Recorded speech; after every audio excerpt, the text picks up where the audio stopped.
Hey, George.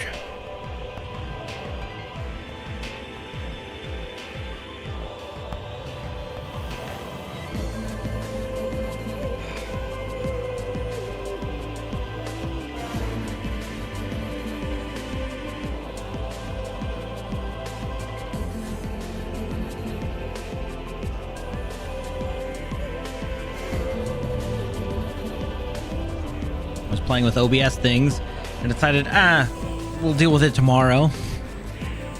Figured, best not to do it 20 minutes before a stream.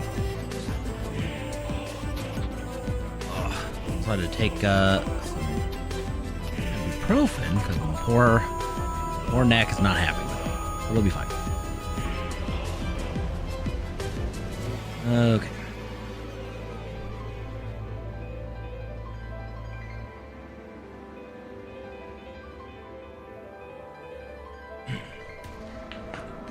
Okay, let's scoot in. It's a long song, but I guess it's also kind of a long fight, huh?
A really cool way to remix this song.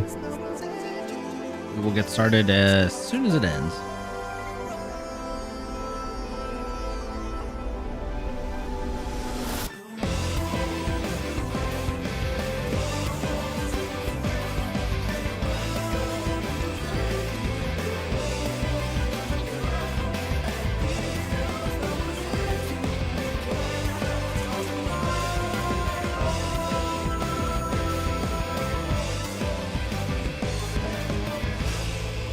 Hey, Jers, do you know what these vistas are? I keep seeing these orbs.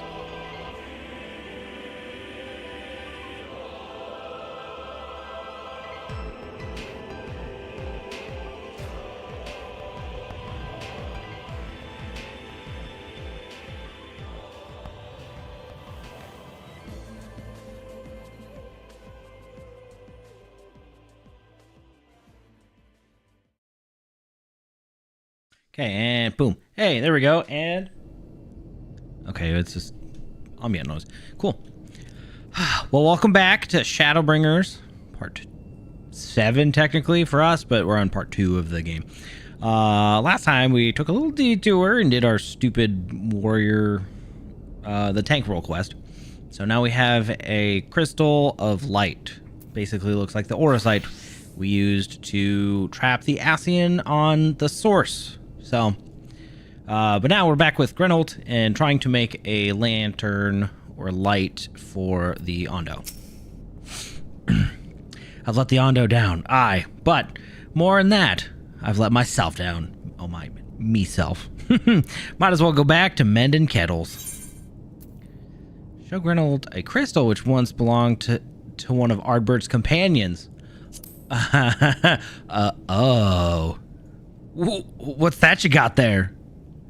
Such striking beauty. It shines with heartache and laughter and the transience of life. Like the turmoil of history made manifest. Aye, I can see the brilliance of the crystal's legacy. Ah, he'd never capture such a gleam, not if he labored 100 years. But bugger me if I don't mean to try. Where are me tools, gods damn ya? I must set to work before the feeling fades.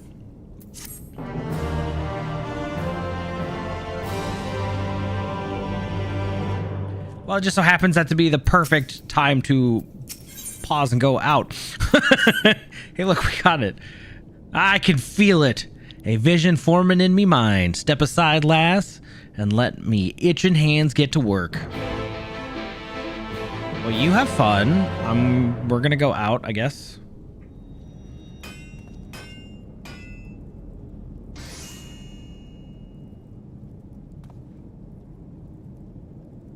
And done.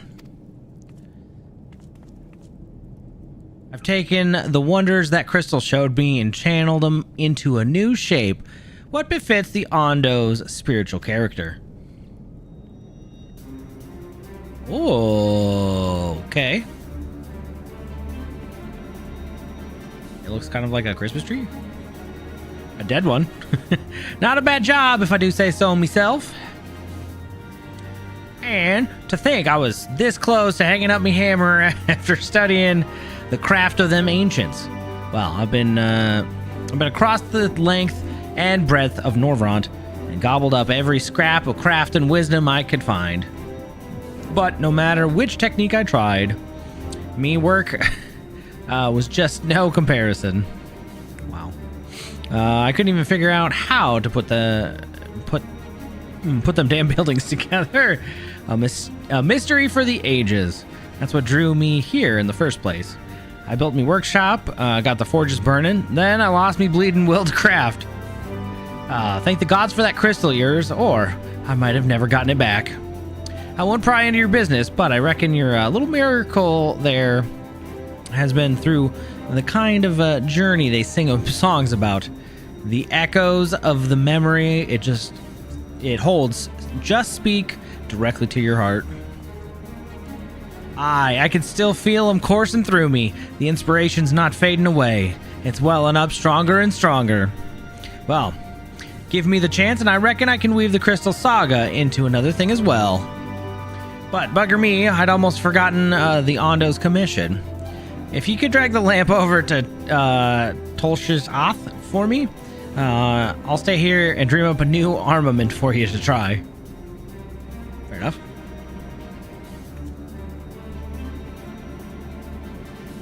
You now have access to Grenold's Forge. Oh, this is relic weapon stuff, isn't it?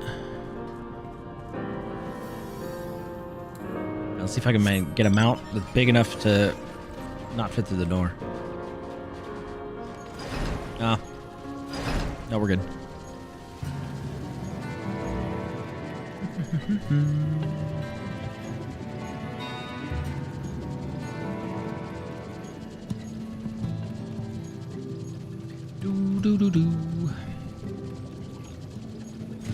Hello, friend. I have brought you a light.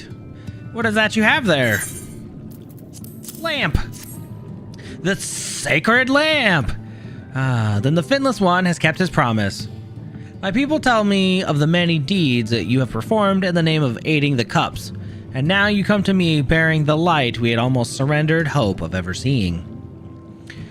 We can doubt your purity no longer. Your arrival was the will of the ancients. Yes, the time for fear has passed. We shall take the lamp and unveil its austere illumination upon the walls of the Forgotten. Gather there with your companions, and we shall speak again once our prayers have been offered. Okay.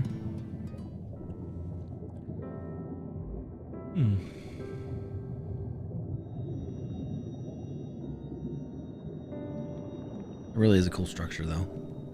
O stewards of the Ondo, we offer up our light in answer.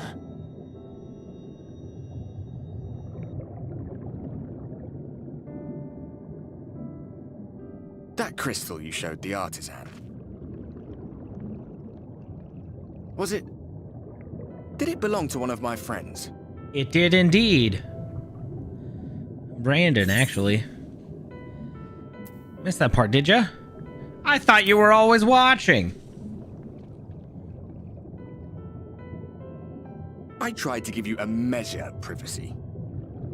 No one wants a spirit looking over their shoulder every moment of the day. Well, thank you, at least, I guess. So tell me, if you would, how did you come across that crystal?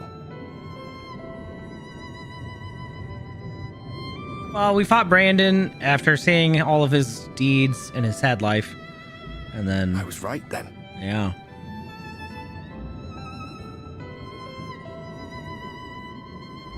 Strange that I should learn such things now, after they're long gone.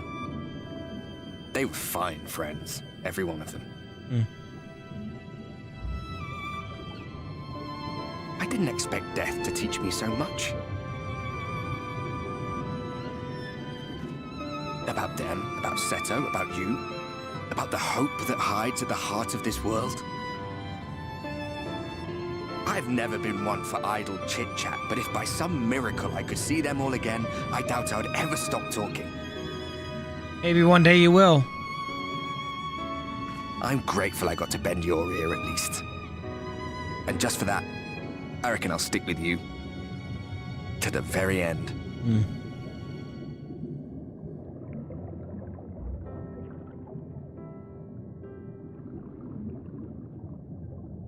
Apologies, we were a little late to the gathering.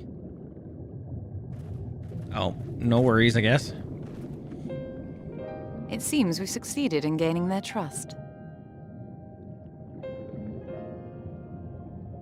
The delay wasn't exactly welcome, but at least our many hands made light work. Speak for yourself. I had to drag that lamp. And they seemed especially impressed with your contribution. Our hero indeed.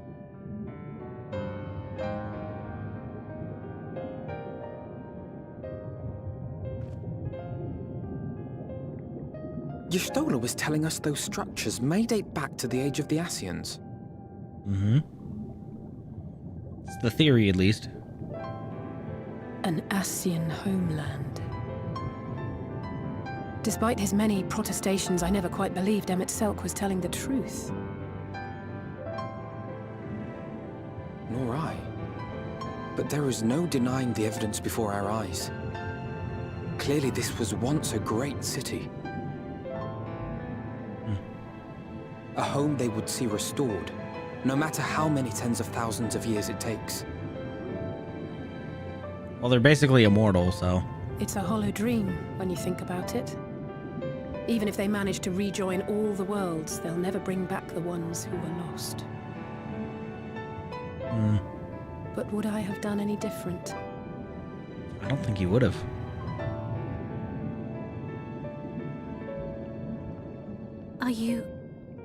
How are you feeling?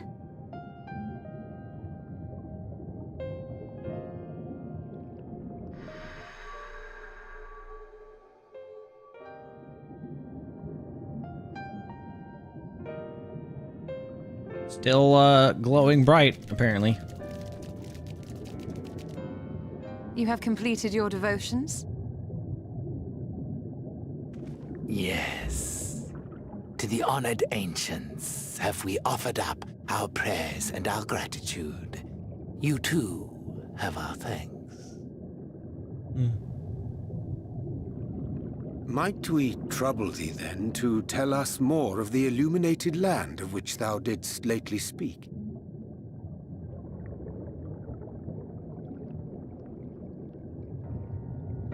To the west of here lies a great trench. Some days ago, a light appeared in that endless darkness. Curious, we ventured closer and discovered in the depths an entire city.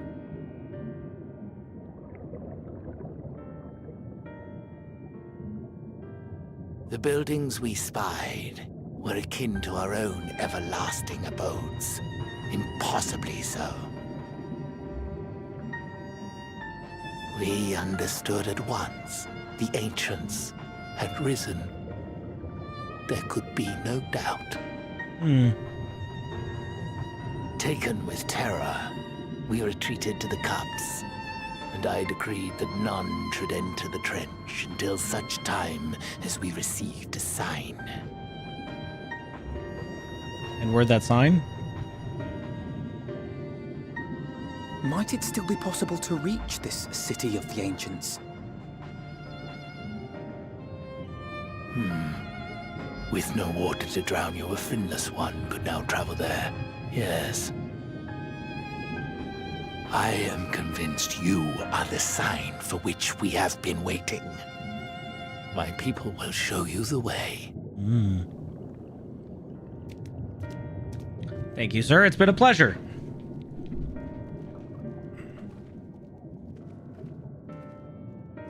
Shall we? Indeed we shall. Time to descend to the depths.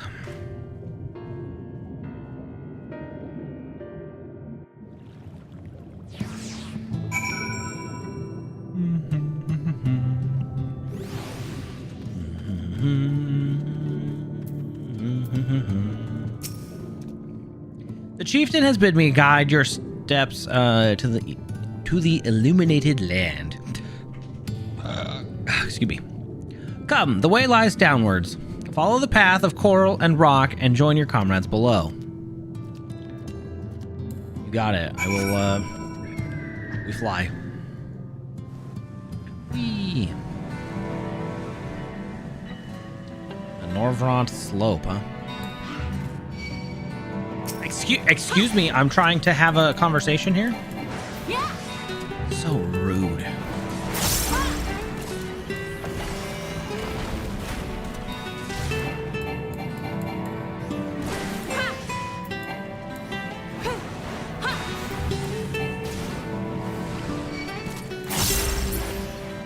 Okay. All gathered, yes? Then I shall describe the path you must take. Enter the cavern beyond and follow the wall down and down and down. Once at the bottom, find a passage to the northwest and continue west and west and west. The way is not simple. Keep your friends within shouting distance and do not stray into the deep.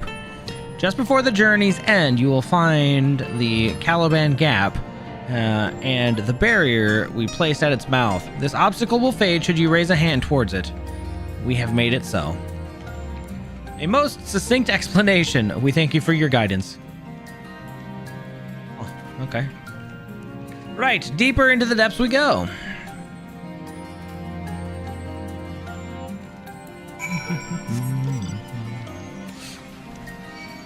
Oh, what? Ranger? No. Perks of not being over leveled, I guess.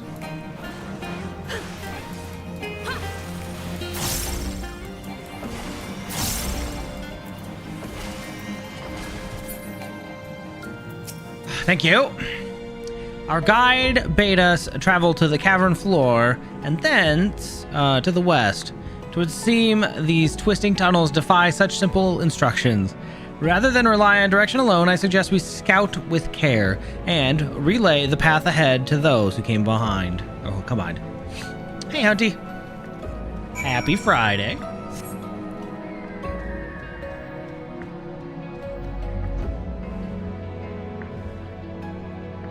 Okay.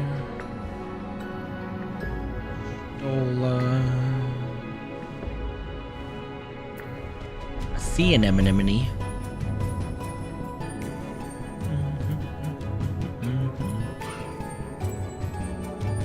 Woo! EB. You have the choice of two routes from here. You can either take this long way to the south along the rocks, or skip along this coral branch as Alice has done. I, for one, shall be following my sister's example.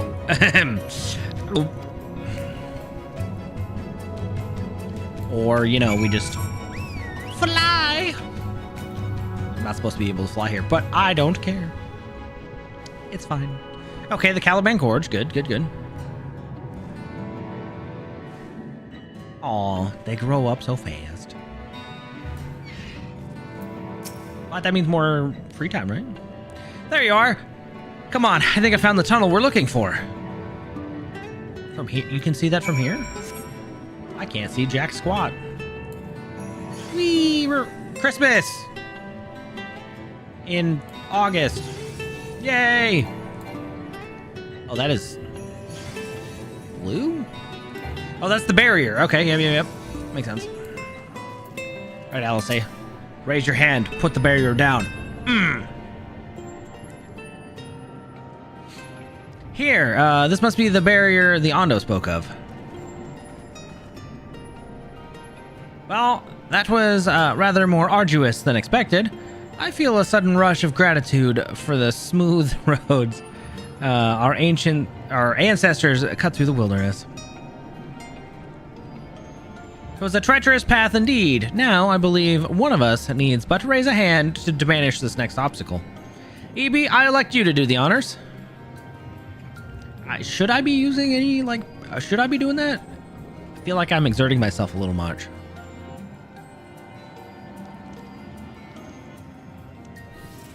Boop. I guess I didn't want to animate that. Gone, just like that. Well, I suppose we should head in.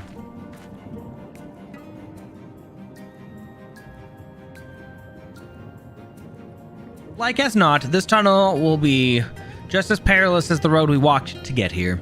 Let's all stay aware of our surroundings, shall we? Yes, Thancred. You've got it, Thancred. Whatever you think is best, Thancred. Oh.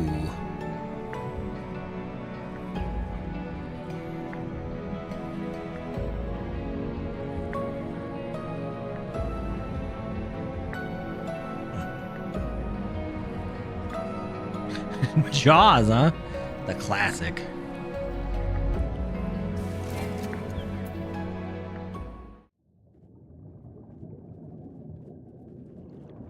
Did we make it? Is this the city? By the gods. I would say yes. Whole Atlantis! At last! Wow, okay. Wait, Xanarkand? Just no blitzball. When the Ondo spoke of a city, I did not think they meant an actual city. Well, it is a sight to behold. That is for damn sure. Then we are seeing the same view. Wait, can you see it in the... Oh. The remnants in the Ondo settlement were solid material structures. But these...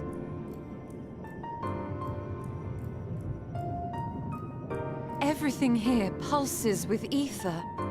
'Tis an enchantment on a monumental scale. Oh.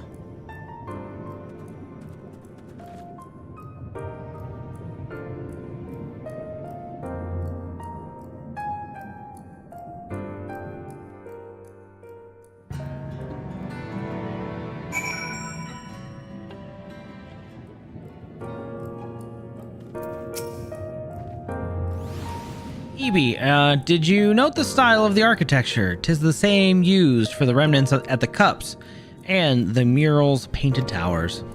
Look closely. Emet-Selch has not simply reclaimed these ruins.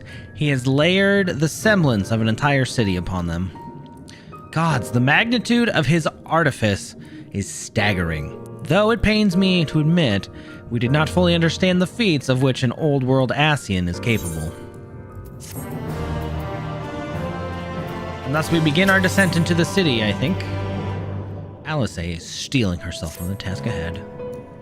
It is intimidating, yes, but we have somewhere to start. Or we have to start somewhere. Why don't we have a closer look at that tower to the southeast? We might be able to reach it from the edge of the trench.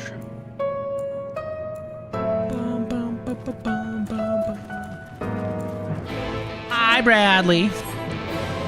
Morocco, happy Friday. Hope you're doing okay today. And you had some delicious food. It's okay. I'll let you kick Emmett's shin. He deserves it, at the very least. While he may have done nothing technically wrong, he did shoot our boy Grahatia. So.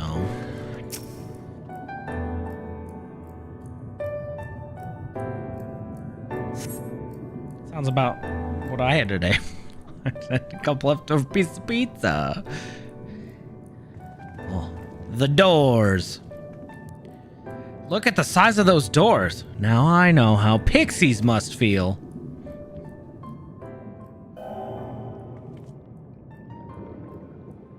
EB recognized. Welcome to the city of Amorat. Will you be riding the lift? Did the building just welcome you? Mayhap it is not so passing strange. Did Emet-Selch not invite EB to his humble abode?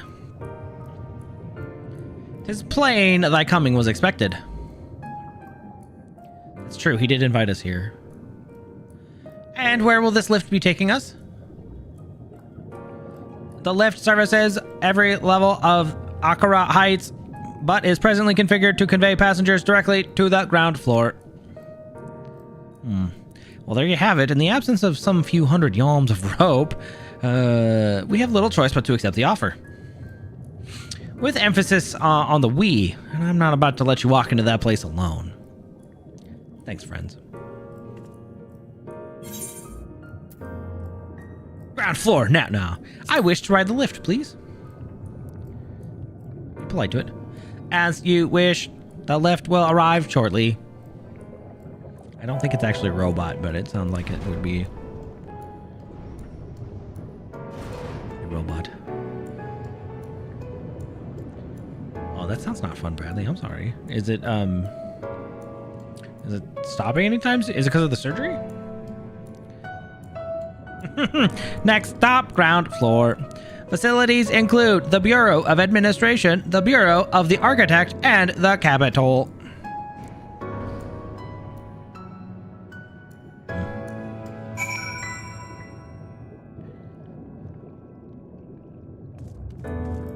Okay, I thought this was all Endwalker stuff. Okay, my brain's a little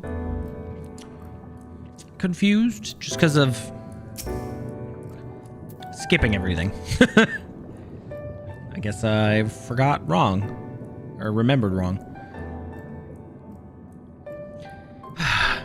It's only at this distance that you start to realize how big these buildings are.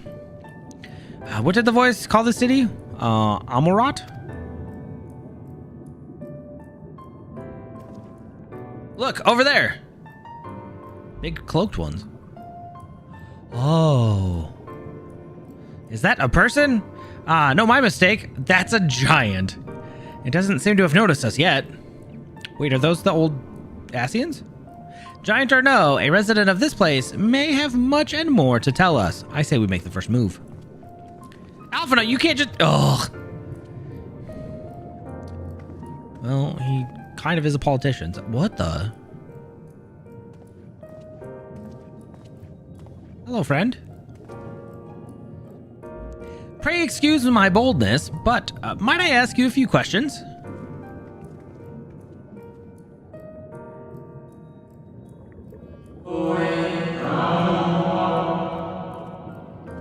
What? Oh, what adorable costumes! Are you children on an excursion? This district has much to teach you. How odd. It sounded like no language I've ever heard, and yet I understood every word. Just as he understood us. Huh. Which district is this exactly? Aw, you must be lost, poor things. Good lord, that is loud. You stand in the Polarity district, okay, wherein lie the institutions most vital to the management of our star. Oh, your dead star? Oops.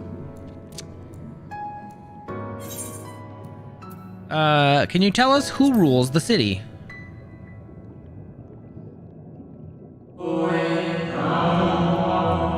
Who rules? What a curious question. Mayhap you refer to our supervising body, the Convocation of 14? So Emet-Selch isn't the leader here. There it is. Emet-Selch is a member of the Convocation. Were you hoping to witness its deeds firsthand? Yes, actually. Hardly surprising, I suppose. The whole world holds its breath as the final days draw near, and our brightest minds race to implement their plans.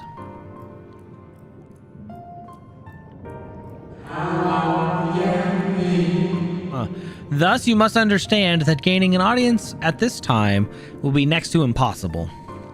You should hurry home now before your families begin to worry. Do you need me to walk you back? No, I'm quite all right. No, thank you. We'll be fine.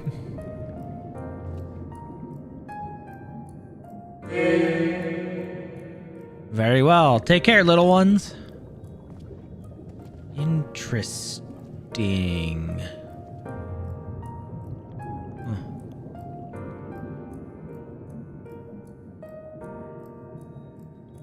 What was that all about? To my eyes, these people appear as arcane entities. I suspect Emet-Selch wove them from ether, much as he reconstructed the rest of the city. The final days. The umbral calamity when the first one? Such words well befit the oblivion described to us by our Ascian foe. A catastrophe of unprecedented scale, which did set in motion the summoning of Zodiark, and hence Hydaelyn herself. But that happened centuries and centuries ago, didn't it? That man spoke as if we were rushing to avert a disaster here and now.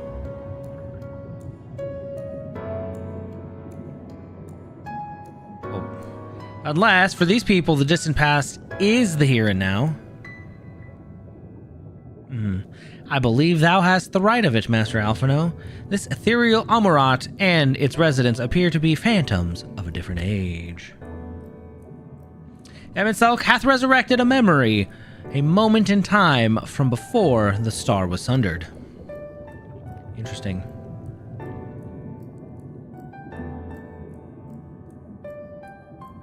So, we find ourselves in a long-destroyed city inhabited by the long-departed. An unusual situation to be sure, but at least we're able to parlay with these ancients. In fact, they seem downright eager to chat. I say we use this to our advantage. Split up, strike up some conversation, and see if we can't learn the location of our quarry. And while we're at it, it wouldn't hurt to wheedle out a few more details regarding the Convocation of 14 and their impending disaster. That's actually a really good idea. To mingling then, let's meet back here when our jaws start aching. Okay, so I wouldn't put it past them to be that tall. I would assume the Ascians, right, as they take on other bodies, they also could take on the forms of other beings. So basically, it looks like they mimicked humans when they started dealing with the source, right? In their, like, regular Ascian form, that is.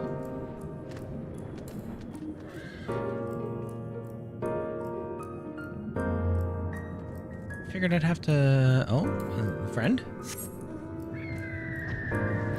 Anxious Amorotine. Okay.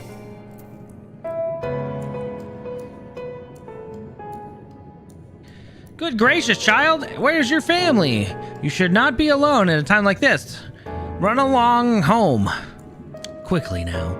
Have you not heard, though yet confined to the lands across the sea, a terrible phenomenon afflicts our star. They're calling it the final days. 'Tis said it starts suddenly, a cacophonous keening from beneath the earth. The sound distorts all living things within earshot and wrests from us control of our creation magics. Once that happens, all is lost. Fear, pain, despair, every dread impulse is siphoned from our minds and given substance. An eternal fall of fiery rain. An incessant spawning of nightmarish beasts. None can point to the source of the phenomenon. 'Tis as if the star itself has fallen ill, as if a force inimical, sure, whatever, to life now festers and spreads. 'Tis only a matter of time until Amarat, too, resounds to that discordant squall. You should stay with your loved ones, child. Stay with them. That's rather dark, actually.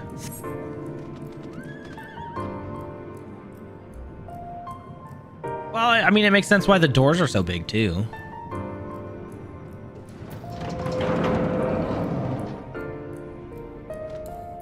Pragmatic Amaratine. Hello. An audience with Emet-Selch. I'm afraid you have the wrong office, little one, and besides, you'll be far too busy to field the questions of curious children. Surely you have been told of the looming catastrophe. Every resource available to the Convocation must be spent ensuring our world survives. They have yet to make an official announcement, but it is said that the 14 are moving forward with a plan of scarce credible proportions, one which promises to grant will to the very star itself.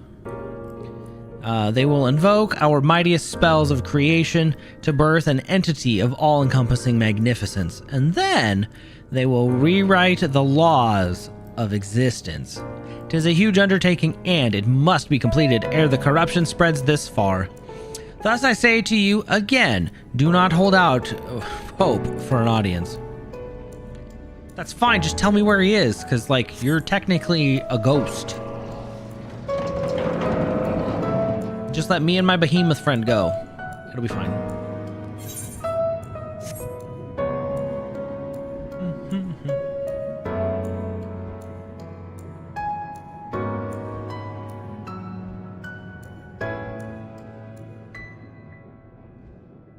This is, profoundly depressing. Optimistic? Oh, hey, friend. Oops. There we go. Twould seem the hall is host to a most precocious visitor this day. And what, pray tell, shall be the subject of our discussion, young one? The Convocation and their handling of the coming peril. 'Tis only natural that you should have questions. Shall we begin with the members themselves? As all know, the 14 are the wisest and most puissant among us.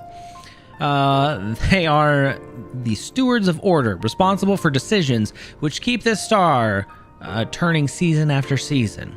Be it the speaker, La Habrea, who now is dead, or the emissary, Elidibus, who also sucks. Each seat is occupied by an elected sage of surpassing intellect. Lawgriff, Mitron, Emet-Selch, their individual titles have, as a gesture of respect and a matter of tradition, become synonymous with their incumbents. Thus, it is with great incredulity, man, these words, man, that I greet this recent rumor that a seat in the Convocation is soon to be left vacant. If proven true, 'twould be an unprecedented development, and testament to the immense pressure under which our saviors are toiling. In any event, I, for one, am confident they shall deliver our star unto salvation. Well, I'm sorry to say that didn't happen, but okay.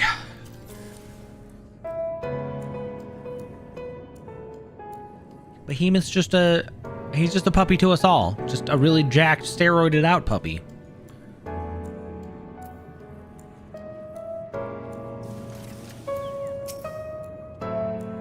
Ebe, if I was not certain before, then I am now. The people of the city believe they face the end of the world. And I cannot imagine what purpose compelled Emet-Selch to recreate this ancient Amarat.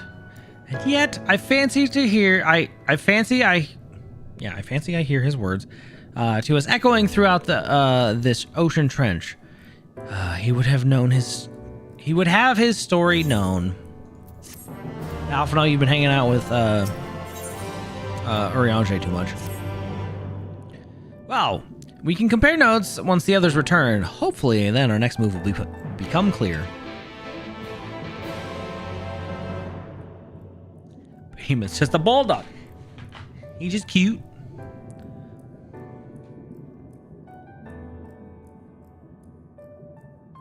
Okay.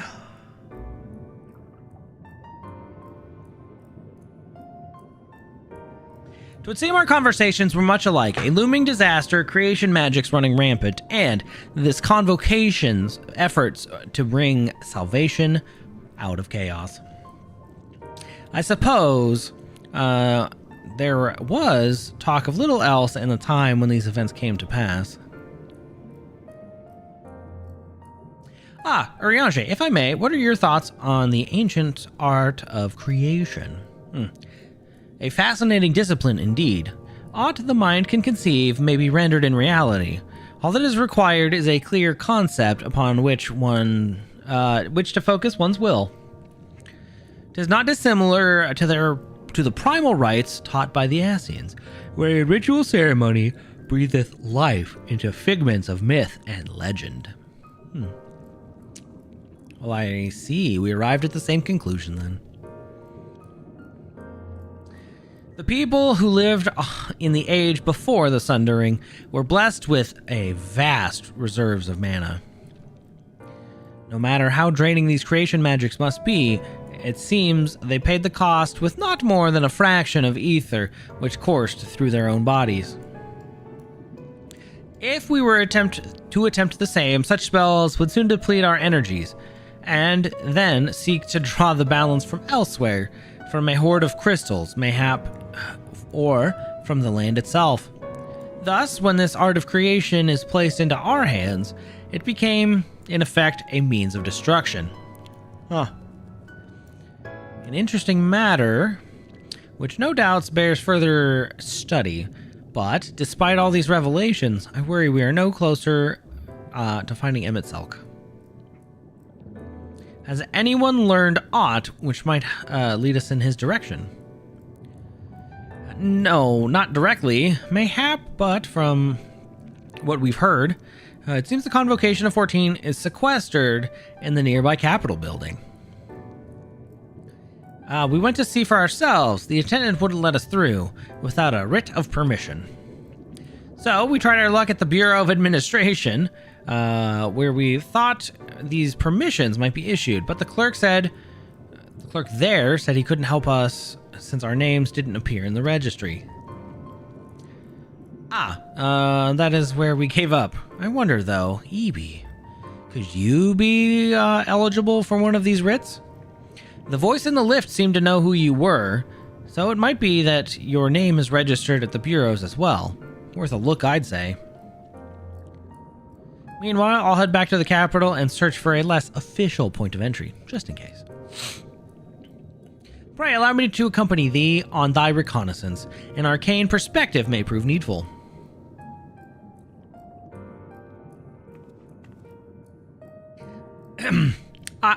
I think I'd like to speak with more of these ancients. Maybe they know something that could help cure Evie's condition.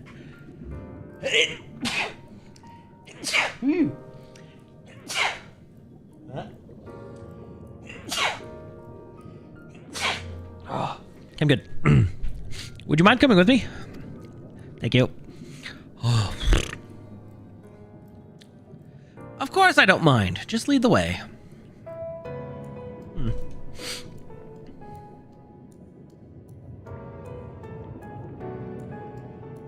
Then Ishtola and I will busy ourselves with further exploration. There's surely more intelligence to be had. So we will part ways once more. This time, however, let us reconvene in front of the Capitol. Done deal. So...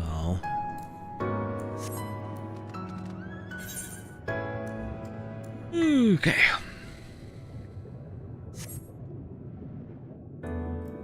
Okay, maybe it was a mistake to try to fly between the buildings.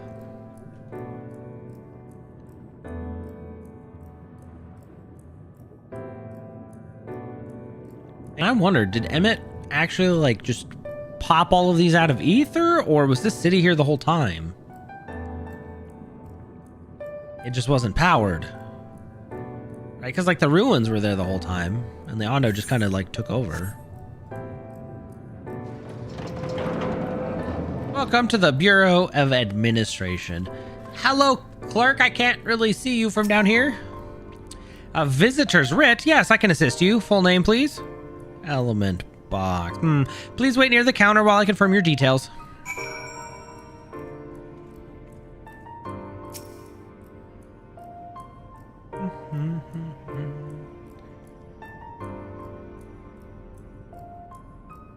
Well, they spouted a lot of names, but I'm not entirely sure what the... Ooh. EB, your application is ready for collection. Who are the big three? Emet-Selch, Elidibus, and La Habrea? As your residency was approved by Emet-Selch himself, further forms of identification will not be required. Here are your application documents. Submit them at the Bureau of the Secretariat, and the clerk will issue you with a visitor's writ for the capital. Oh, interesting. Okay.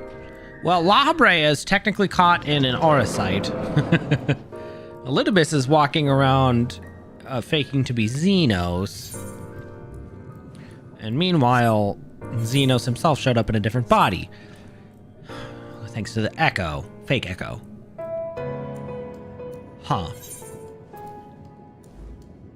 And then Gaius has been slaying Ascians, technically. Lesser ones at the very least, but they can't technically be killed. Unless basically imprisoned like La Habrea was, right? Okay. Hello, friend. Next, please. I have a visitor's writ. Visiting the capital, are we? Please take a seat. Your name will be called once your application has been processed. Great. Oh, man. Hey, I'm a little small for this.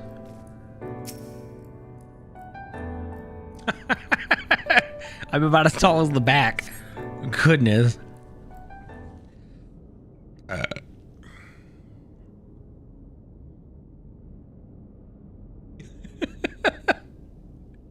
Wow. No, please, now's not the time.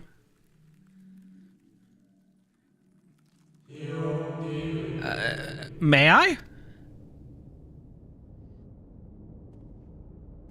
Oh, sure.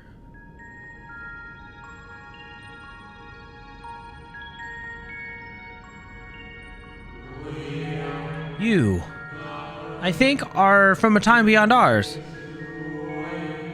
Have you followed in the wake of Emet-Selch?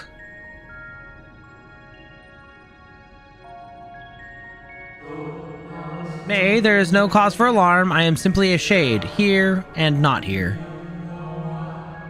What? How does this guy know? I know that thy name is Hythlodaeus, and that this city is a recreation, a phantom moment plucked from the well of history.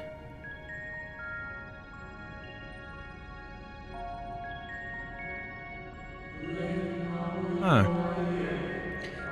These others seem unaware of their pale existence, but I wonder if Emet-Selch's mind was distracted when it came to my reconstitution.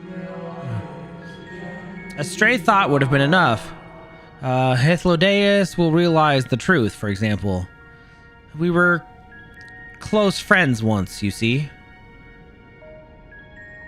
What? Yet, in spite of my perception, I play the same role as all the rest. A bit part meant to bring color and noise to this well-crafted stage. Too much scrutiny and we shall burst like the fragile bubbles we are. Thus, I tell you again, my presence is not concerned to you. I wish only to share your company whilst we wait. Okay. Huh. If you've come this far, then you know of the catastrophe which awaits us on the morrow. I do indeed. The final days. What began as isolated incidents soon swelled into a world-spanning threat. The Convocation of 14, well, it was 13 at the time, endeavored to create a will for our star. They would repair the fundamental laws of order and halt the spread of destruction.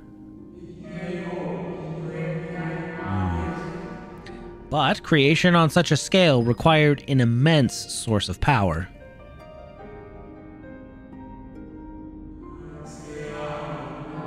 Of those of us who still lived, nearly half offered up their lives in the name of salvation. Holy crap.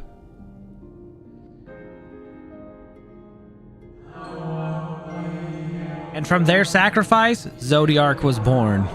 Just as we had hoped, he reached forth and halted the March of Oblivion. And yet, oh how the star suffered. So many species lost. The land was blighted, the waters poisoned, and even the wind had ceased to blow. Once more did our people give themselves to Zodiark. Another half of our race sacrificed to cleanse the world, to ensure the trees and grasses and myriad tiny lives would sprout and grow and flourish. Oh. The cycle of life had begun anew, and we reconsidered the means by which we might protect it. The Convocation decided thus: we would nurture our world until it was bursting with vitality. Then, when the time was right, we would offer some portion of its living energy to Zodiark. In return, he would restore us to those brethren whose souls had fed his strength, and together we would resume our role as stewards. But that's not how it went down. Oh. There were, however, those who disagreed with this plan. They argued that enough had been sacrificed to Zodiark, that this new world should belong to the lives newly born. These dissidents surrendered their life energies in the creation of Hydaelyn, an incarnation of their opposing belief. And for the first time in our history, our people stood divided. Know you, then, how this conflict ended? Oh, I do. Hydaelyn shackled Zodiark. I thought you might.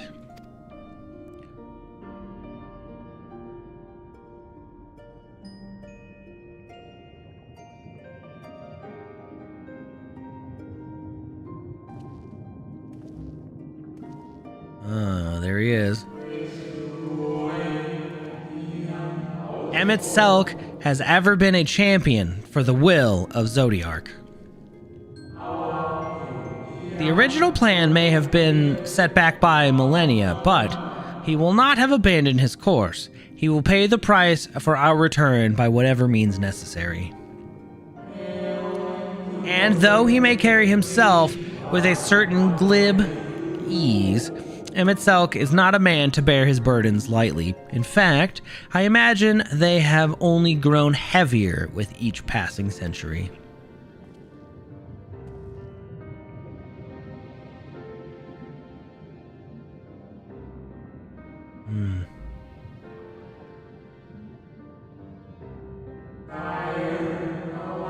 It is truly a terrible weight he has chosen to carry. Wow.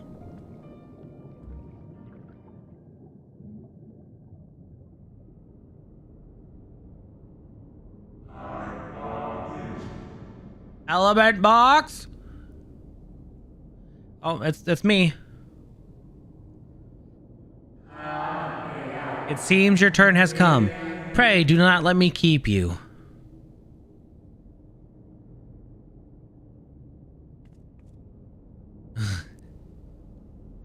Jump down. Thank you, friend. Ah, there was one last thing. You walk with another at your side, yes?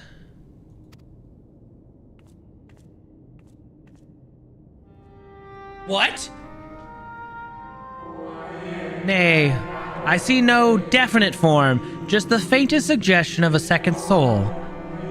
I doubt it visible to anyone but me. Otherwise, I assume only you can see and hear this ethereal companion? Yep. Yeah. Your connection is hardly a coincidence. In our time, the two of you were one. The color of your soul tells the tale. A hue that distinctive cannot be mistaken, no matter how thin the soul is spread.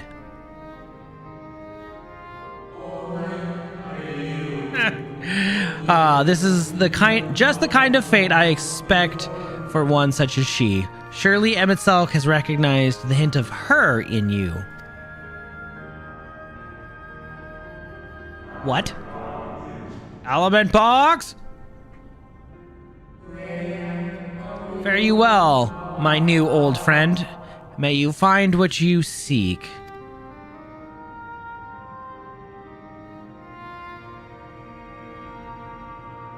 What? Who is her? Hello? Oh, hey, Wicked. Good morning. Your visitor's writ, as requested. When you wish to gain admittance to the capital, simply present the document with the attendant. Yeah, huh, indeed. What in the world?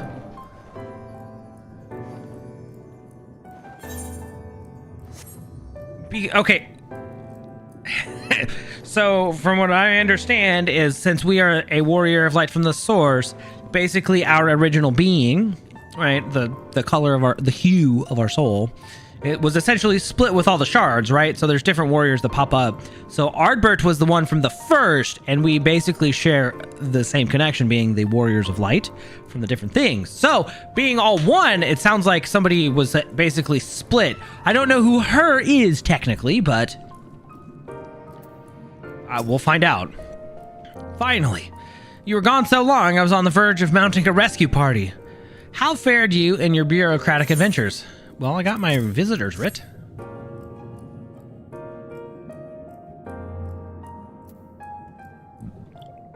Okay.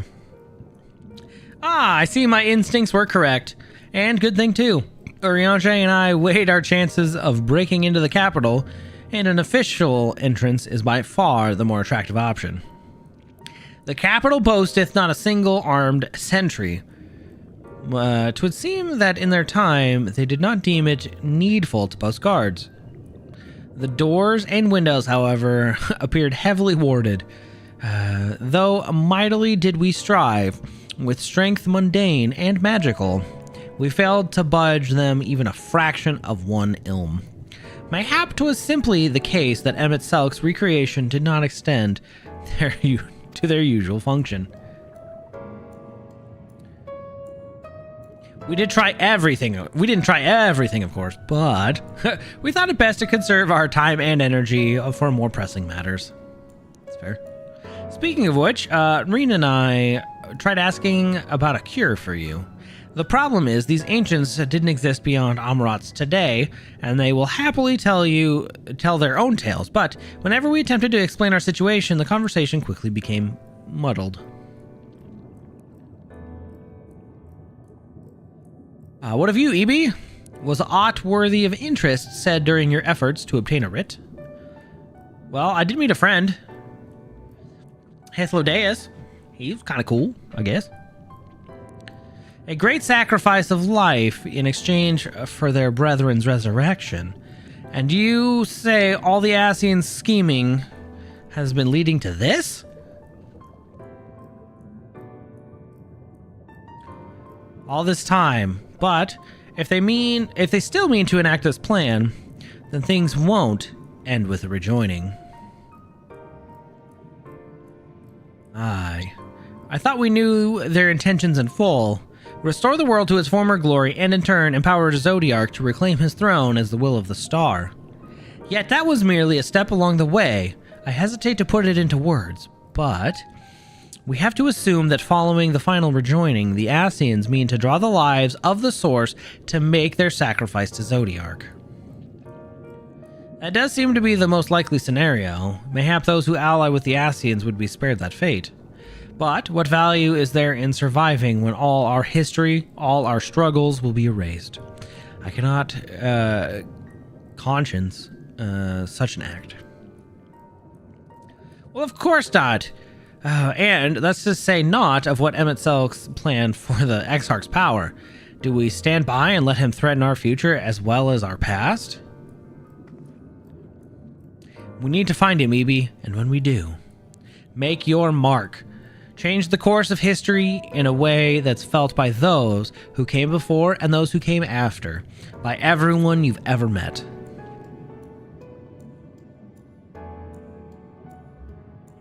Change things so that even my other self, dying somewhere in that future calamity, will smile and say, I knew you would win.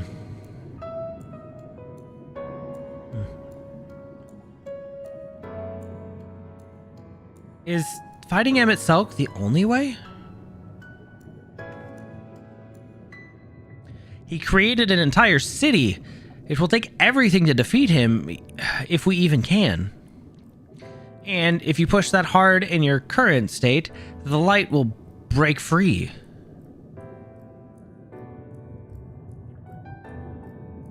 The decision to press on lies with you, just as it lies with each and every one of us.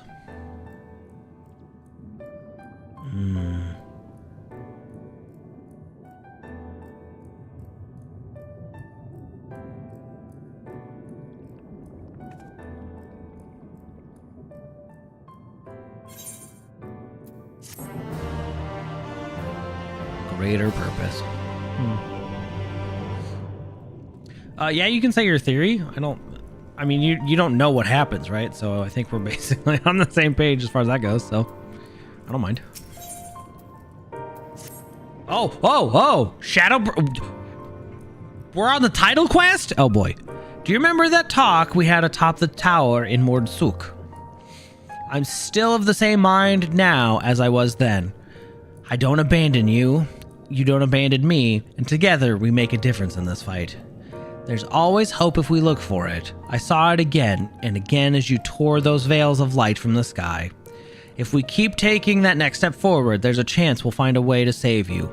So, no matter how long it takes or how much it hurts, you can count on me to keep on walking.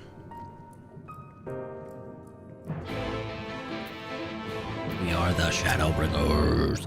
Vothri spoke of the disaster we would bring down upon our own heads. The ceaseless conflict. Imagine how he would sneer to see what's become of the first, not to mention your perilous predicament. And yet, who can deny the fire your deeds have ignited in the people's hearts? You achieved what my logic and ideals never could, uniting disparate peoples under the banner of hope and common purpose. Without you, that giant Talos would have never raised its head. I have borne witness to many such miracles at your side and would do so again. This is but another obstacle on the road, so come, let us travel it.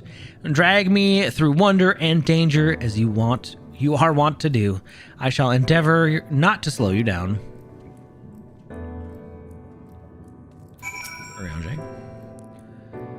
As well thou knowest, if we are to usher Emet-Selch unto his rest, we must needs bind the Ascian soul, but then shatter it with overwhelming force.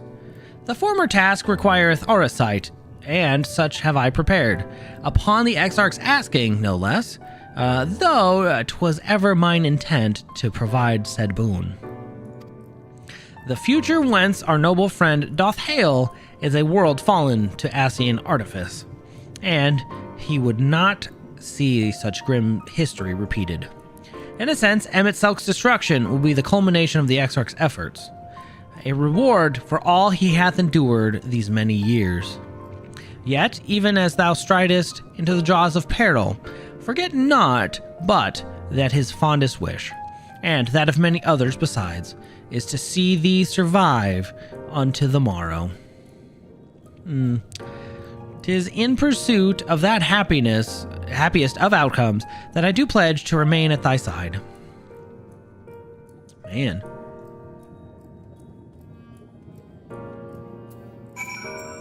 Ardbert definitely plays a part. He's kind of the whole...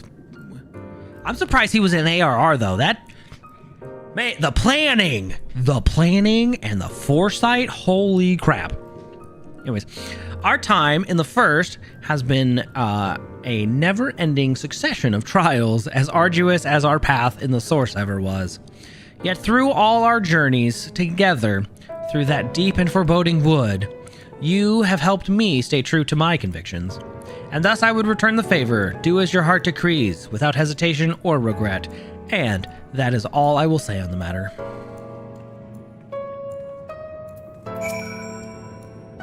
Well, this has put everyone in a solemn mood, hasn't it? Honestly, we're not even sure that this will be the end of it. But I suppose we should speak our minds when we have the opportunity. You taught me that much in Amarang. So forgive me this moment of sentiment, Ebi, but by dragging me into this sorry mess, you've given me a chance to think and act as I should have, for Reen's sake. Words cannot express how much this has changed my life, or how grateful I am for your support. So I shall express my gratitude through action instead. No matter where you decide to go, I will be there guarding your back.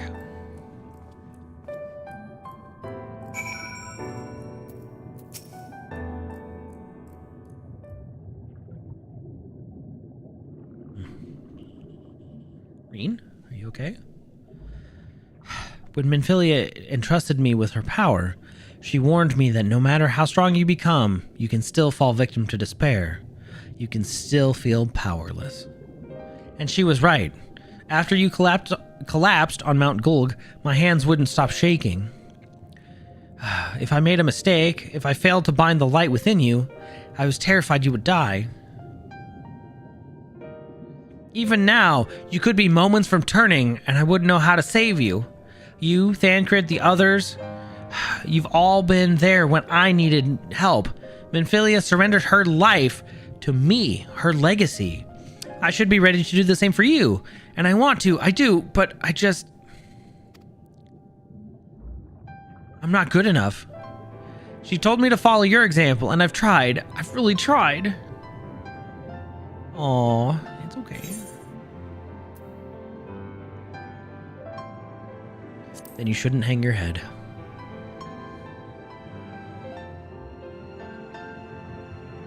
I shouldn't?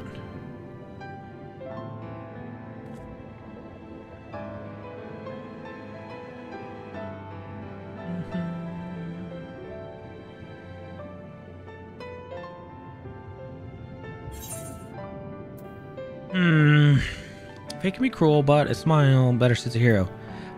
We all must keep looking forward like the heroes... Yep. We all must keep looking forward like the heroes who never gave up.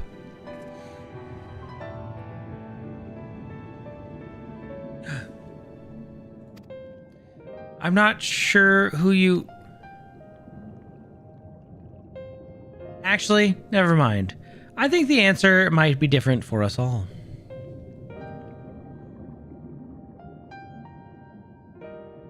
No, nothing will come of brooding here in self-pity. I've made my decision, Ebi. I'm going with you. So we've done it. Everybody's coming with us.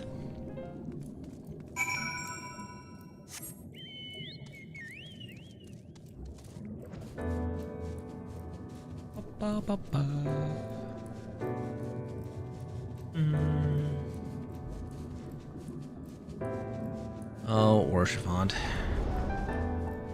Hello, friend. I have a visitor's writ. Welcome to the capital. All visitors must present an official writ of permission before admittance will be granted. Will this suffice? Your documents appear to be in order. You may proceed into the capital, but any guests you may choose to bring with you must retain in your vicinity all times. Okay. That's fine. They can stay with me. I don't care. Not like you could do anything, ghost.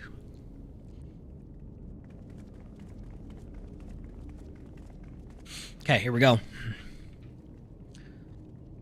Let's see this throne. This really is unacceptable. I gave you very specific instructions. I don't care. Screw you. Oh, right. Eh.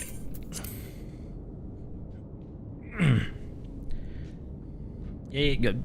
Hello? Emet-Selch. The man himself. My invitation was for an abomination, ripe with the power to bring about the world's annihilation. Yeah. Not this half-broken thing.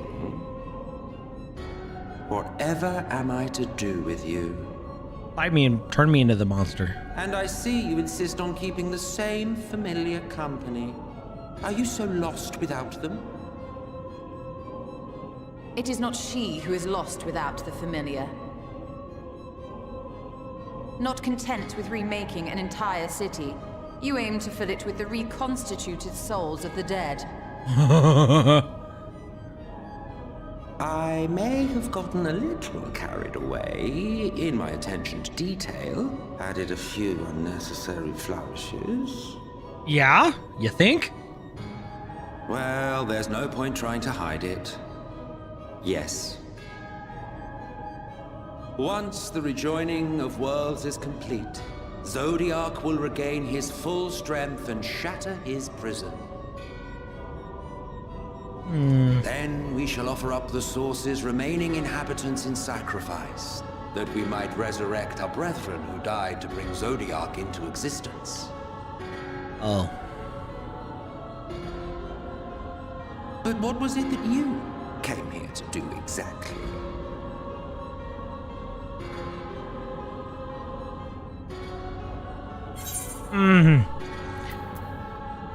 We came here for the Exarch.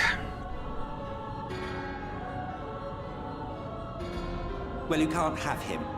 The wisdom that man guards may open up new worlds of possibilities. Well, too bad for you. I'm gonna take him anyways. He's my friend. He has unlocked the secrets of travel across the rift, and through time as well, it would seem. Quite an accomplishment for one of his incomplete nature. I must explore the limits of his capabilities, and harness that power for the Ardor.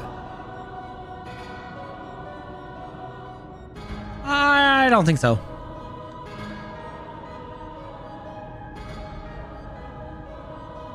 Even now, after everything, you refuse to see reason. You think it unfair that you are subject to suffering? That your lives will be sacrificed for the Ancients? Look at me! I have lived 1,000 of your lives. I have broken bread with you, fought with you, grown ill, grown old, sired children, and yes, welcomed death's sweet embrace. For eons have I measured your worth and found you wanting. Too weak and feeble-minded to serve as stewards of any star. Oh.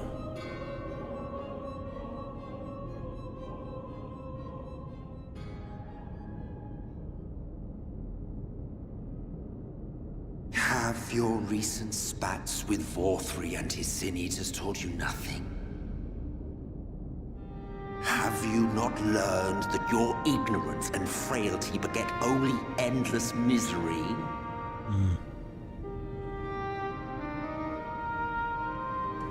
How long do you mean to perpetuate this farce? How much more must I endure your bumbling interference? Let us imagine that the laws of reality are again undone and the world faces true annihilation. Do you honestly believe that half your number would sacrifice themselves to save the other? No. Currently, I don't think so. Of course they wouldn't. And if you had witnessed history unfold as I have, you would reach the same conclusion.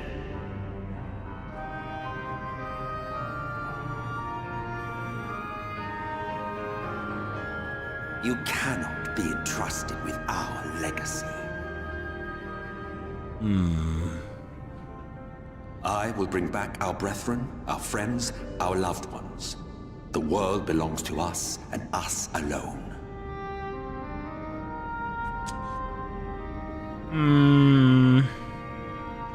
I don't think so.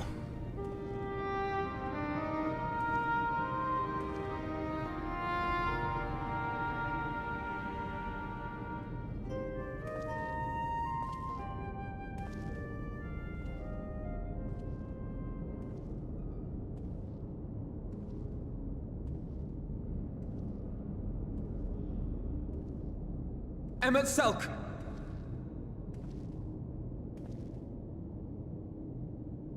We understand, truly, but it makes no difference. The ones you love are in the past, while ours are here in the present.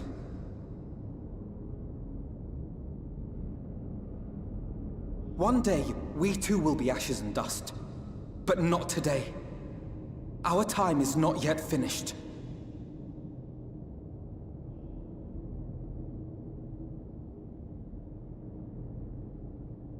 We share your conviction, and that is why we will not abandon our course.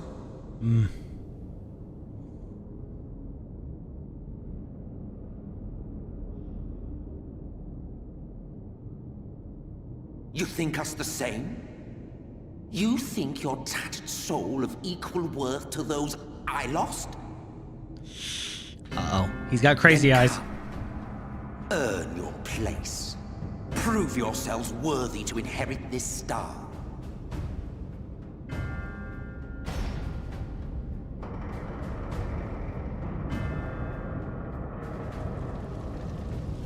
Oh!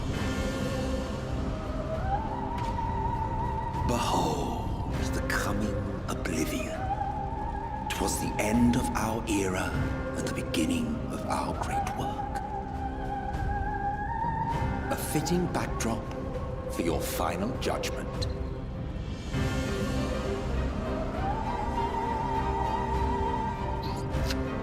Oh boy. I shall wait within, but do not spend too much time on your preparations. There's no telling how much longer the guest of honor will last.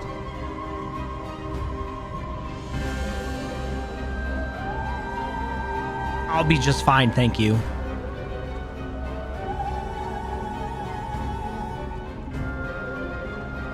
Holy crap!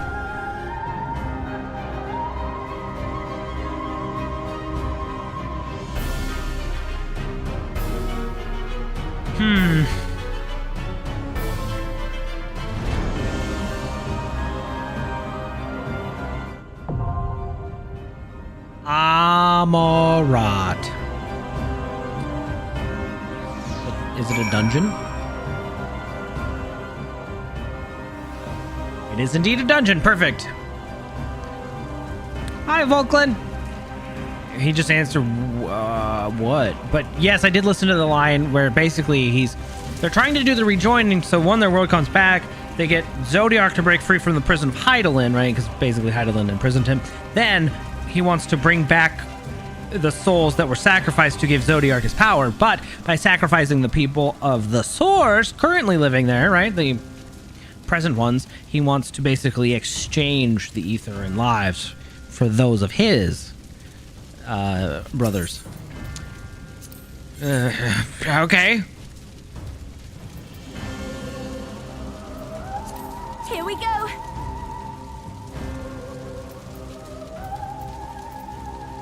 Yeah, we'll do that. Hi, Xylo.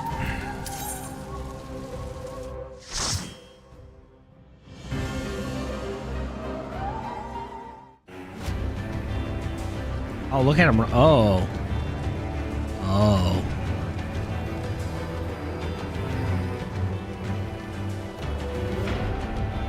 Okay, I vaguely remember this backdrop now.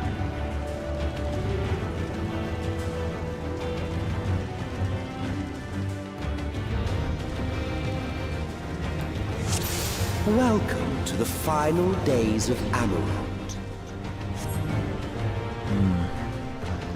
don't know. Oh, and these were all of the creations. The fabric of our star began to fray, and the unchecked energies of creation begat malformed beasts.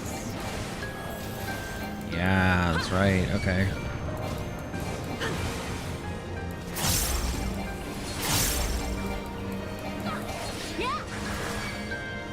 You underestimate me.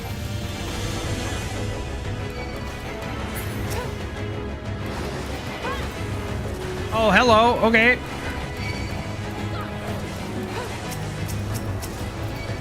No, give me the detonator. Oh, it's not gonna go. Okay.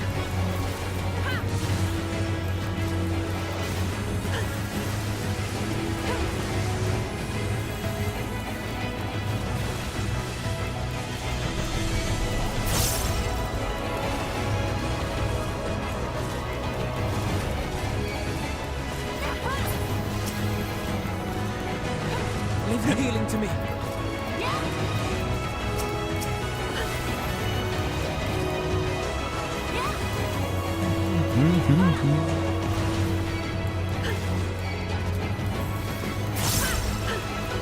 Alright, now that most of the panicking has been done, we can back to our regular rotation.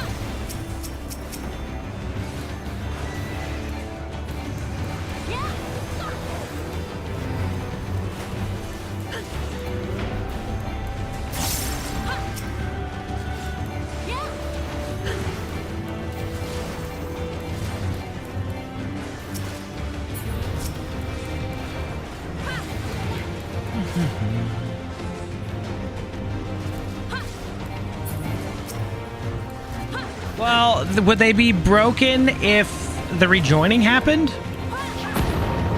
Right?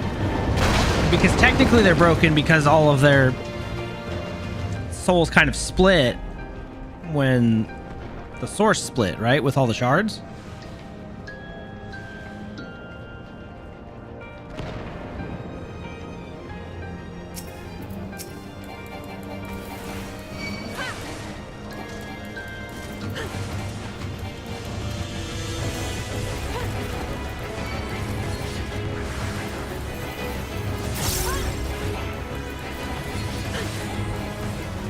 Okay, please don't.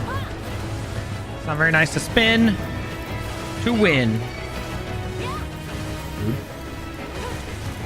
Okay, I got hit by that one. That's fine.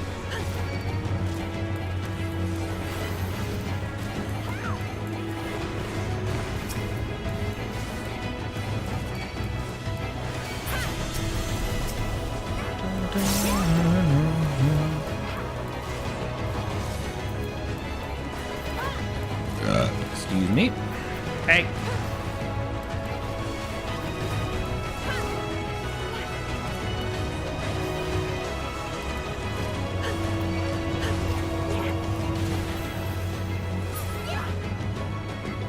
Come, my friends. We must descend into chaos.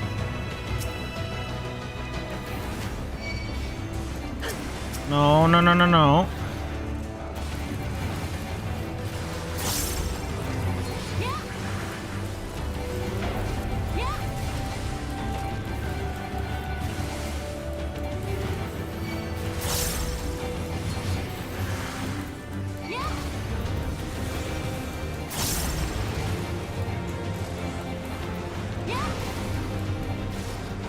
Indeed, the great rejoining.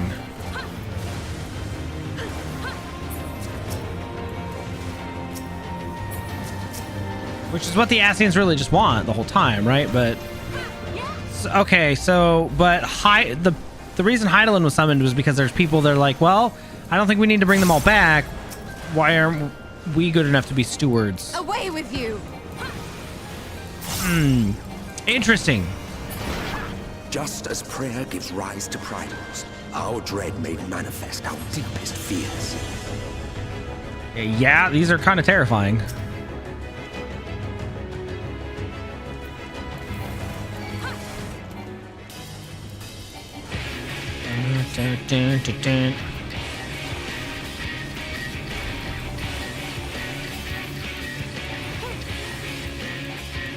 It's kind of like those Chinese dragons, but with more mouths. A lot more mouths.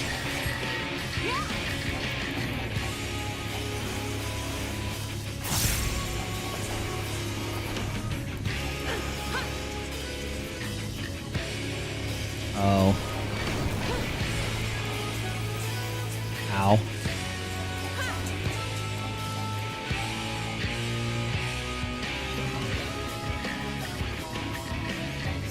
Should be fine over here, right? Yeah, good. Okay.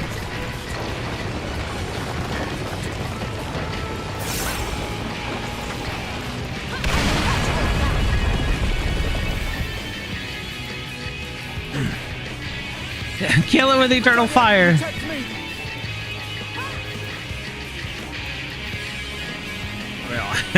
Well, working on it.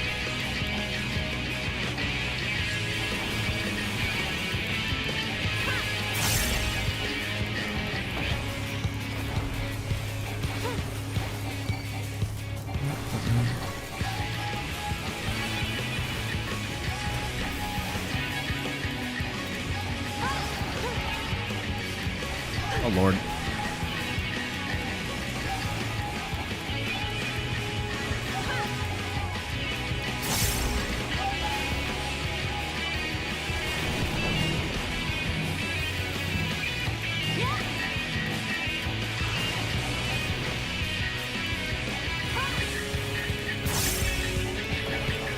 Yeah, can you not do that? That'd be great.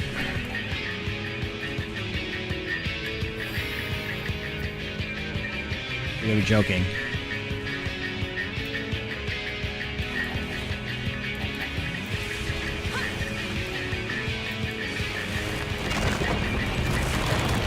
Yeah.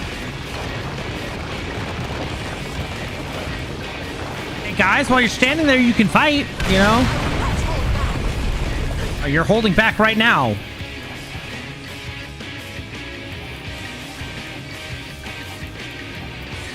Focus. Release.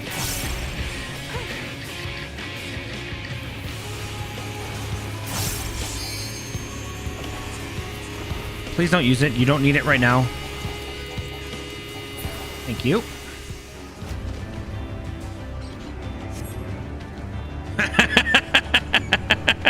I look so evil.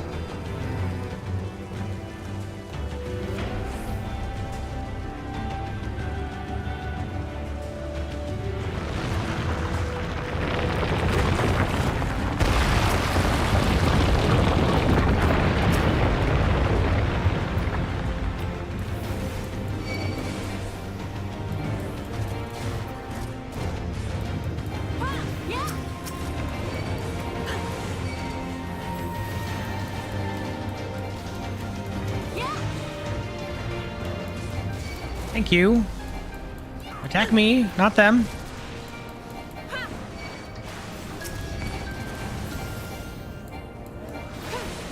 What is that thing? Ugh.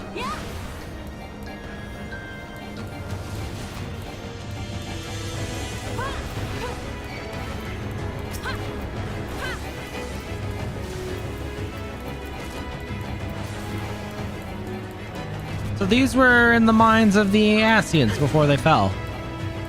Because of their magics were so strong, they just kind of popped into existence. Great! That would be terrifying. Although I would be okay because I can't envision anything in my mind right now, so nothing would show up. Great. Feels good, man. Oh, there it is.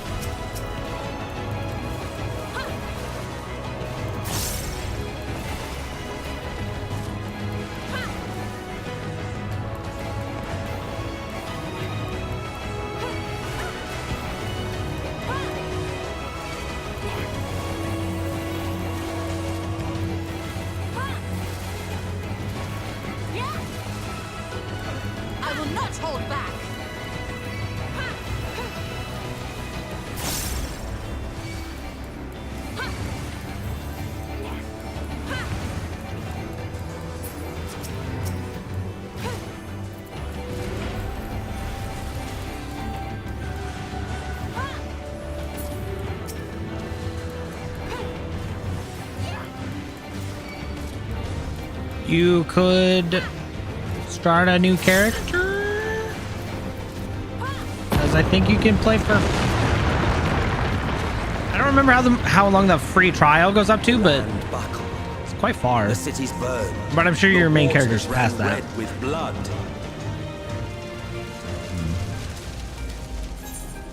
Gotta get you a job. Oh, what the hell is that? I want one. I didn't know I needed that. Oh, damn. Okay, yeah, you're... yeah, so if you wanted to play for free for now, you would essentially have to start over. Which I don't think you want to do. I'm more of a one-person character. Stormblood. All the way... Wow, that's still a long time.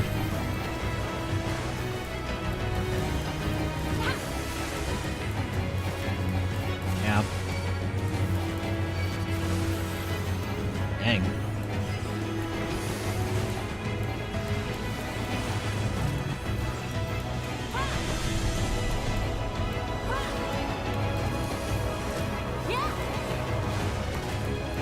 Can that be a mount, please?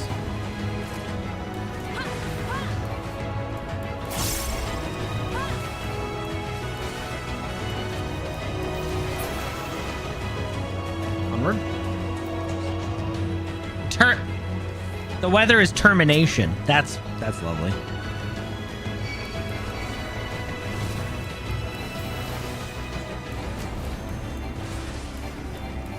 That's a flying slot machine monster? What? I mean, gambling is scary sometimes, so okay.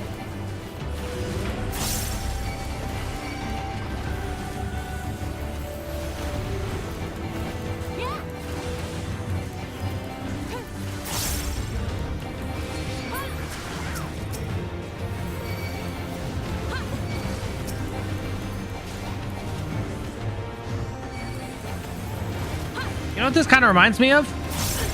Xanarkand. But that's the wrong FF game this was kind of based on, right? Manifestation of Gotcha. Yep, tell Lime. Quit now. This is going to leave a mark. I never played 10-2.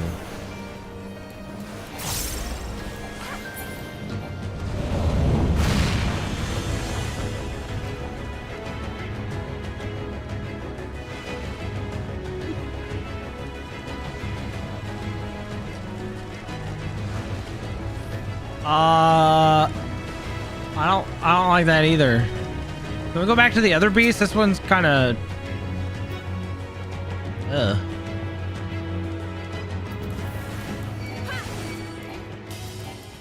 The second Doom. First beast, second Doom.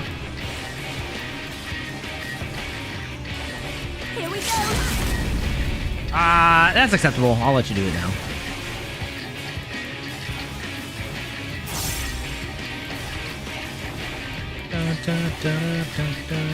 Yep.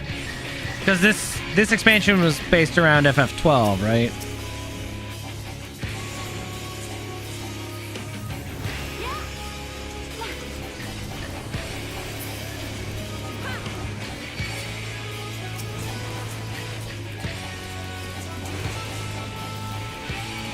Yeah, the Ivolus raids, right?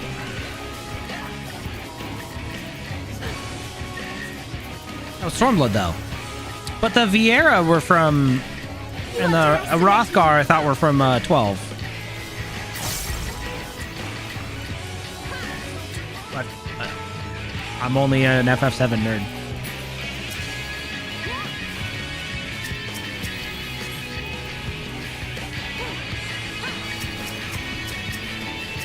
There we go.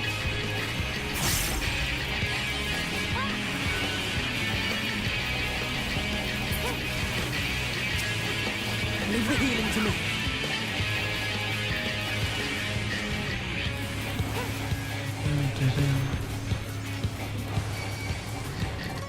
It'd be lovely if you guys didn't do that. Thanks.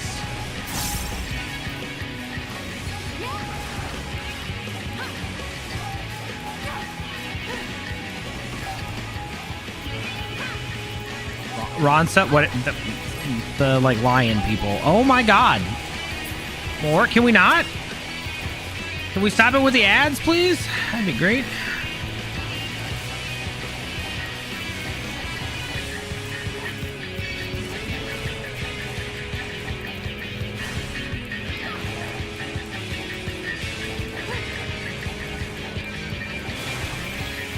No. No summoning.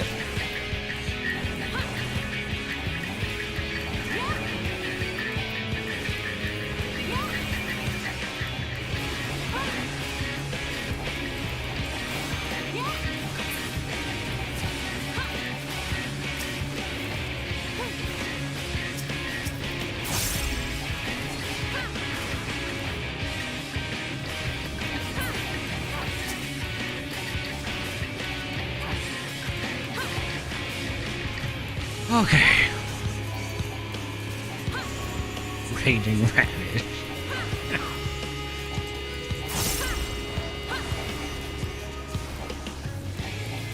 Yeah, this fight sucks. And stupid beasts.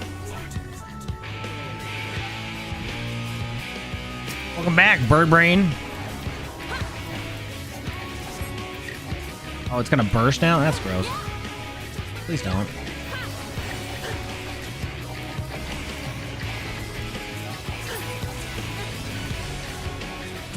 Yet this was far from the worst of it. Come, and I will show you. Please show me the worst of it, I guess. Oh. Just a little further. And you will see the end of a world. Well, this definitely looks like the end of the world. Okay. That's a face. Those are 4 faces. Wait, is that the boss? That's probably the boss. Okay, it's coming back to me now.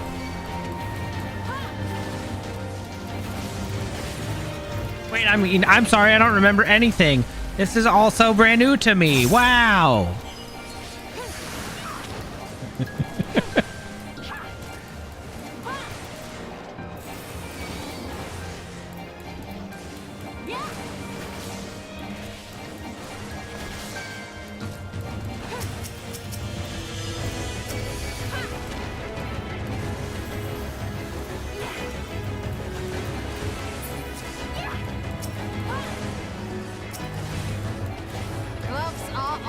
Get rid of the big red lizard. Come on. Thank you.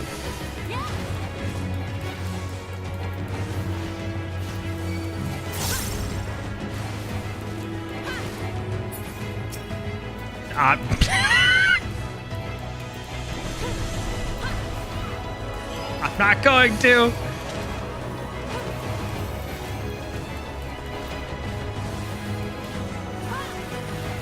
Don't worry. Terminus Vanquisher. Whoop. Straight. No! Dang it. I hate these things. Just please burn.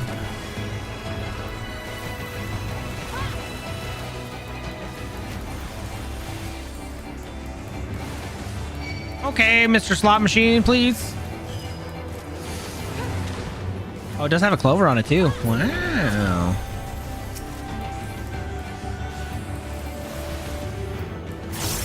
Leave the healing to me.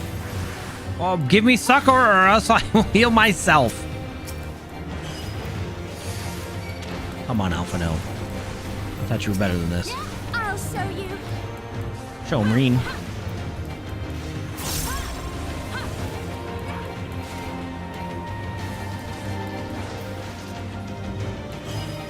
Gloves are off.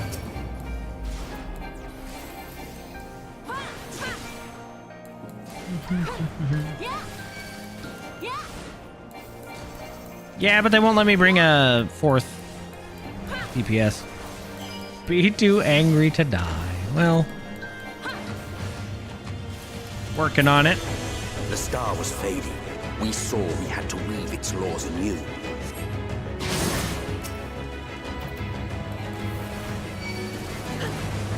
Oh, there it is.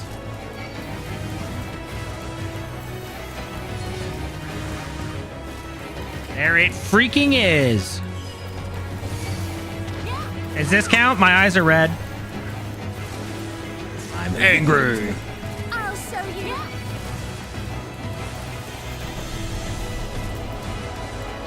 No. Arthandalus. That thing? Or the one prior?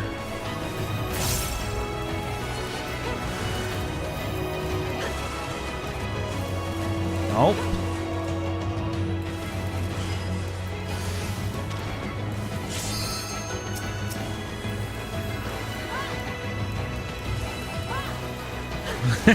I got about halfway through it and then it crashed. It kept crashing.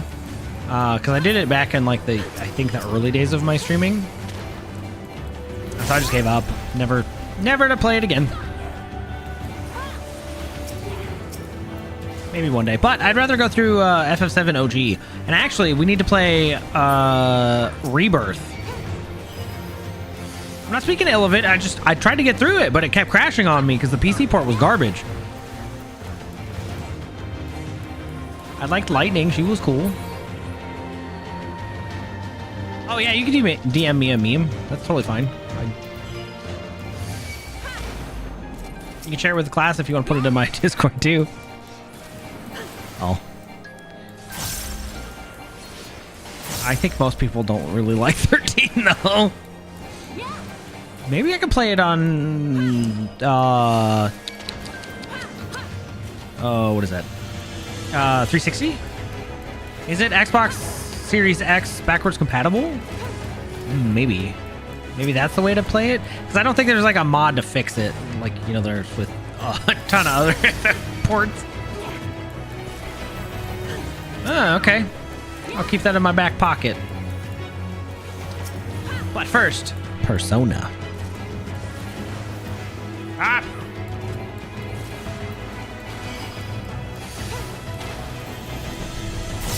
It was different.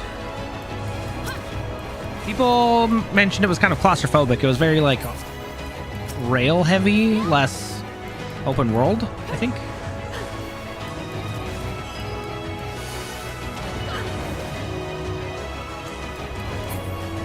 But between us and our goal loomed a final misbegotten fiend.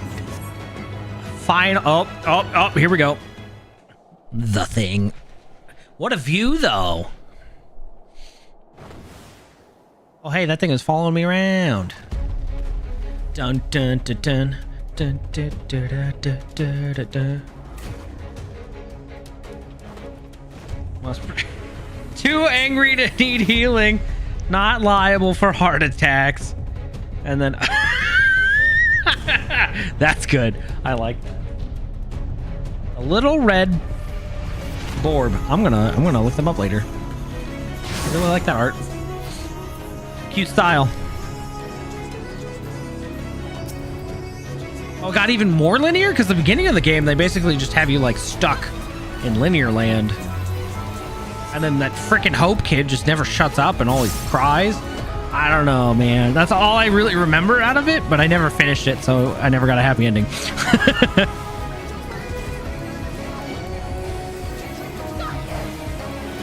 I sure did. Hi, Sumo. All right.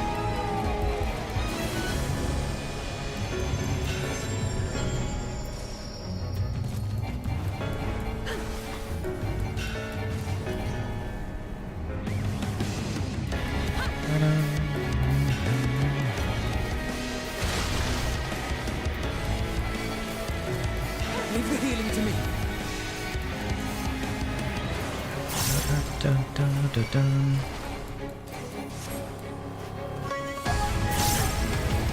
Oh, those are fun. Those are some long-ass beams. Okay.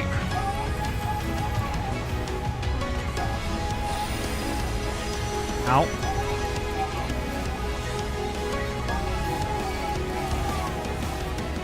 Best arc, huh? Okay. Guess we'll see where it takes us.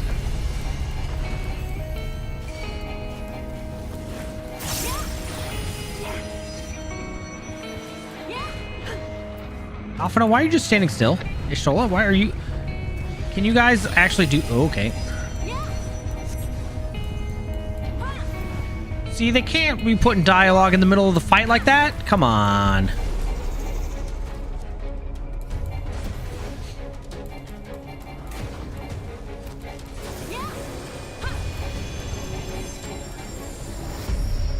This is going to leave a mark.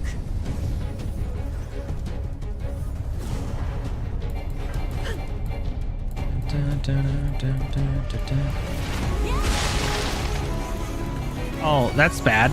Don't like that.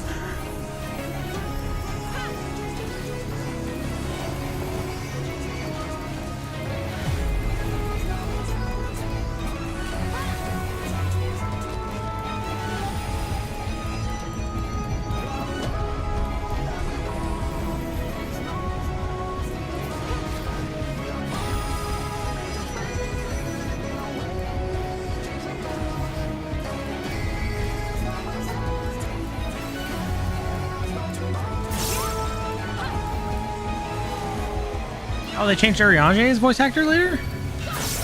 Oh. I did not pick up on that one. Rude.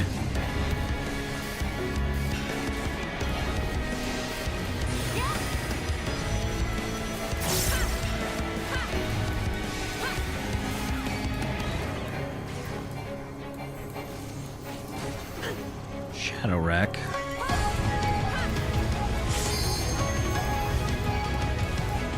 Do it! Do it now!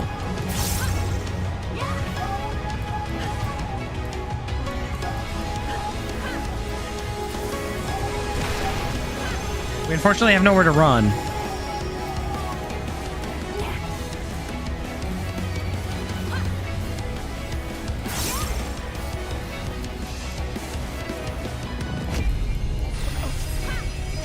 Ow.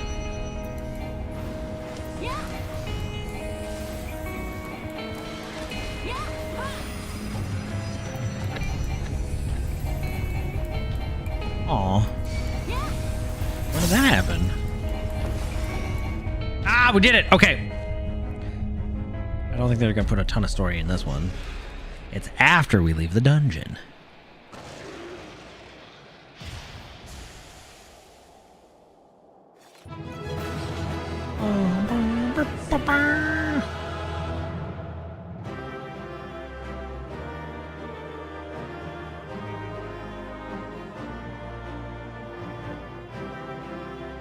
Oh.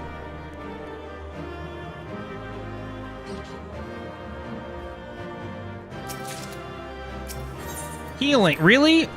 Healing? Dumb. The one time I open a chest. All right.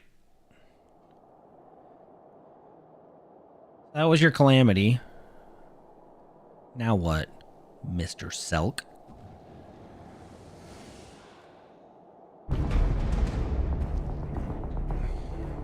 Well, well, you prevailed.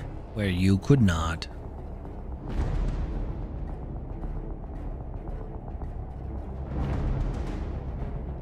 Nevertheless.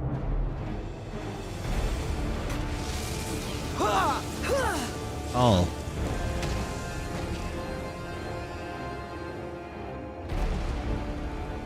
Your performance was underwhelming, and I remain unconvinced of your worthiness.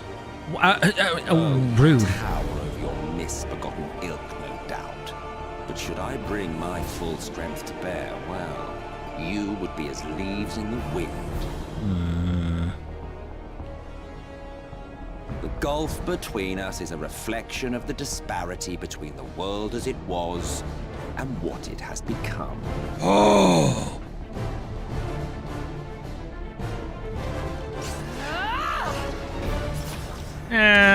Nice try.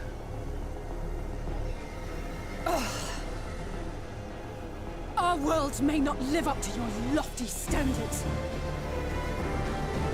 but they are our worlds, our homes, full of life and love and hope. And we won't stand by and let you destroy them!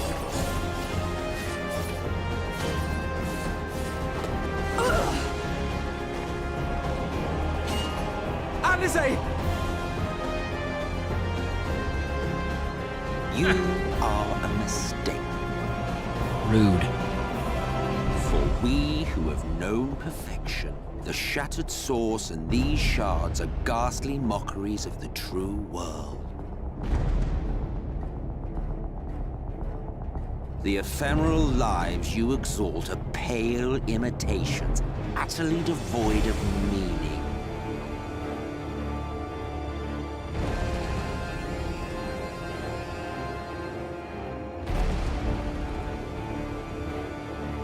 That's quite rude. Belittle us all you like, but we will rise again and again, and give the lie to your insults through word and deed.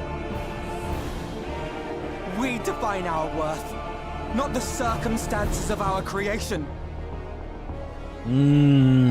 That's a good line. Prat.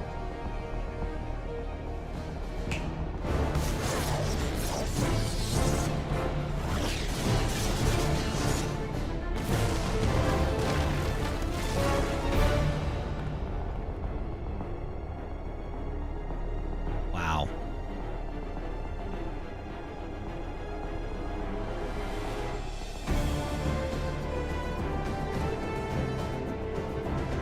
Fool. Who are you? No one. Nothing. I am her? Once I have reclaimed my heritage, my first act will be to expunge your stain from history's weave.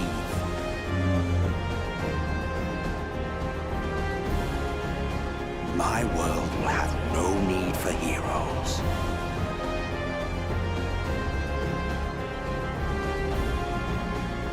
Bold claim of you.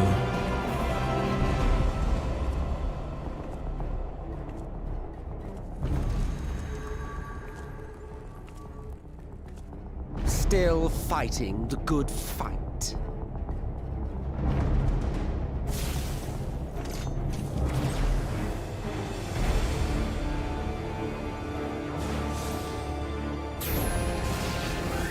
Okay, Estola.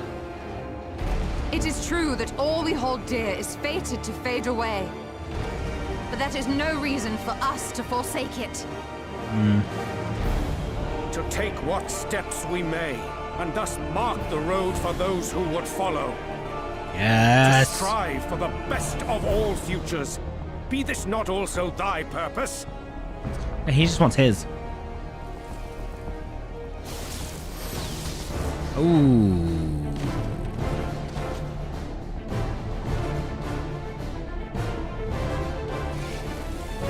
Do not presume to speak of my future.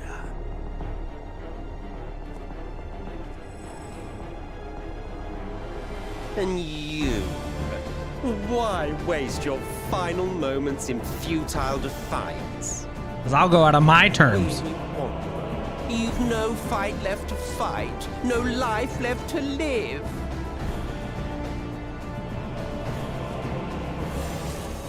Oh, there we go. We're dead. The end. Roll credits.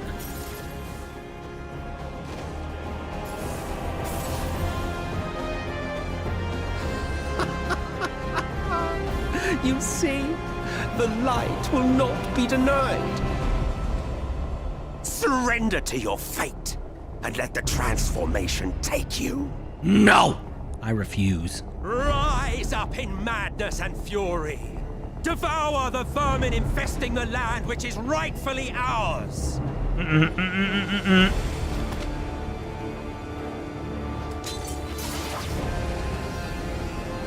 Now, Reed! Now! Oh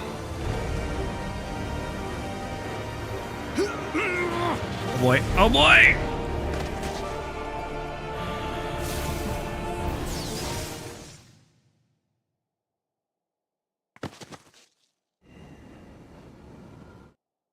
Fight it. You have to hold on.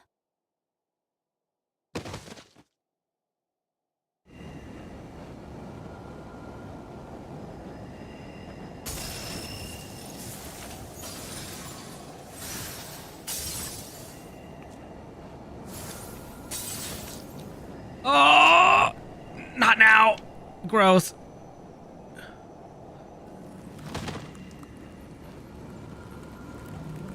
Hardbert?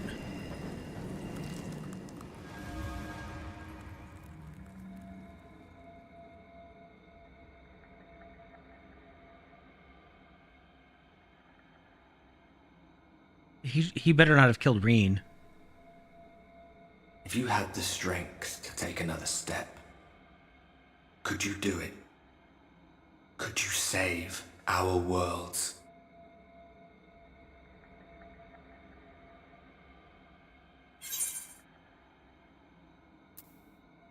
You know I could.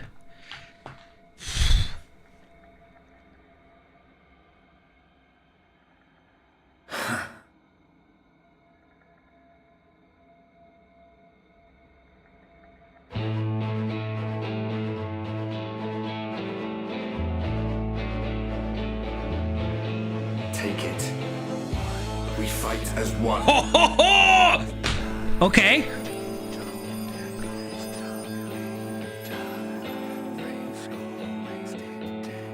Wait a minute.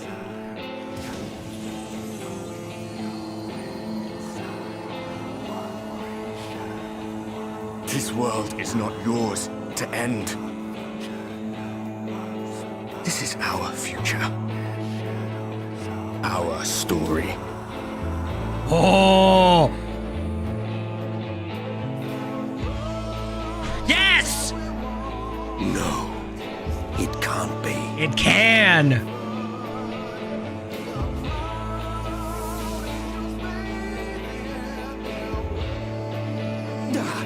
That trick of the light. You are a broken husk, nothing more. No, I'm not. How can you hope to stand against me alone? We stand together. Oh! Yes! Oh, man. I'm sweating. I'm surprised you can stand at all. I could not well leave matters half finished. Let expanse contract, eon become instant. Oh, boy.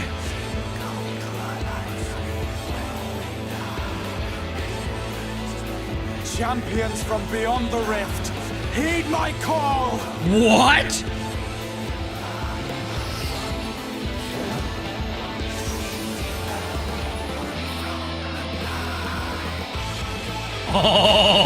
Okay, it's going down. Damn you all! Fuck you!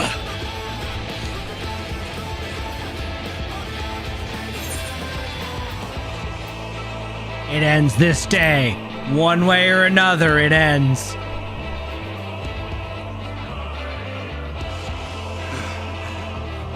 Very well. Let us proceed to your final judgment.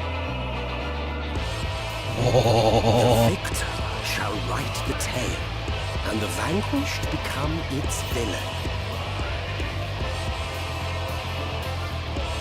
All right, villain. But come, let us cast aside titles and pretense, and reveal our true faces to one another.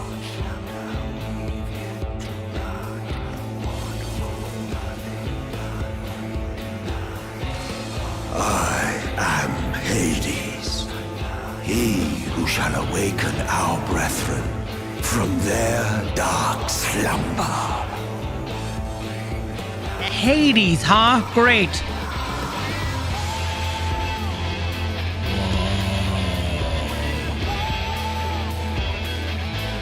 Oh! What? Just put me. I don't care. Put me in. We better not be waiting for long.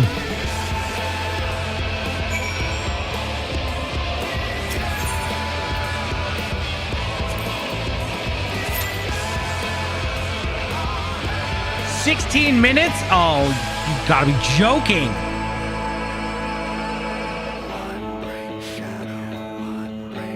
Half that, but still.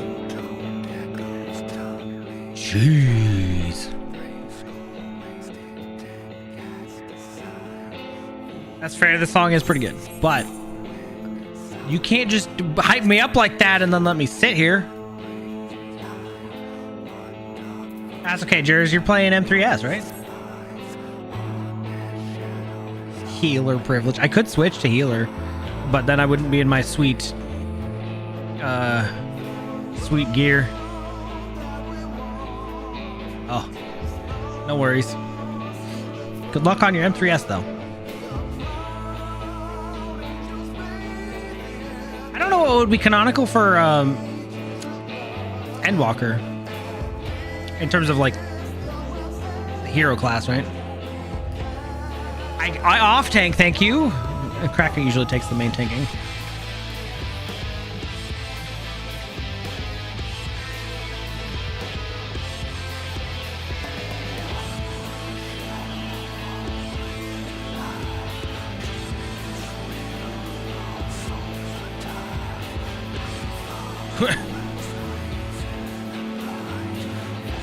Wait, why? What did Twitch head do?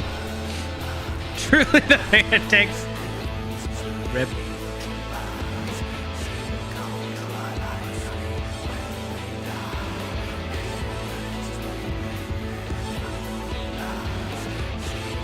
I don't want to switch and travel servers because that would take a lot of time, but we might have to. Paladin? Crap, my paladin's not high enough. Well, oh well. Oh, I'm sure they were long. Well, while we're sitting here, I can check the other thing. It is Dark Knight, but I went Warrior because Warrior of Darkness. Because I knew I had it up and I didn't want to Dark Knight. I mean, I went Ninja for Stormblood, but it was technically Samurai, right?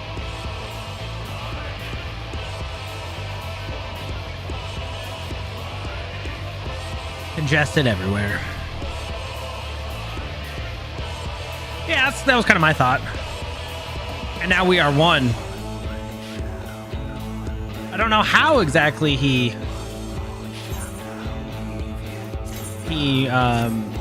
saved the light within us, other than us becoming part of the same hue, but maybe all will be told soon.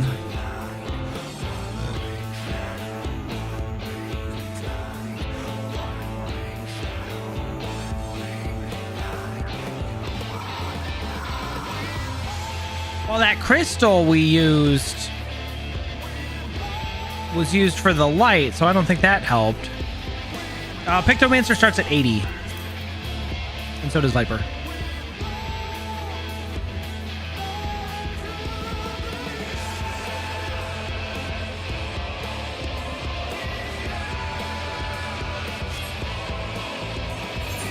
And it's basically the start of the expansion prior, so...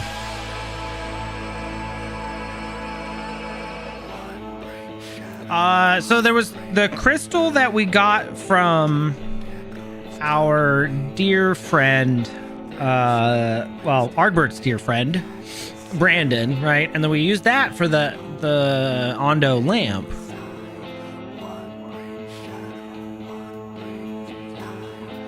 Unless there was, we got to keep part of it.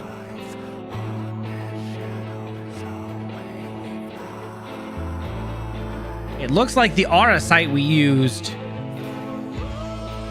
the initial crystal looked like the aura site we used to trap La Habrea and shattered him. Unless there was a different crystal.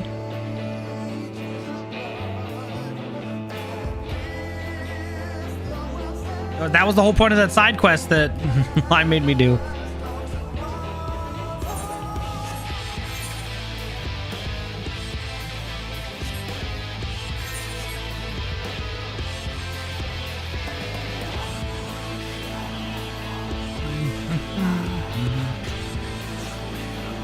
Oh, there's a healer popping up. Okay, you guys can kind of see it there. We got one healer in the queue. If it hits 16 minutes and I don't get it, I'm going to be pissed.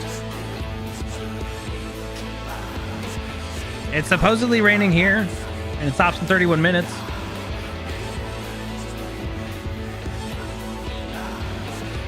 Man, I have to mow the lawn tomorrow. Hopefully, such a... Oh. A tank, I feel like that's long, and a healer, that's also long. Do you need me to come mow yours? Because I basically have tomorrow and Sunday to do it, and then I'm out. Oh yeah, WoW DPS is rough, very rough. But I can never bring myself to tank in WoW. Yeah.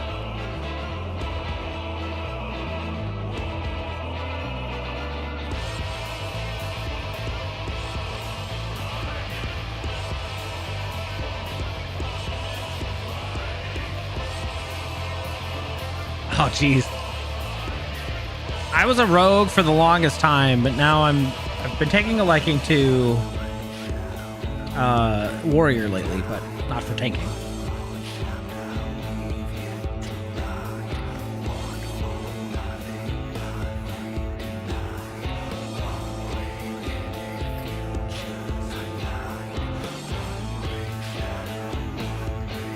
Uh-huh.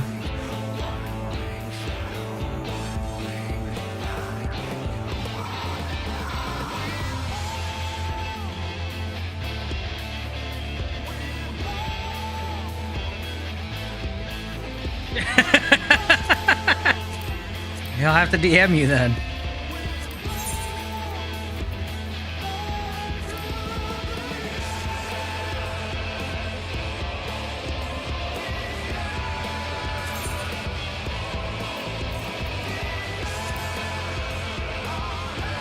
Doesn't even glow.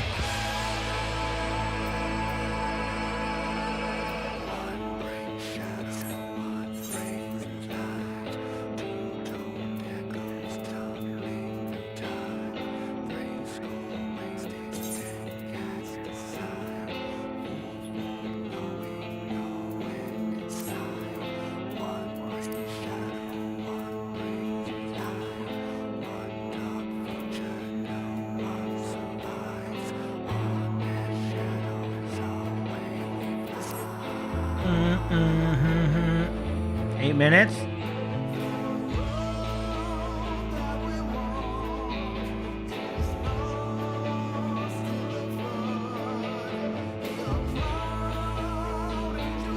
What? Oh.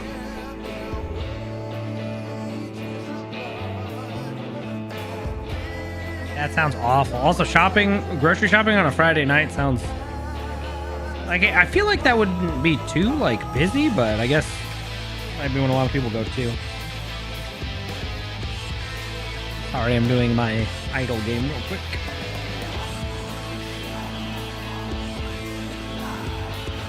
Somebody want to call me when the queue finishes? This is ridiculous. There we go. Okay.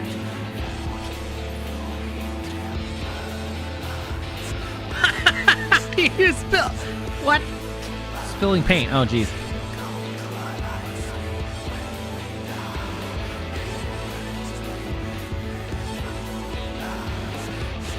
Edible and.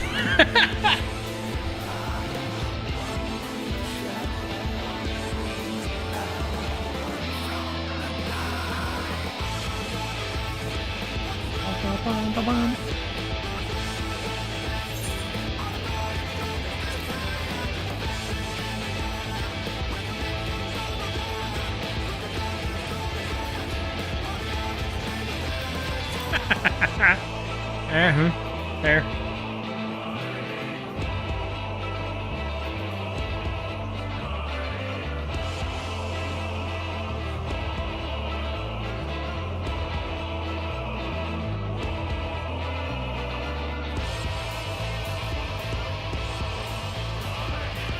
And we might actually have to travel at this rate.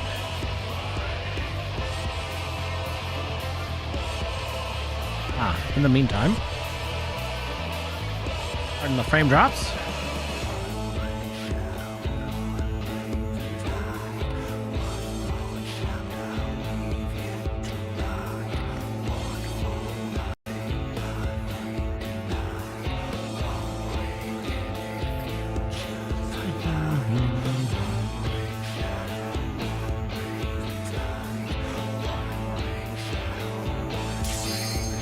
Oh, it popped! Woo! We're going in. Anticipation.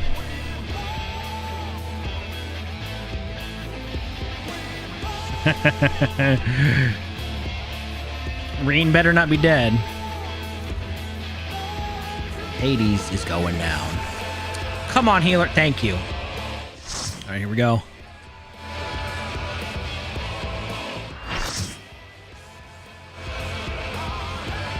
The dying gasp. Come, friends. Oh, Lord. Sit up, BB. I am.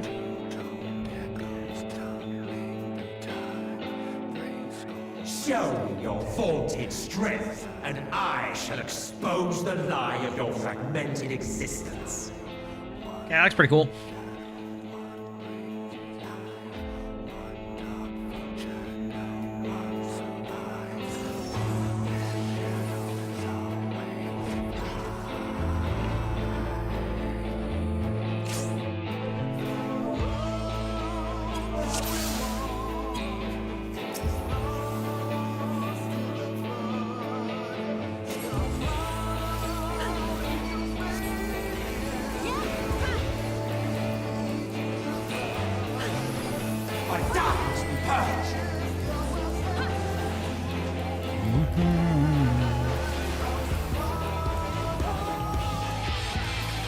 Darkness reigns.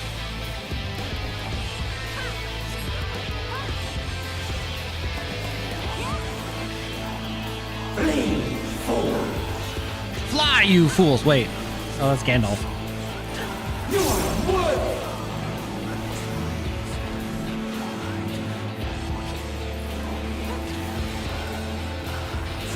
Your pain is mine to command. Are we supposed to stand in those?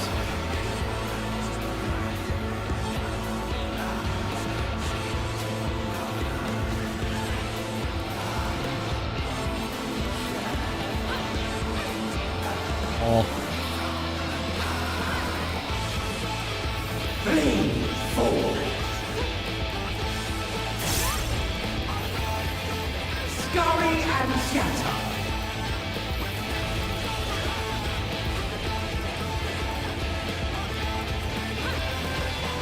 There's got to be another phase because it seems too easy.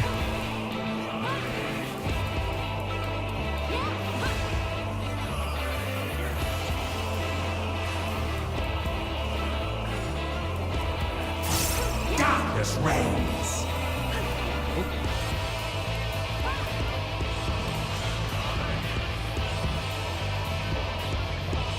But darkness be purged.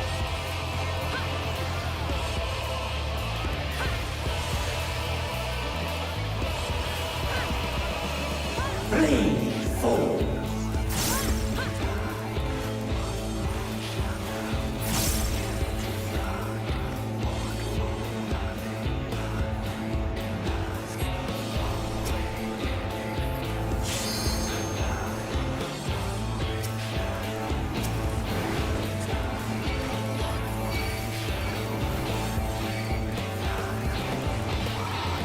There we go. Off taking.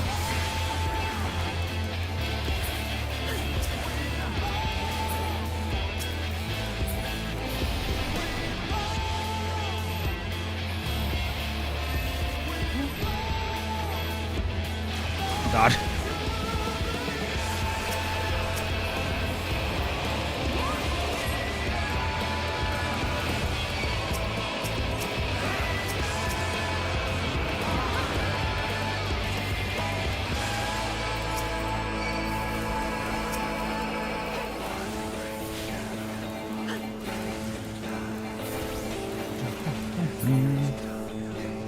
Okay. Okay.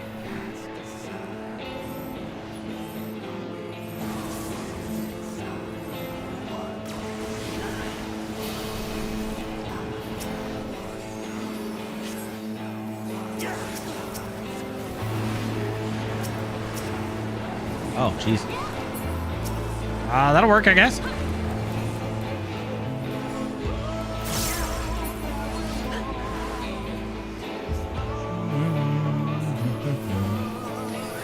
Yawn wide the ever-hungering void? Oh, no thank you.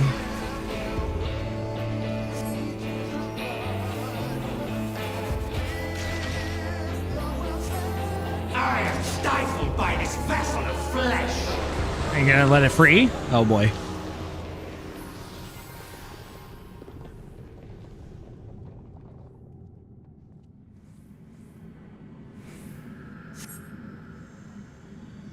Oh, I don't like this. Every hope and dream. What is this? Undertale? Oh God. The future of these stars shall be shaped by my hand. Oh, very Crystal Tower-esque. The Cloud of Darkness. I shall be raised up by the prayers of my fallen brethren. Behold, a sorcerer of El tremble before their glory. Holy shit. Okay, this is kind of epic.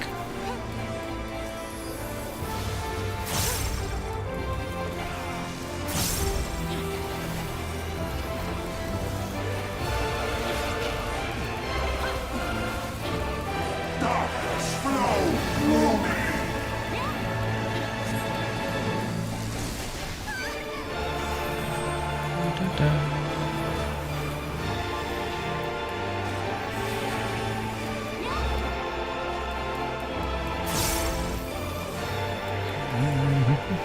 Ghost pests.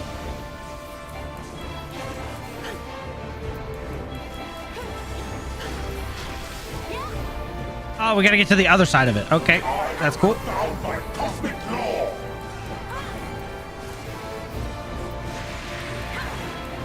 Down the middle, got it.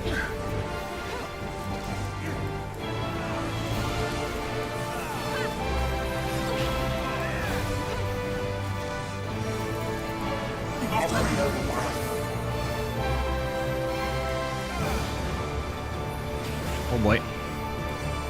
Ghost pests.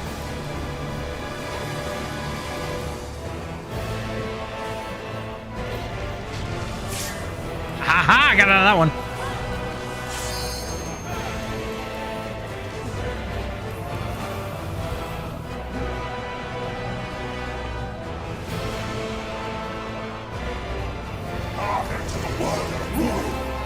Oh. Ethereal jail, no! I would like to be free. Thank you.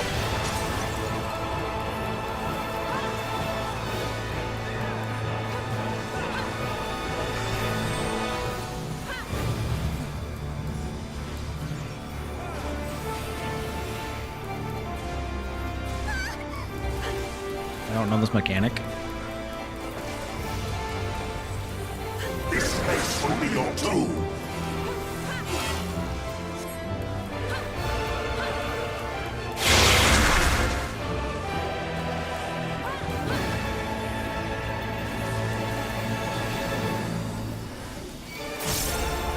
I saw Doom counting down.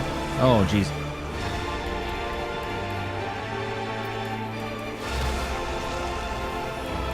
Darkness flow through me.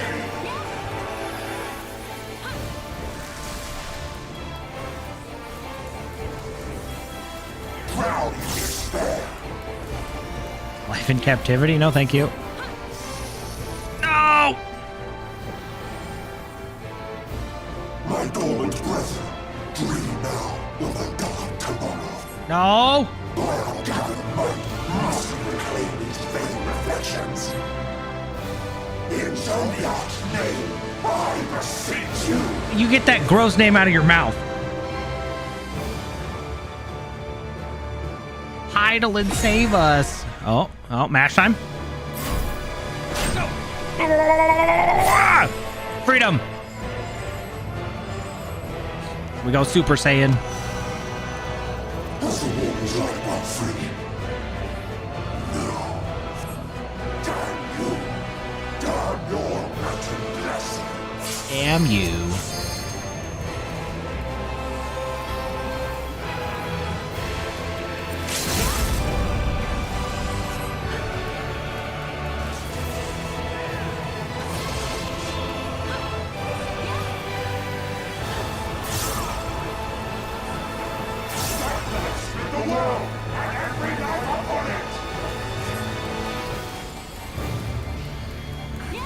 we're almost there. And other than 5 vulnerability once, didn't die. Our tragedy must never again come to pass.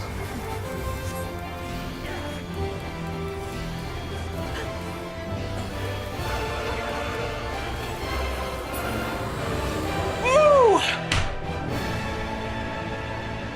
Take that, Zodiark's not champion. You have no power over me. Are you sure about that?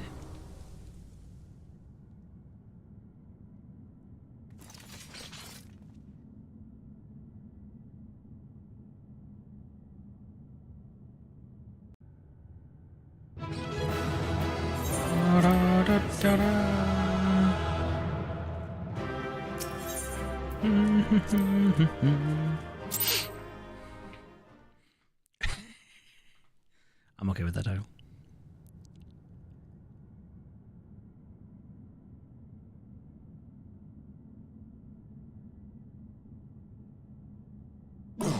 Will not yield.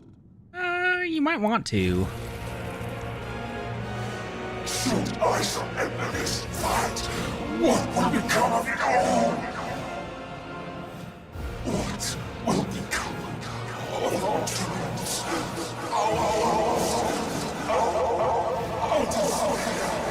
Oh, don't guilt trip me now.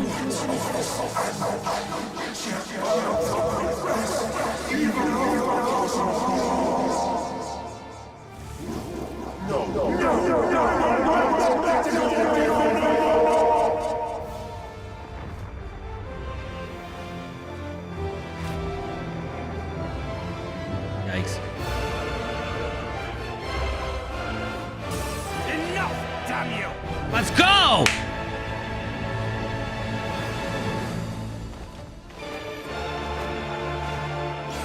Ah, the aura sight!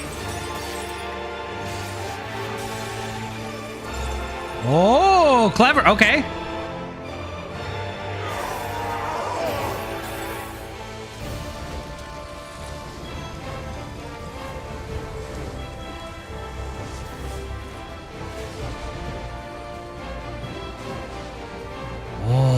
Such infernal strength! Well, yeah, he's one of the big 3.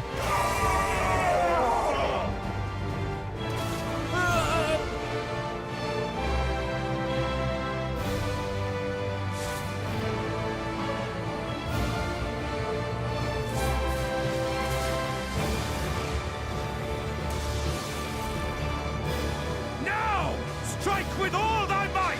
Go!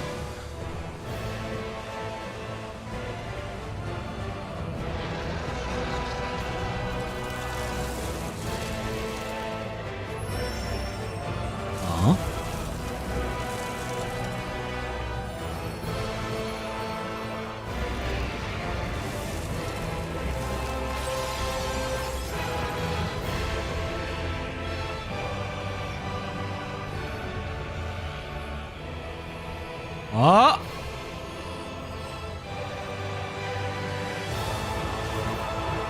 Oh!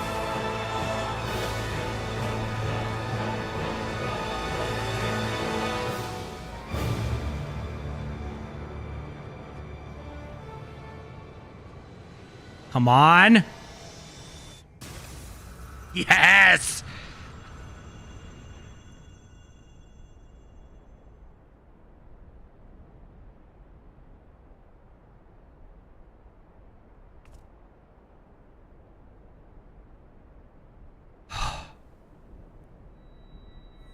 Thank you, Ardbert.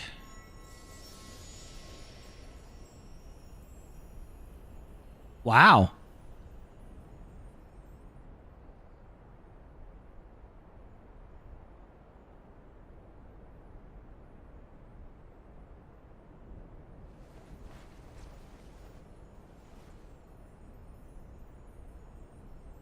Remember. Remember us.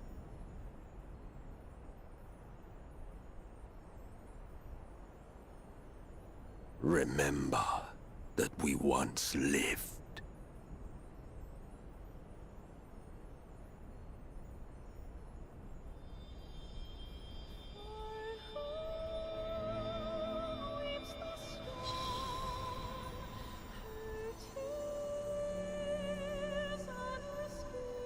Huh.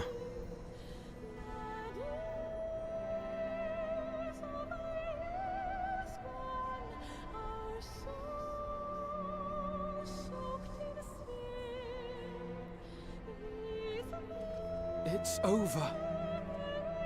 Emet-Selch is no more. Oh, wow. More importantly, how do you fare? Oh, great.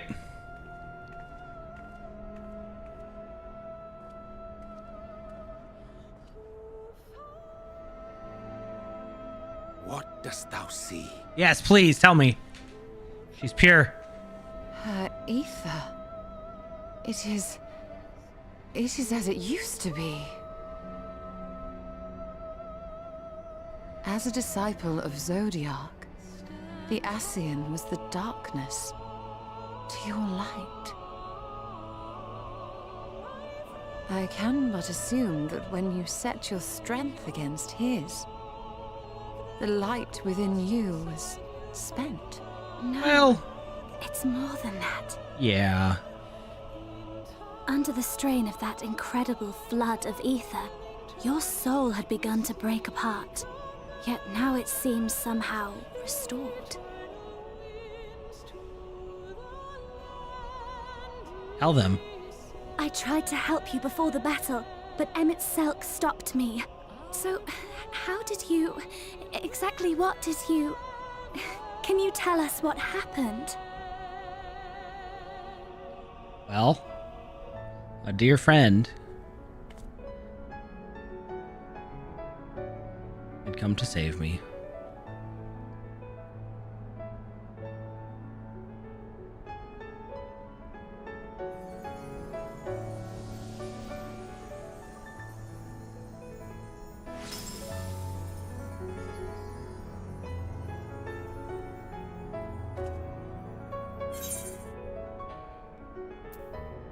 I had help from a hero of this world. I see.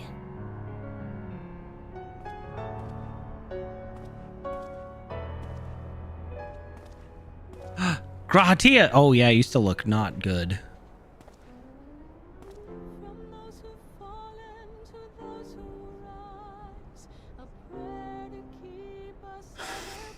Where to start?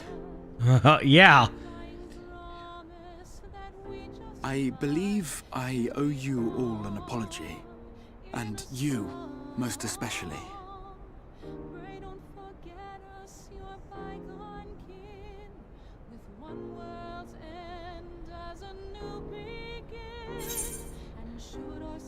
It is good to see you awake, Grahatia.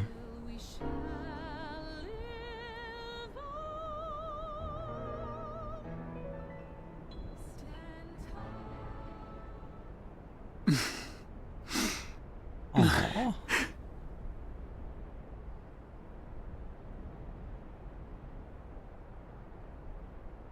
Well, 'tis good to be awake.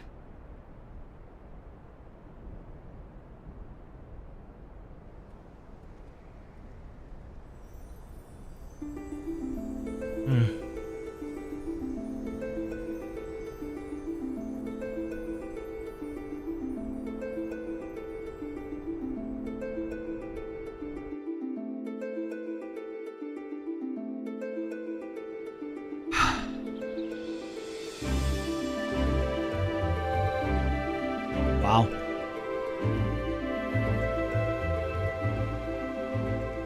So, those mad souls dove straight into the ocean over there, didn't they?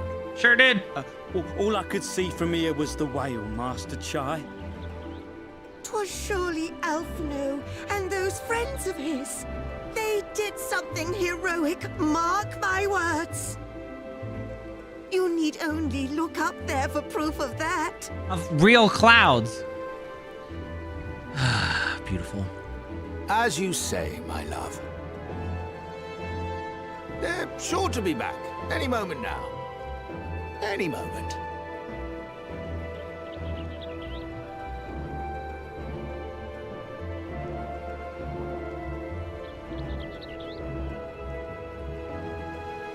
They are coming back, aren't they? couldn't bear the thought of... Don't worry, we're coming back. Just... Aww. There, dear. Everything will be all right. We're not dead. Oh, Kai, sure. There, look, over the beach. We just happen to wash up over there?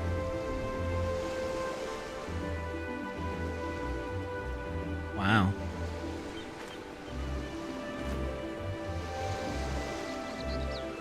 Ho there! Greetings! You all right? Welcome back!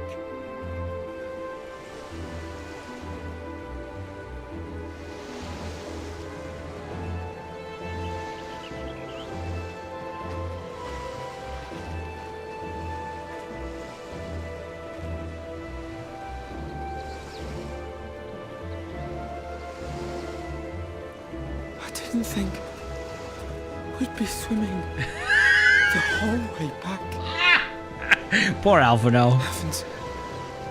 Heavens, take me. Alphino! Oh, hells.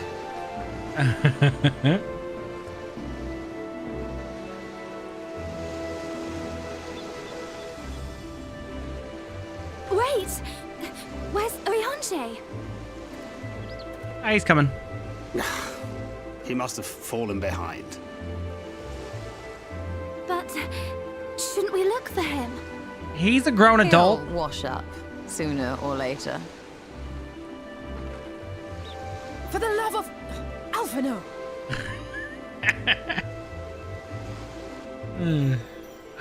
Fail. Ooh. Come back, dear ones!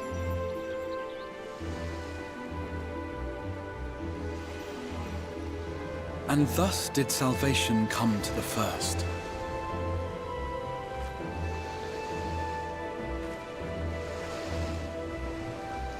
The lamps of Amarot will fade along with Emet-Selch's enchantments, and the depths shall be as once they were.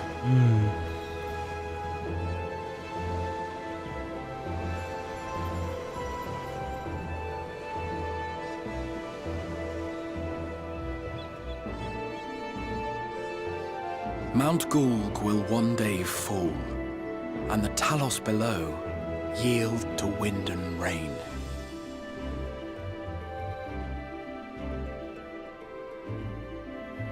This tale, too, will fade with time, passing into legend as the world heals and moves on.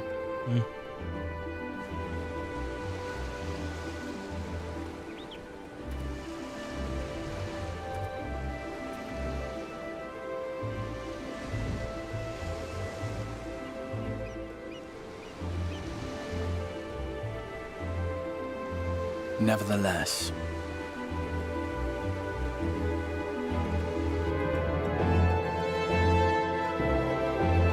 wow.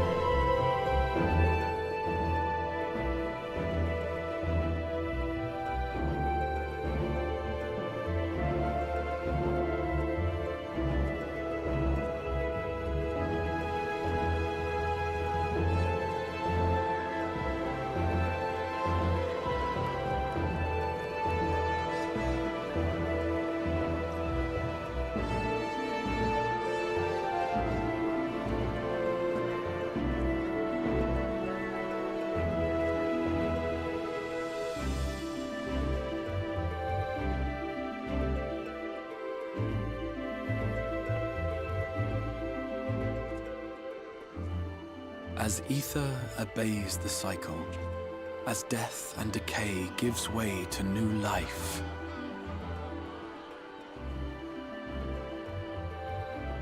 Ardbert. Oh, hey, look, he got a new axe. It's clean.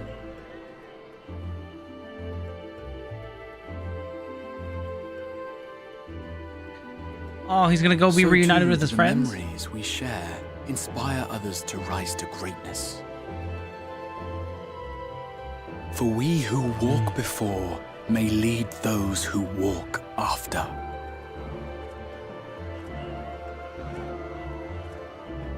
Your road goes ever on, as does your story, as does your legacy.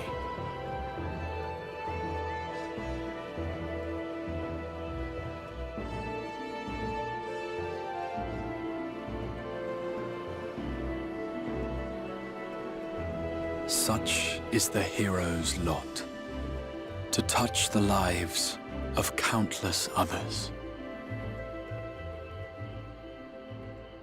Excuse me? You're the Warrior of Darkness, aren't you? Indeed I am.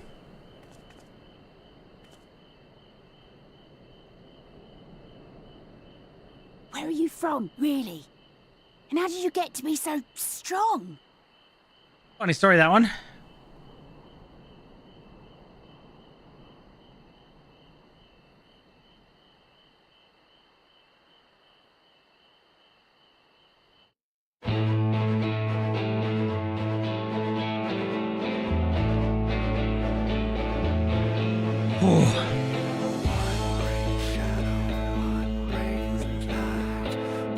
Wow.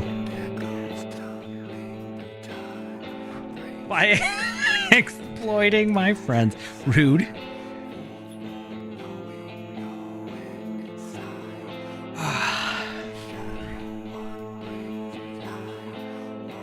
That's a really cool shot. Wow, what a painting. And this would technically be me, right? Because it's the Dark Knight.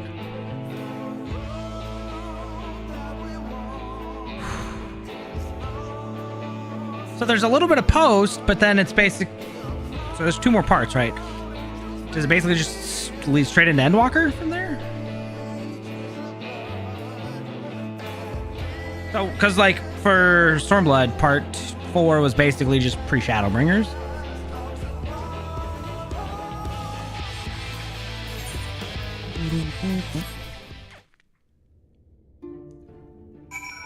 Oh, okay.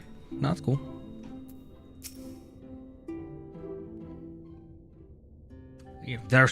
They opened a lot of fucking doors, to be fair.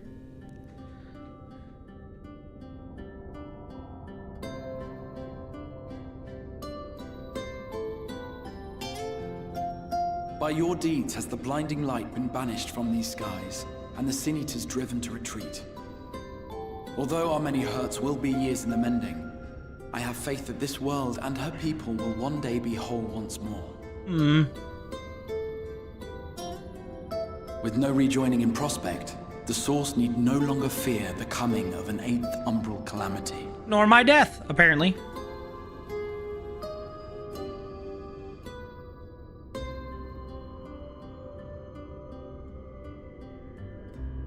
And with that triumph, the future from which you came will no longer come to pass. Yet here you still stand. So I do. I wonder if that other age continues onward somehow, cut adrift from time's flow. Or have I simply etched myself a place upon this new block of history? Either way, this is an unexpected development. As the summoner of your souls, my death was meant to release you back to your world.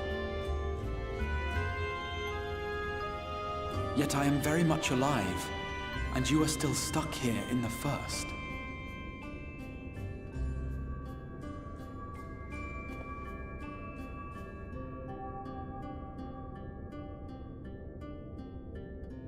I believe I speak for us all when I say that we are happy to postpone our return if it means your life is spared.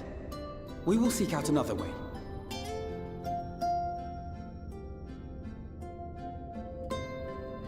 Besides, I never had any intention of rushing home. There are people here I still need to thank, and this means I might actually have time to do so.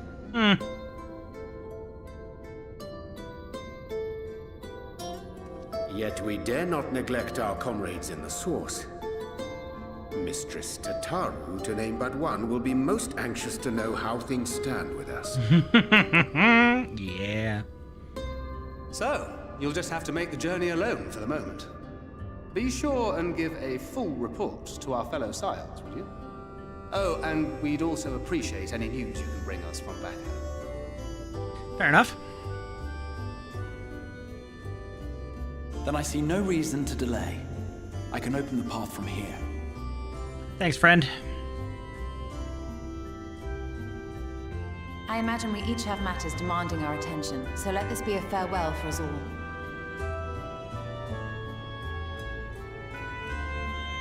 Send word when you've resummoned our friend. Oh, and do try to ensure she arrives within the city next time. Of course. I shall strive for utmost accuracy. No strange forests or unplanned passengers, I promise.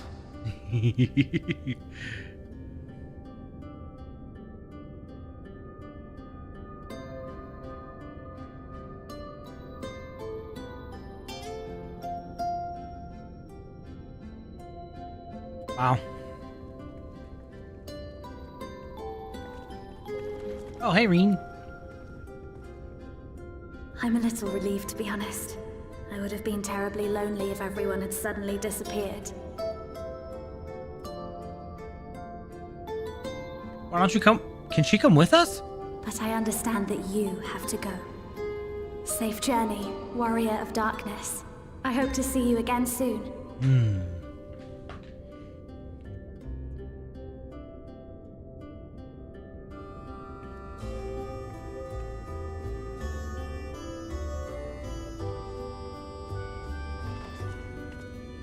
Just a moment while I attune the portal. Then you can be on your way. Thanks, Graha.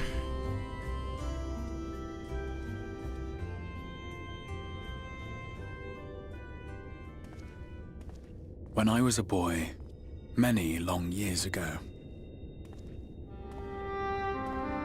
I yearned to stand tall as the heroes of Eld. But like a fool seeking to pluck the stars from the heavens, my every attempt to reprise their deeds fell short. And then one day, an all but forgotten dream from my youth stood before me in the flesh.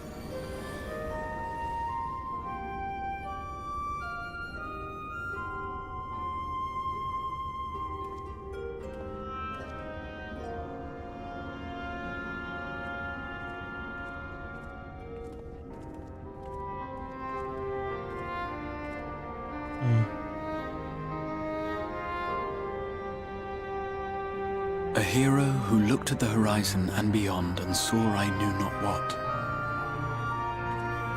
All I knew was that I would give anything to stand at that hero's side.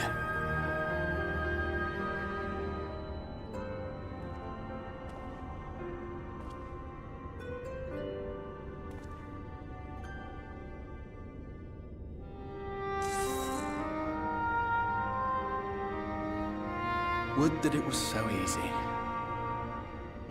The glory of the heavens was ever beyond the grasp of those who never thought to reach for it.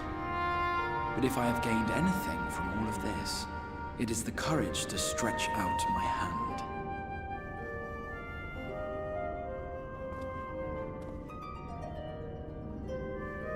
Do you hear me, Grahatia? This is no time for sleeping.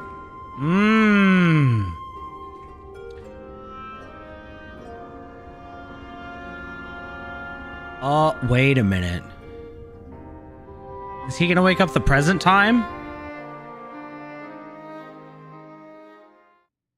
Meanwhile, in the Imperial Palace in the Source. Oh yes, there was a battle going down.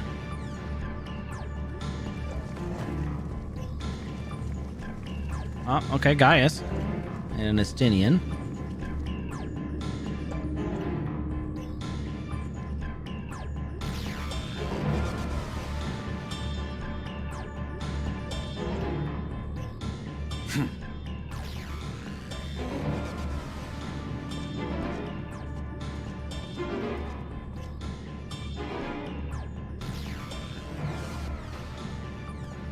To the west gate.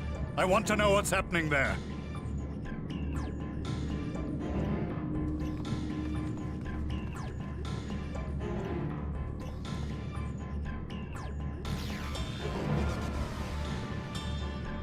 Same as the others, struck down with a single blow.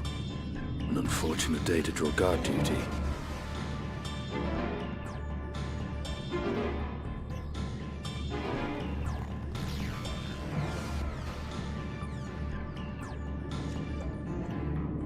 Forgive me. These were your people. We took advantage of this slaughter to slip into the palace. 'Tis not for me to grieve them.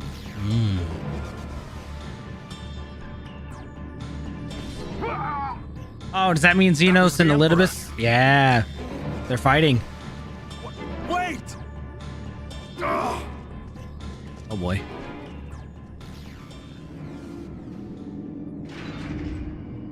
We might get our fated battle after all. Oh, no. Uranians!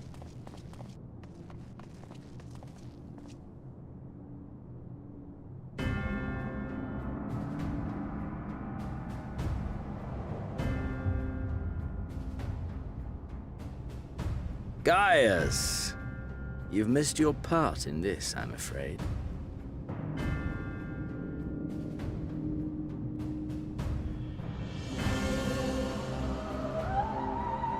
Identify yourself, demon! Oh. I dare say that Xenos. For the Ascian. Yep. Where's the Craven Elidibus? shed this skin and fled, rather than face me. A pity. I was looking forward to crossing blades with myself. But I cannot deny the feeling of satisfaction. Body and soul reunited at last. What now? The game continues, but the pieces have changed. Only if we trust in a paragon's words. A mistake I do not intend to repeat.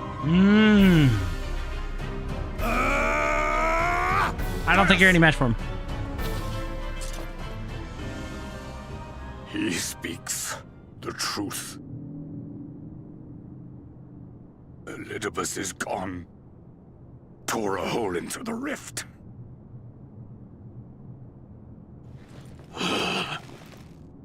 Xenos, my foolish, greedy son. Was a second life not enough? Was the Empire too rich a prize to ignore?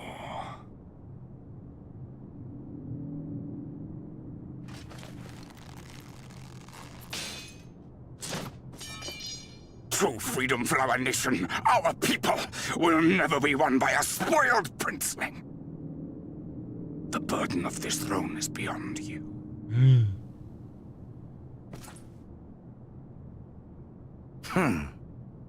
Tis you, father, who have struggled with this burden.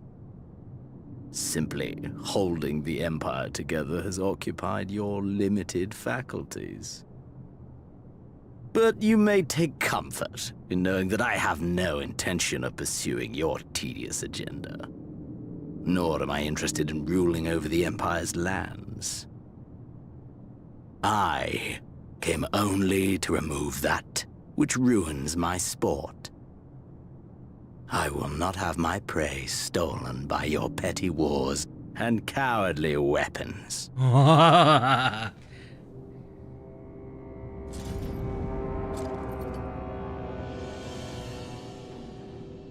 You would kill me just for that. Yep. I need no other reason. Any and all who interfere with my hunt will not do so twice! Whoa.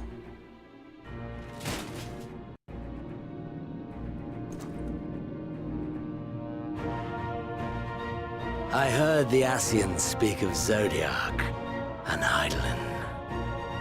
Even the will of this star is but a construct of our own making.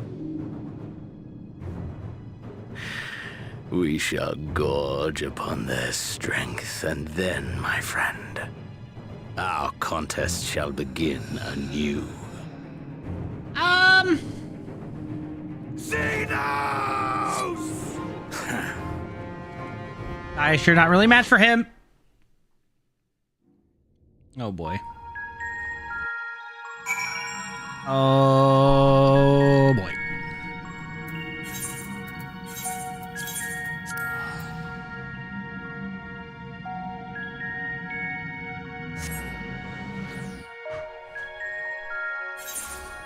Yeah, the whole Black Rose thing was kind of stupid. We just kill the entire world, drain everything of all its ether all at once just to win. Oh, that's okay. That's not submission. That's just complete genocide of the entire world. This would have happened under Emet-Selch, all right? Tataru!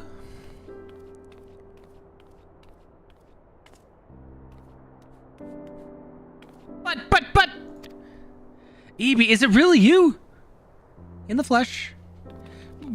But how? We didn't think you'd be back for ages. Time moves in mysterious ways.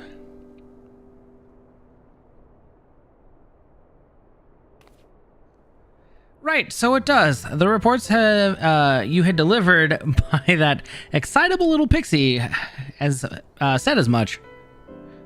Oh, right, she was our emissary over here. As for the situation on this side, the Imperials are still eyeing our forces from afar. From what I'm told, the Garlean armies have been slow to react and seem reluctant to commit to any large-scale engagements. It's an odd sort of stalemate. Otherwise, we've yet to see any sign of that awful Black Rose weapon we were warned about. Oh, but I suppose we did call in an old friend to help out on that account. Estinian. Oh, Kryl! Kryl and I had a terrible time tracking him down, though it will be worthwhile to see the look on your face when you find out who it is. Anyway, I was just about to make contact with this helper of ours, and then confirm the latest news from the front. Might you fancy having a rest while I do? Absolutely. Ah, the Warrior of Light. Back where she belongs, just as if nothing had happened. Though you do seem different somehow. You'll have to tell me all about your adventures when we have a spare moment. Until then, welcome back. Thanks, Tataru.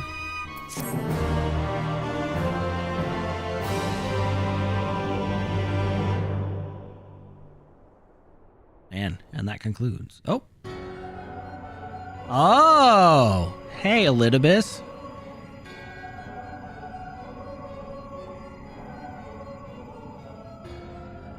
Oblivion has claimed him.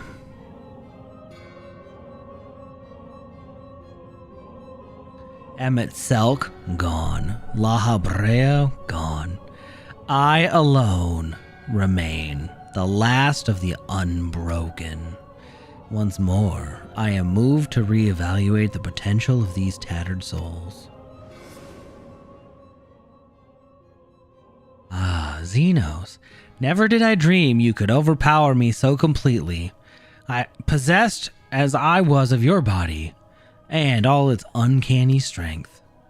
And now that I have shared with you the truth of this world and its reflections, who can predict how events will unfold?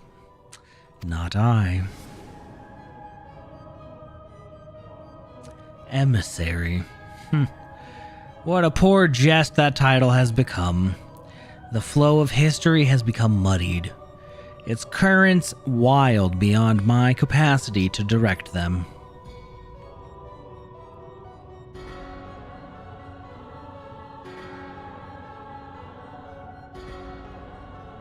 You have wrested the advantage, Hydaelyn. The thieving hands of your disciples tighten their grip on our star. The origins of the world remain hidden and its inhabitants ignorant of their broken existence, just as you and your creators desired.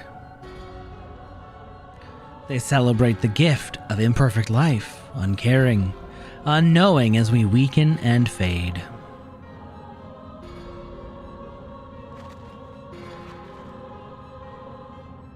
But do not imagine yourself rid of us. Though your champion has indeed proven the most egregious obstacle to our ascendance, a barbed thorn in my side, she may yet be removed and cast into the abyss. Oh yes, it can be done. I will keep these heroes mired in the first, and victory will be ours at last.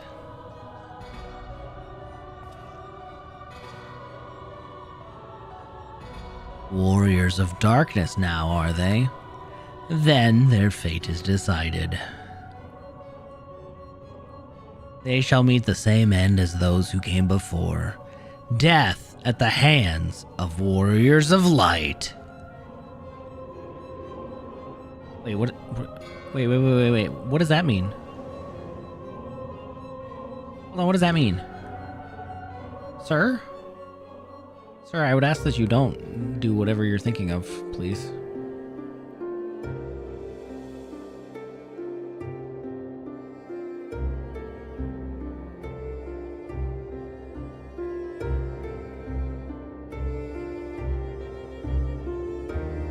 It seems you were right. Yes, there is something out there.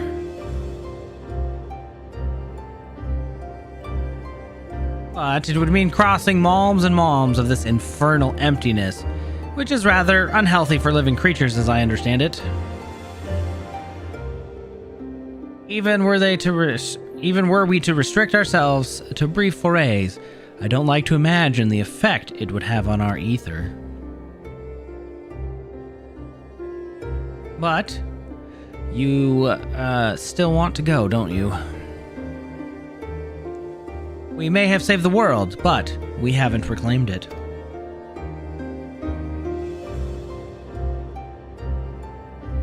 Ah. Well, when you put it that way.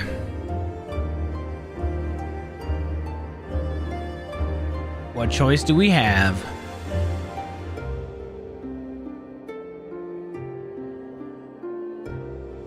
Well, of course I'm going with you. That's what family is for, isn't it? Come, let's head back and prepare for this mad journey of yours. Thank you, Thancred.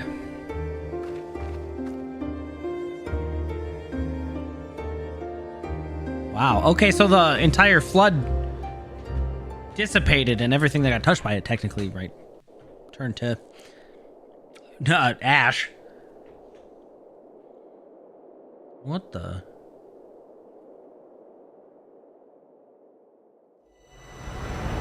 Though blazing skies give way to gentle night, what hand can end the warrior of dark and light? That's true, I'm technically both. Trust parties unlock. What?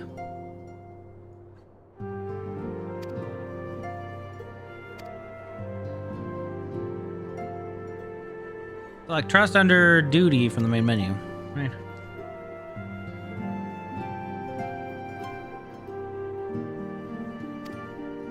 Yeah, okay, cool.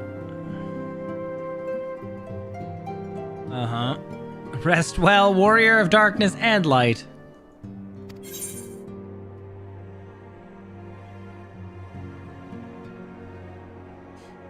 Neat.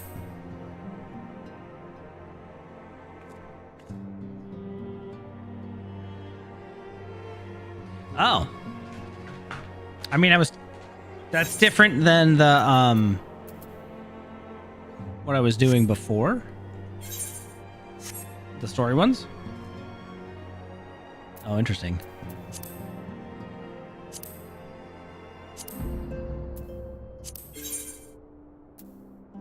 Oh, yeah, okay. I see. Well, we're not gonna deal with that. Stretch time. Stretch time. That's true. It has been 3 hours? Yeah, it's been 3 hours of just nonstop. I need to get up and stretch before my butt hurts. So, let's see. Let's put this up for a minute, and then we'll start part 3 here. Dang. Yep, we'll see. Not yet, but you are right. We need a little break. Get up, get a treat, get a snack, get whatever you might need. Stretch. Oh, rip. Not the katana. Yeah, we'll just we'll just leave this here. The Rising Stone's music is okay. Well, technically, the Waking Sands. I need a snack. Well, there's always relic weapons, right? I haven't really touched those, though. Okay. Yeah.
Well.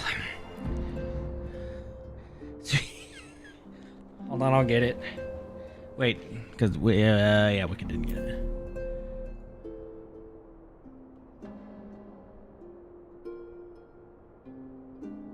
Bonked. Okay. Hello, welcome back. Sorry. We have the final Wild Cherry Pepsi. Hey, good job, Volklin. Apparently Xylo just got to just finish up Shadowbringers and now he's an Endwalker.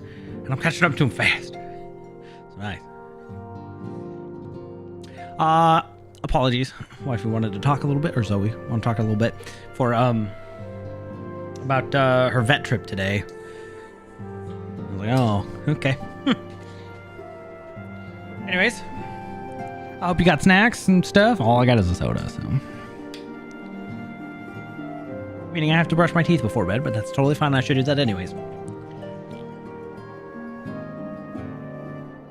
All right, part 3.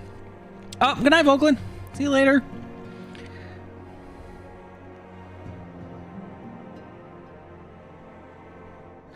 I mean, you can call her either one, right? I think around here it's known.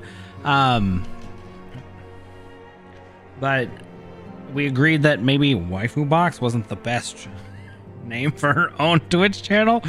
So it just has different connotations with it. So, yeah. Thanks. Oh, we will. Hopefully. Since we can actually do them with story people, which is nice. Not wait for a queue forever. All right. Deep within the city of Amarat, the Ascian Emet-Selch is at last brought low. You return to the Crystarium, victorious, the people celebrating beneath the blessedly clear sky. Though your comrades are not yet able to return to the source, they bid you cross the rift and relay word of your success to Tataru and the others.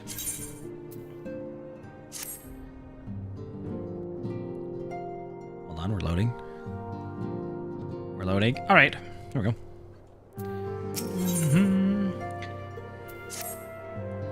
Ebi, God, it's good to see you. I hope your being here means you've had your fill of rest. Not so much as 40 winks, truth be told. Nah, more than my fill. Stuck in VR forever. Welcome to Sword Art. Well, you've certainly earned it. Not much has happened here since your last visit. I had planned for you to meet that helper I told you about, but he refuses to answer his link pearl. I do hope he's all right. We've been exchanging messages with the Elorzian Alliance throughout, though. They say the fighting is finally stopped at the Gimlet Dark. Oh, and the Empire's shown no signs of movement. Which means we might actually have a moment to ourselves for a change. Seeing as you're back, maybe you could tell me more about your time in the First. Great. Oh, and if you don't mind, I'd like to ask Flamen to join us. She'll want to know what happened to Minfilia, and I think it best she hears it from you. Well, we'll meet on the terrace at the House of Splendors.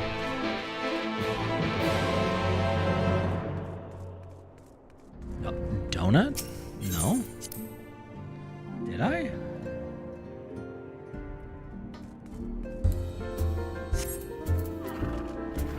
Donut, I know it. What? Wait, up, down, left, right? Oh yeah, up, okay. Ah, yep, right here. Hi, Flamen. Sit. Beautiful. And it makes me stand up anyway? Come on. Ebi, it has been too long. Tataru did mention that I would be joining you, did she not? She did. Thank you. Words cannot well express how I have longed to know more of the First. This world Minfilia has sacrificed so much to save. But come, rest your feet. Tataru should be arriving shortly. Oh. No, it's because of this.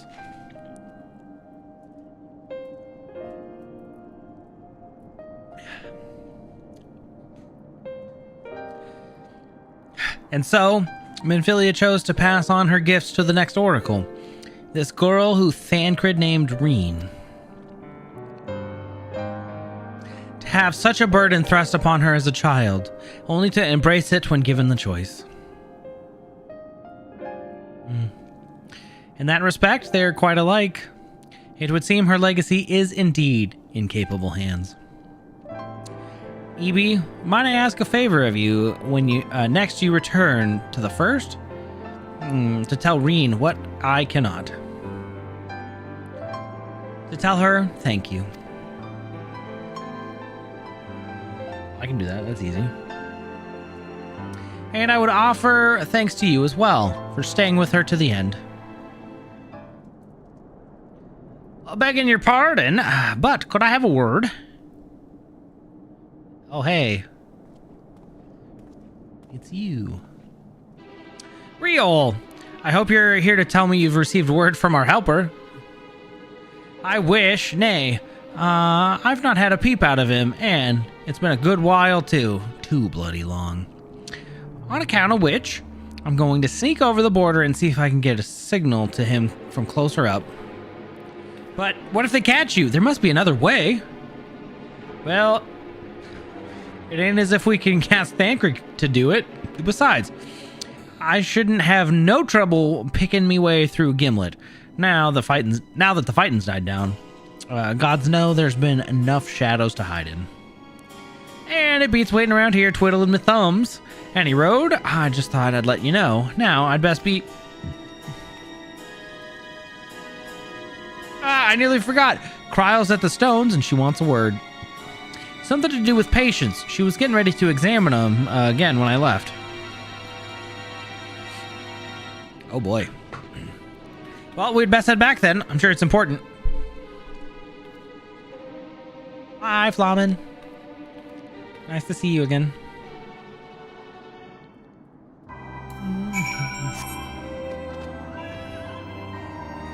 Whee! I mean, man, I wish I had a donut, but... No, I just need to brush my teeth before bed because, you know, soda gets all weird.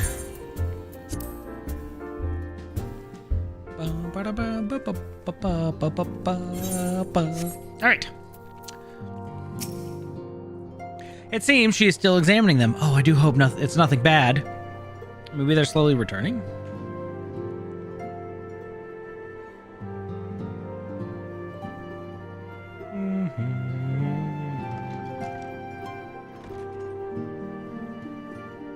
You're here.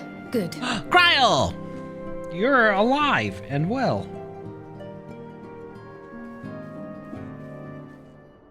So, how are they? Still locked in slumber, but otherwise in good physical health. That's good. For the present, at least. Wait, what does that mean? For the present? Oh no, is something wrong with them? I'm afraid there may be. Huh? I summoned you after detecting faint signs of instability in Thancred's corporeal ether. But subsequent examination suggested all 5 might be affected. And when I examined them just now, my fears were confirmed. Tellingly, the degree of instability varies between them. Thancred exhibits the most notable signs, followed by Y'shtola and Urianger. The twins' ether, meanwhile, remains relatively stable, but there is a change there too if one knows to look for it. Huh. That's the order in which they went. Isn't that the order they were called away in? Yes, it is. Indeed. Which leads me to believe the instability will only increase with time. Though I can but speculate, I fear this may be a symptom of a weakening link between body and soul. By the gods! What happens if the link is broken? Well, then their bodies are dead. Like, they're gone. I cannot say for certain. This is all unknown territory to us. Yet whatever happens, it cannot be good.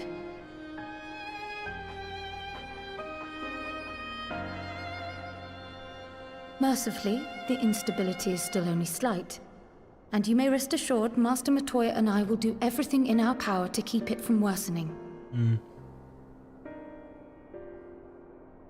Be that as it may, it is imperative that you find a way to restore our friends' souls to their bodies.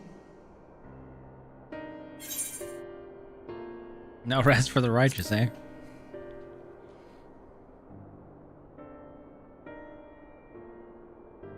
Thank you. But where's she even supposed to start? We had the greatest minds in the realm hunting high and low for an answer, and they ran out of places to look.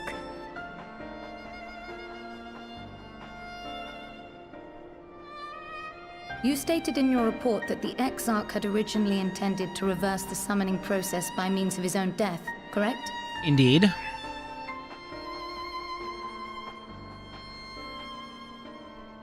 Raha always was a reckless young fool, ready to die for the first righteous cause that came along. His plan might well have worked, but I, for one, am glad he never had the opportunity to see it through. Even if it does mean our friends must remain stranded a while longer. Wait a minute. Can we go wake up our Graha? There is another way, I am sure of it. And the key lies with him, with the Exarch. Pray return to the First and apprise him and the others of the situation. We, meanwhile, will do what we can from here.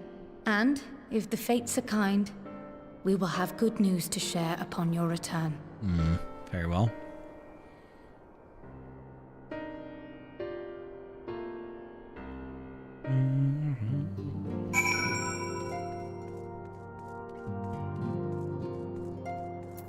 Oh, let's just teleport. That's so much easier.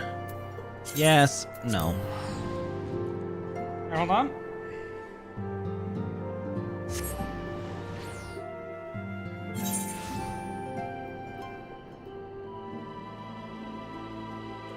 Oh, there's so much. Oops, I went too far. Hold on.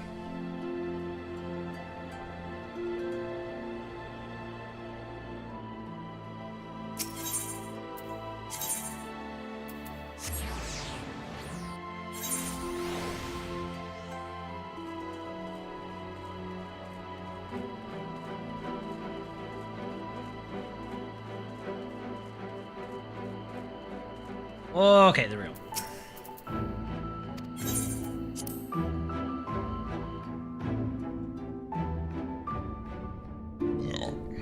Hello, Graha.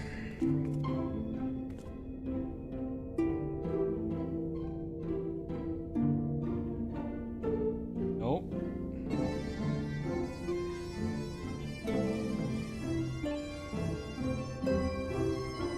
Okay, we have quite a few quests.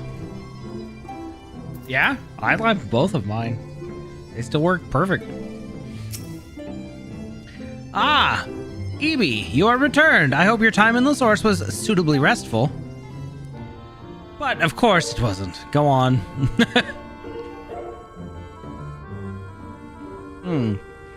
Their corporeal ether shows signs of instability.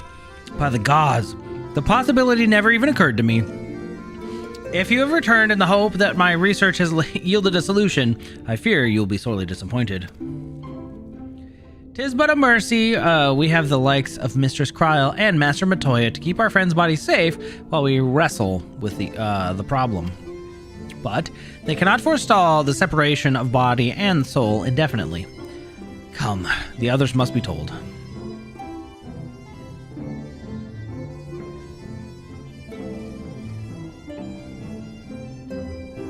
Hey friends, we have problems.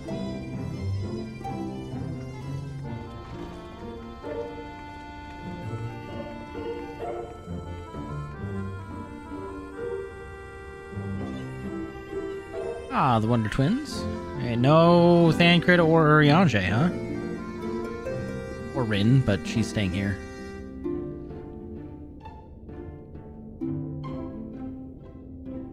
Yeah, you are indeed dying.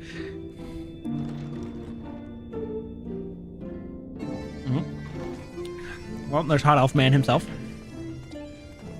Pray excuse my late arrival. Will Thancred and Reen not be joining us? Nay, milady. With apologies to all, they beg leave to pursue their investigation of the empty to its conclusion. Should matters here demand their presence, however, they did assure me that they would make themselves available. Yes, of course. Then let us proceed.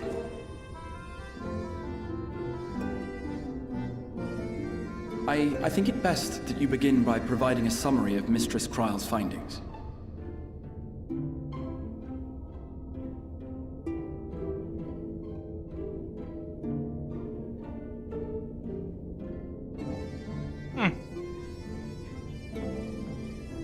I suppose it was only to be expected that some change would occur. Yet our souls seem unaffected, to my eye at least. How long they will remain so is another question. Kryle is right. It is imperative we find a way to return to the source.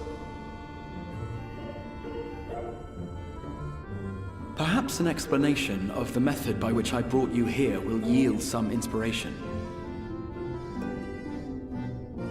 Ere I begin, it must be noted that I am by no means a gifted mage.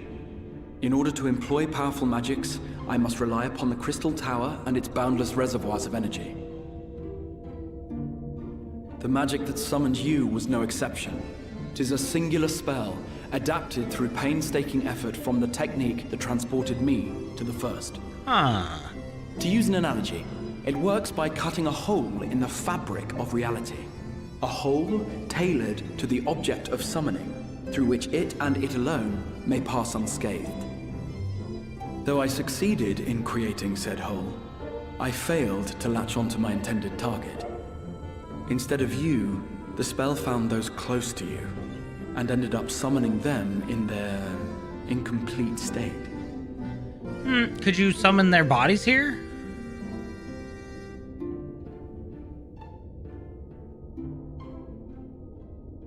I would not soon throw my life away, not after the lengths you and yours went to save it. And so long as I breathe, I will spare no effort to see you safely home. But should all else fail, and your lives be at stake, there remains one sure method. Well, I won't come to that, it's fine.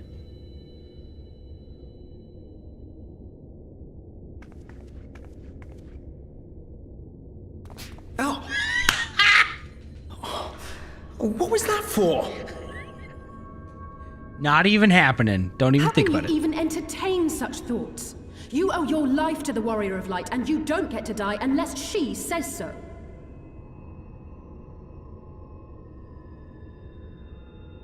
Your followers await your divine judgment. Well, he's not dying.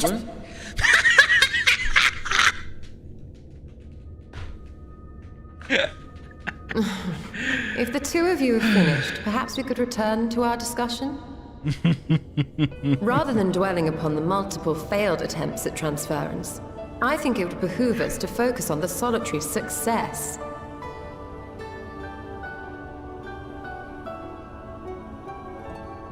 I would draw your attention to the fact that our friend can travel between worlds possessed not only of her body and soul, but her personal effects besides. This is no different from the teleportation magics to which we are all accustomed. Magics that allow for the transportation of those inanimate objects one considers to be an extension of oneself.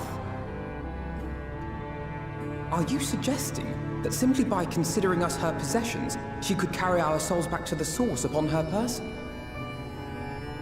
Well, it would be nice if things were that simple for a change. But vague notions of ownership seem a rather tenuous thing to stake our lives on. So much as a moment of doubt on her part, and we'd be left floating in the rift. Milady hath the right of it. The requisite fixity of belief would be too much to ask even of our friend. Yet were we to immure our souls within an object in her possession, mayhap then our safe passage could be assured. White Auracite would, I believe, serve as a suitable vessel for this purpose. It was conceived to imprison the massy soul of an Ascian, and should house one of ours with relative ease. We would need only to ensure our soul's safe preservation inside the stone, and identify a means by which they might be transferred back onto our vacant bodies. Soul preservation and transference. I believe I know of someone who may be able to assist us. On the far shore of the source, there stands a great palace built by the elves. Elves? It was forsaken in the wake of the flood, but a certain Numo chose to make their home there soon after. Though they have long lived as a recluse, they once occupied a place of honor in Verbert's royal court, and it is said that none in all of Norvrant is more knowledgeable than they on matters of the soul. Well, I've no objection to seeking a helping hand, but if they've gone to such lengths to hide themselves away from the world, what makes you think they'd be willing to lend us one? A worthy question. Years ago, I myself tried and failed to solicit their cooperation in the battle against the Sin Eaters. No sooner had I begun to make my plea than they unleashed a swarm of their familiars upon me. Rude. Unlike me, however, you have curried favor with the Fae folk. By that merit alone, I am hopeful that they would grant you an audience. They may still be inclined to turn you away, of course, but if their knowledge might feasibly facilitate your return home, we have to try.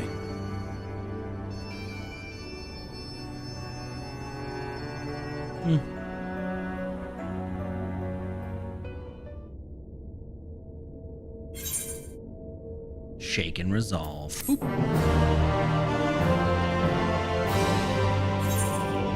Hey, Lime. Yes, we we beat up Emet-Selch and sent him back to Oblivion as well. Oh, yeah, so we got lucky and Graha was able to actually pull us, a body and soul, through. Somehow. The Grand Cosmos, that is, the palace we seek, stands on the opposite shore of the source. I will arrange for a boat to carry us there. Whilst thou journeyest thither, I think it best I devote mine energies to the creation of white auracite, by thy leave, of course. The process requires no small amount of time, and should the Nomu consent to lend us their aid, we will have need of a suitable vessel ere long. Agreed. Then I would ask the rest of you to meet me in Solon, and do be prepared for a warmer reception. So...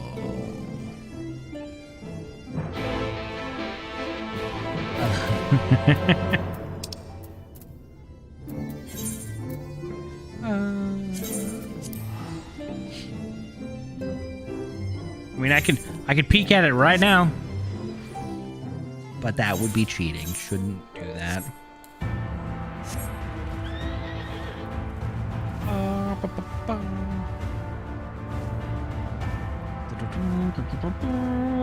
So, okay, what about Reen? Is she staying here, though, or is she going to come back with us? Meaning, do we then teleport or try to summon her from the other side? Or what?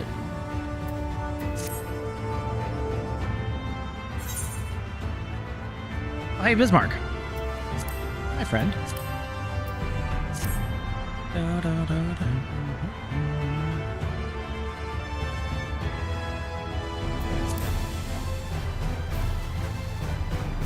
The thirstless shore.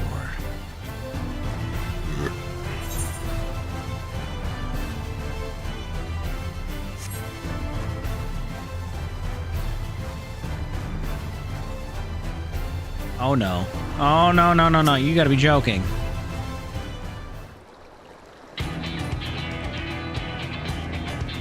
As I told you before, I had scarcely set foot on the palace grounds when I was set upon by our host's familiars. And I expect our reception today would be no different, which is why I propose we march through the main gate, weapons drawn. I'm sorry, but are we not here to make a petition for assistance? You can't honestly think barging in, looking for a fight is going to persuade them. Actually, I believe the Exarch may have the right of it. They have no doubt poured a great deal of time and energy into their creations. Were I them, I should be most interested to meet those who would overcome my defenses. As would any true seeker of knowledge, and there's little we can say or do to convince them to help us if we know nothing of their character, nor less why they chose to hide themselves from the world. But if we can seize their interests, mayhap we can earn ourselves an audience.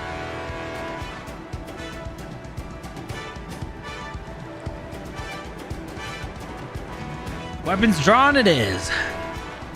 Though I must say, Exarch, you certainly seem to be enjoying all of this.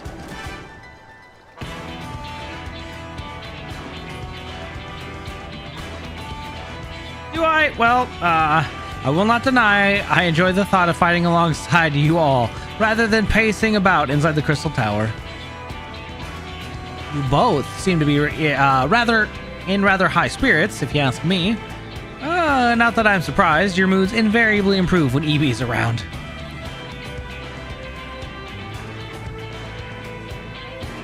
What exactly are you implying?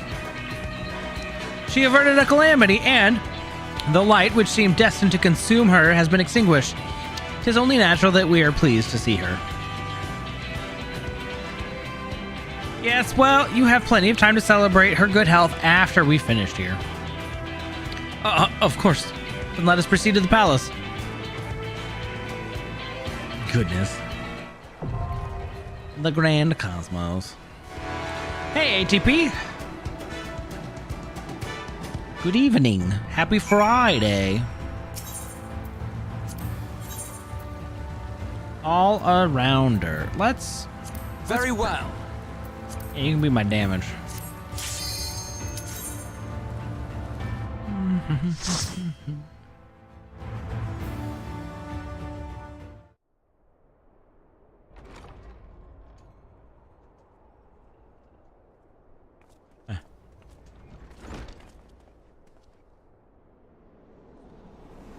Oh, is that the new Mo himself? What the?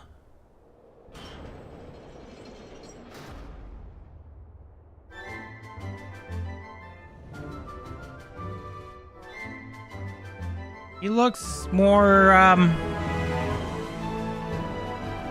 Cthulhu-y. Eldritch. He looks more Eldritch.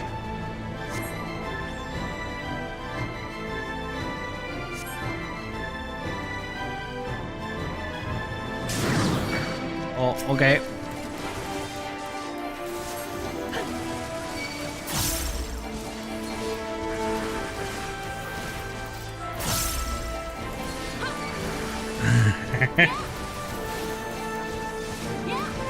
Disney Fantasia's not bad.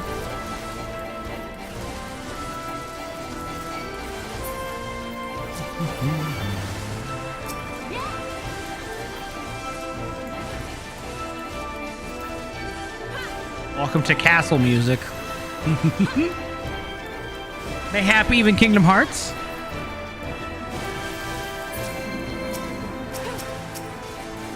Technically, it was both of those. Gaston. Hey, Gaston was just trying to do the right thing, all right? He may have been kind of a self-pompous ass, but I feel like we would all be Gaston. I think Gaston's one of my dad's favorite Disney characters.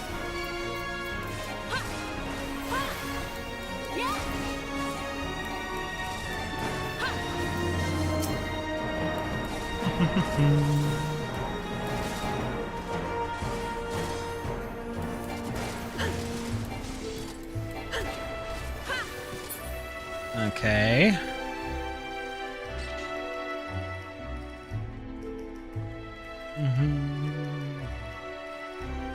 The presence chamber.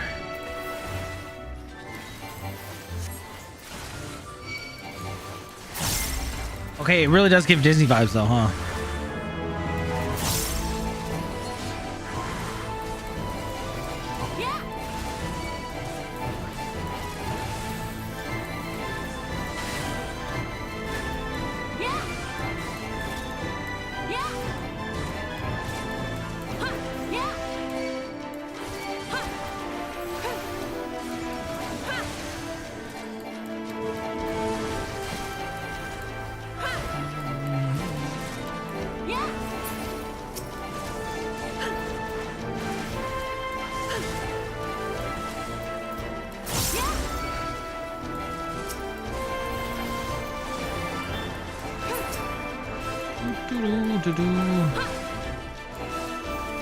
Yes! Yes, it was!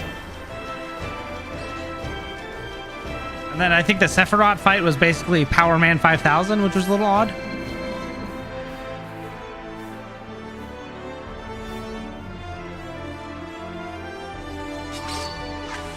No. No, thank you. Oh, what the? Guys, this is not cool.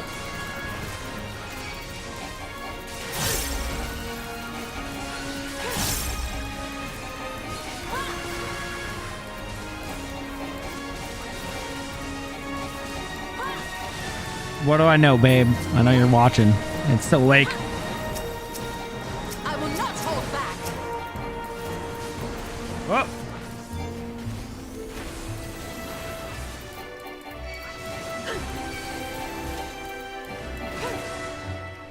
Wait, has it?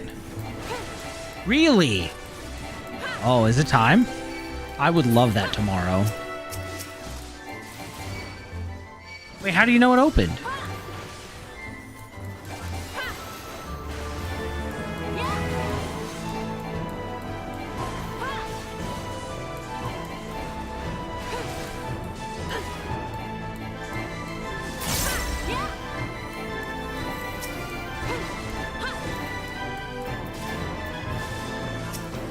Sorry, my dear lovely wife is texting me. If I must. She's on the other side of the camera wall, crocheting while she watches. The chivalric sphere.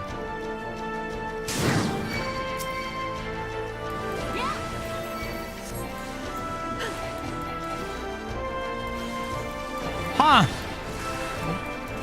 Okay then. There's a panda that opened that's not 30 minutes away from us. A lot closer. And it looks like it's now open. Sounds like we're having panda tomorrow.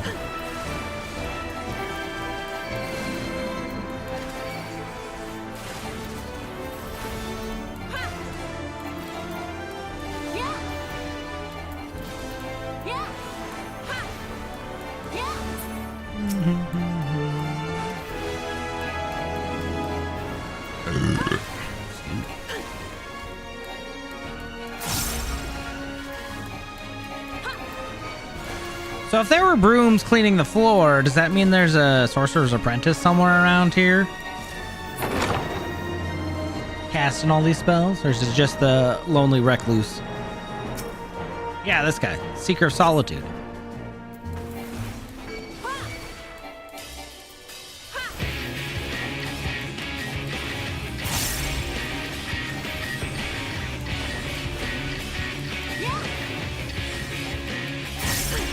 Shadow Bolt. Okay, there, bud. Leave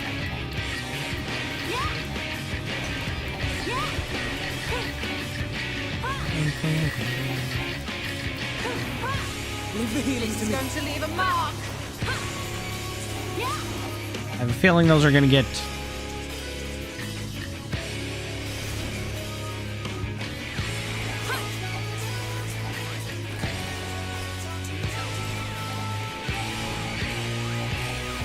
Okay, yep, there it is.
to leave a mark.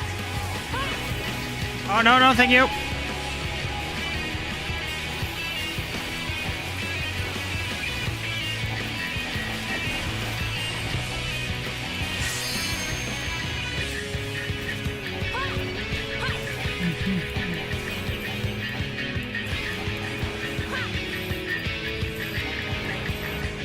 Oop.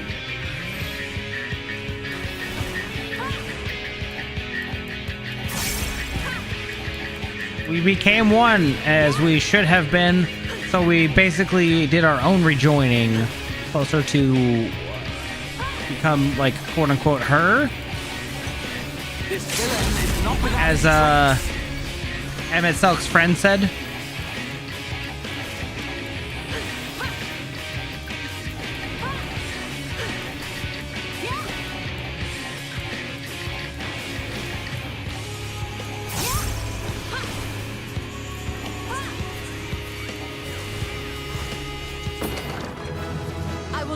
Dun, dun, dun, dun. Beautiful.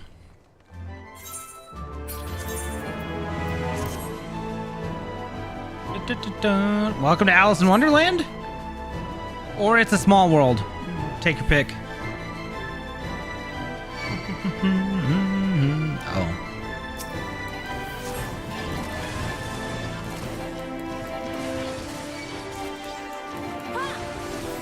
The Porksies.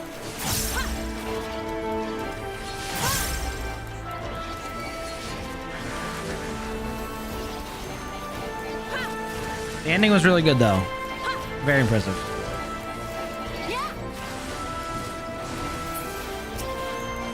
You two can have purple flowers for a small trip to the store. And a little bit of dollary dues.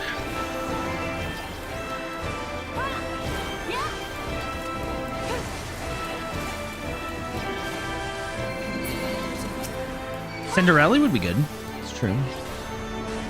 Away with you! It's very fantasy castle.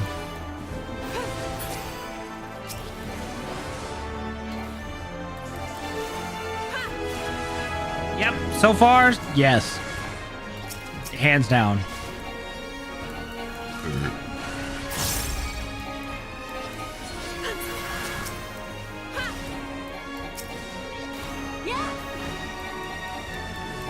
We'll see how Endwalker stacks up.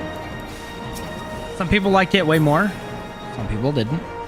But it was close with it was neck and neck from what I hear, mostly.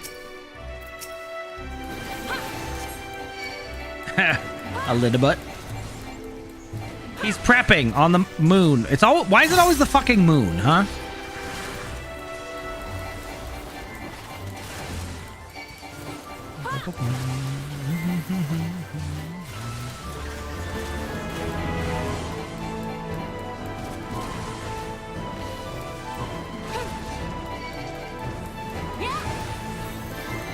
The time has come.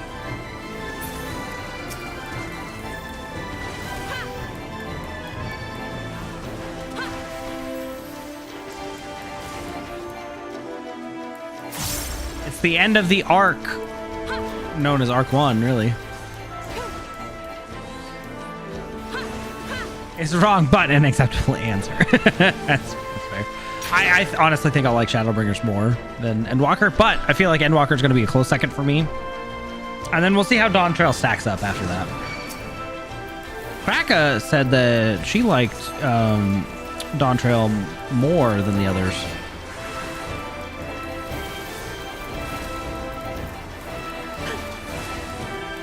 I was surprised to hear that because I haven't heard anybody else really say that. So, but people put it above Stormblood, but after Endwalker usually was the general consensus I caught. Depending on if you, I guess, skip story or not. Yeah. But the story's not technically finished all the way, right? It's only base patch still. So we're not even on, what, 7.1? 6? 8.1? I don't even know which patch number it is.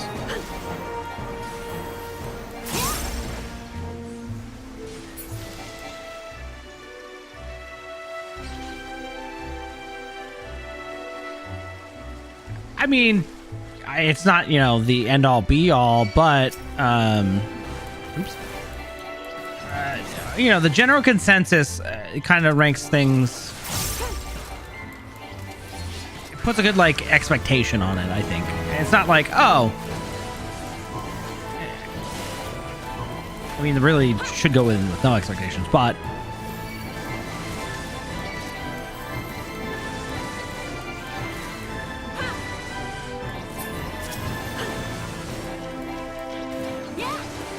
well, based on trail, but there's always post stuff that actually wraps things up, right? So like we technically defeated Emet-Selch here, and you know, we can go travel back to the source, but our friends can't, so we're still resolving some of the storyline.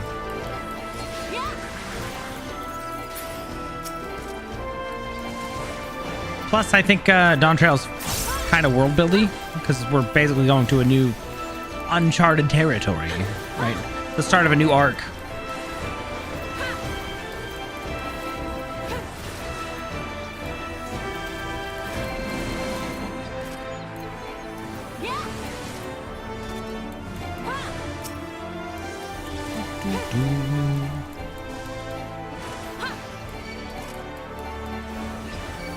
Yeah, but I'm no statistician.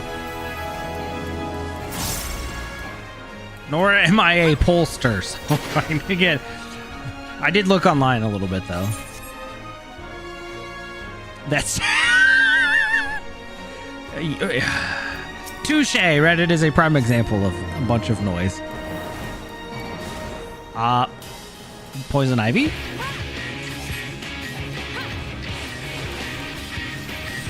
Okay, really? We're starting off with a tank buster. That's fun. Thank you.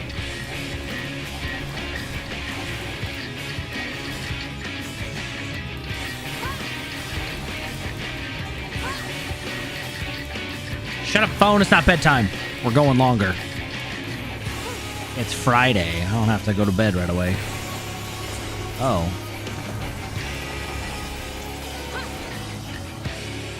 What? If I must. Oh, we want to move those out of her green area. Okay. Really? Hey, can you not? That'd be great.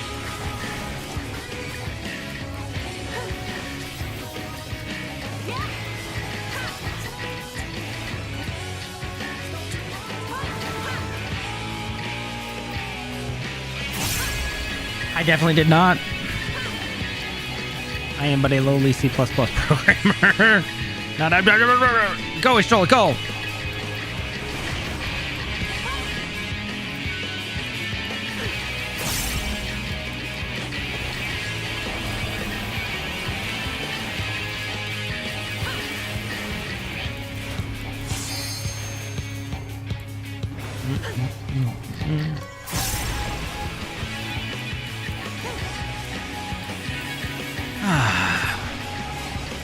Well, hopefully if I'm not too tired tomorrow, I can... Oh, perfect. That's totally fine. Alpha, no, that's not going to end well. Oh, it only goes one? Oh. Oh, what the? Really, Graha? Thank you. Thank you for that. I will not hold back. Leave the healing to me.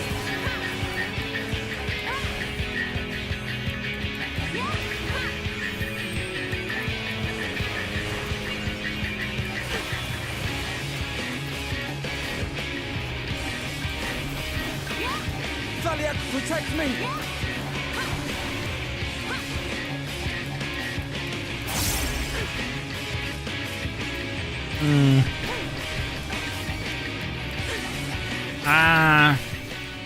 Yeah, but I liked Heaven's Word more. Dragons and Warg Pelt. Dragons and Knights of the Round.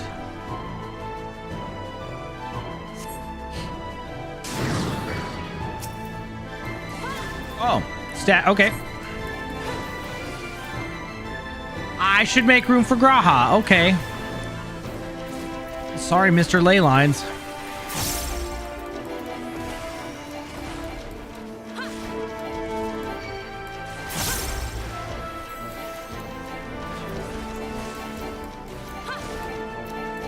Yeah, but nobody's been limit break happy, so that's nice. I probably should have brought Alice now that I think about it, because she's more single target damage, right?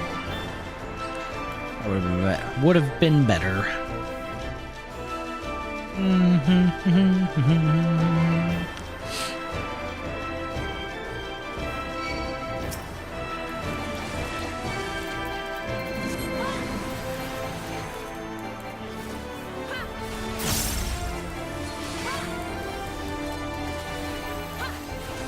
So much to do tomorrow.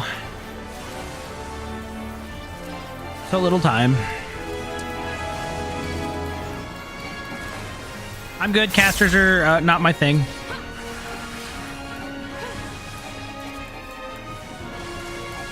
I'll stick with warrior, white mage, and the occasional melee DPS. What was I actually doing? Oh, ninja. Ninja was alright. Yeah. I don't know. I still haven't really picked like a main DPS.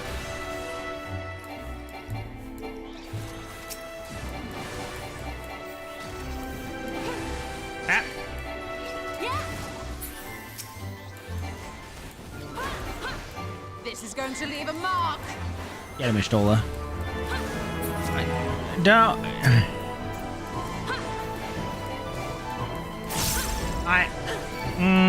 I was a white mage main. Unfortunately, I might have thought to play it if I can't get my warrior all the way up in time. But we'll see. I guess I'd have to be basically doing all of my daily roulettes on my warrior just to try to get up, but... Oh. Oh, what? Who are these people? And ow, why do they hurt?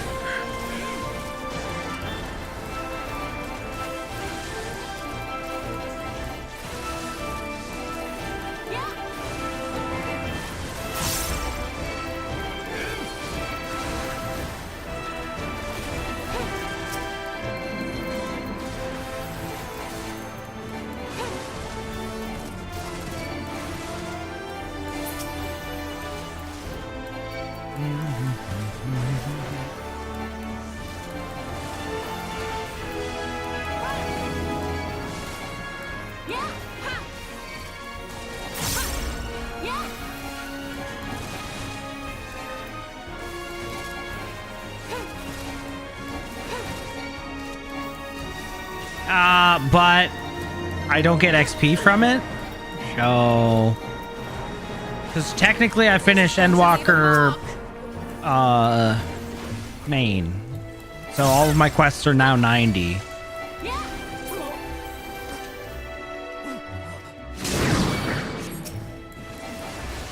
Oh. Lord Talthil will? Okay.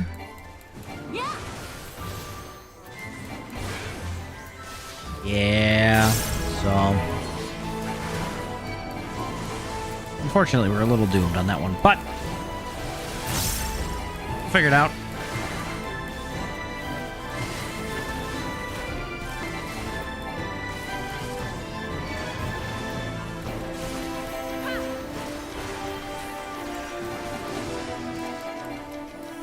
Oh. Proton is moving to a non-profit structure. Plus new services. I gotta look at that. No, I don't. Oh, what was that? Was it a dungeon or a trial that for Bozja?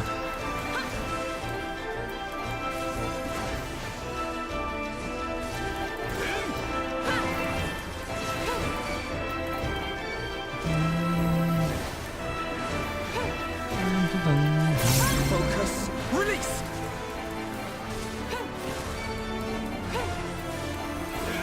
Fearless Valor, huh?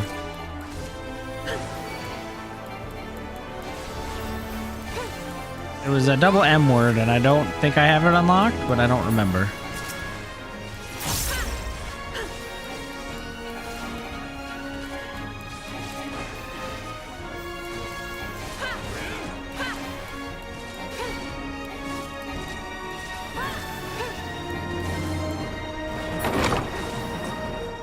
Beautiful. Oh, look. Okay.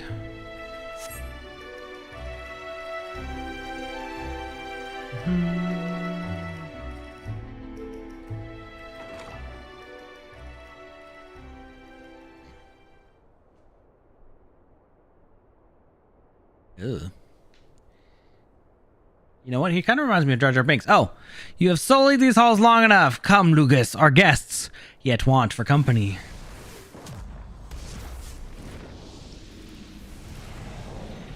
Oh. Okay, that's great. No, not that one. You said there was one that, it was like Memora something. If I had that unlocked, I can then go back and do the story for it. I don't think I have it unlocked all the way. Because I technically started Baja, didn't finish it.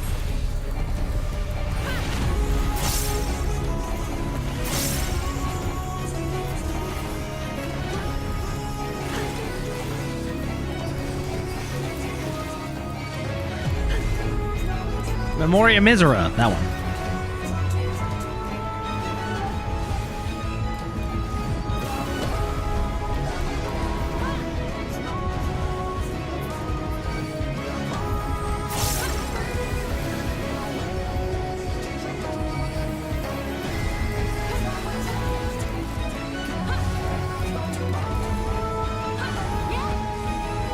It's okay, I too would be a serious introvert if someone had invaded my castle with all of my many beings. Okay.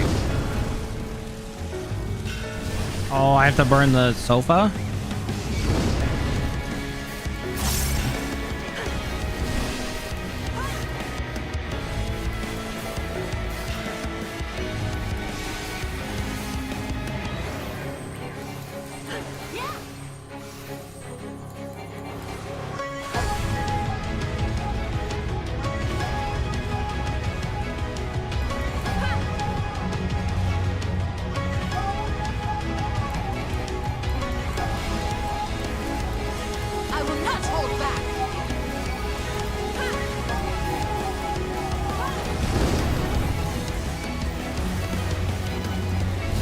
Unfortunately, we'll probably not get to it.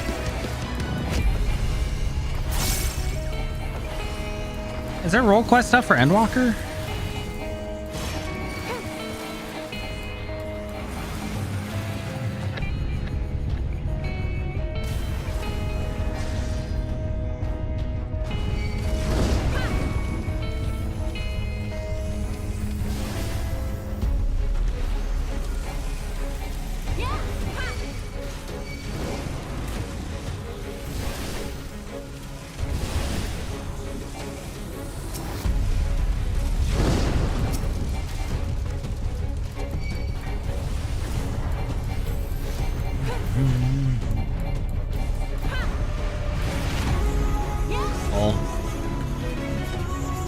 Wrong one.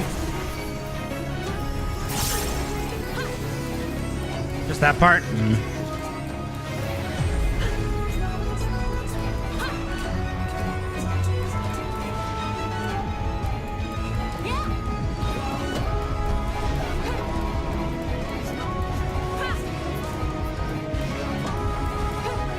Time has come.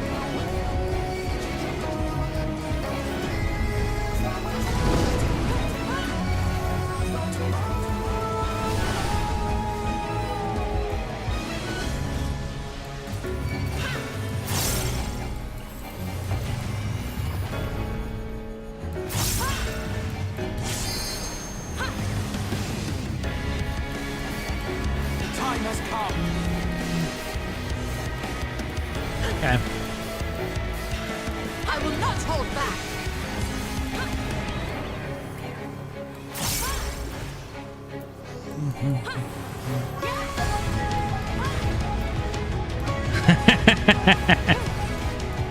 Yeah. Well, I mean, so we stopped at the perfect time. Technically.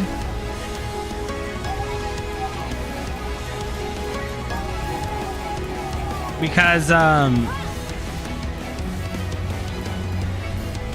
when I got back, it's like, oh, hey, what's that crystal you have there? That we just pulled from the other quest. So, one more part and it would have been worse.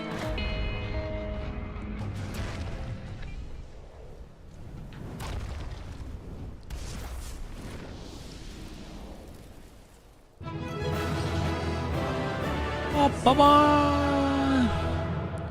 Yay. Hey, friend, we've come here for assistance, please.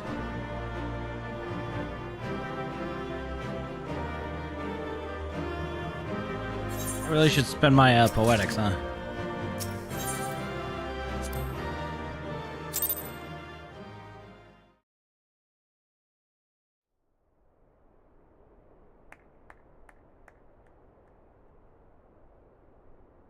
That was my fiercest familiar. Oh, impressive. What a nerd. What?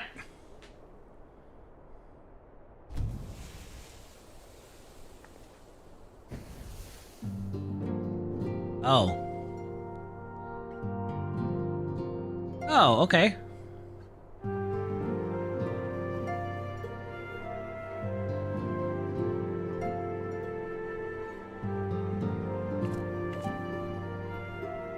Beckloak, 'tis good to see you again after all these years. And judging by your vigorous greeting, I dare say the feeling is mutual. To be sure, a simple shake of the hand would have sufficed by way of welcome, but I shan't complain. But you must be wondering as to the purpose of our visit. We come to beg your assistance in a most urgent matter. Shake? Beg? Our comrades' very souls are in danger. If we are to save them, we will need the benefit of your unsurpassed knowledge on the matter. Please, will you not sit and hear our plea? Oh, how dare you! How dare you speak thus in my presence! It was to escape such words of temptation that I hid myself from the world of men. You are sinners, one and all, and I swore never again to have any part in your affairs. I can only imagine what terrible events forced you into a life of seclusion. But I know that the Numo are a good and noble folk. It is not in your nature to turn a blind eye to the plight of those around you. And in treating with us, I am certain whatever mistrust you feel for man will begin to heal. Alpha, no, please!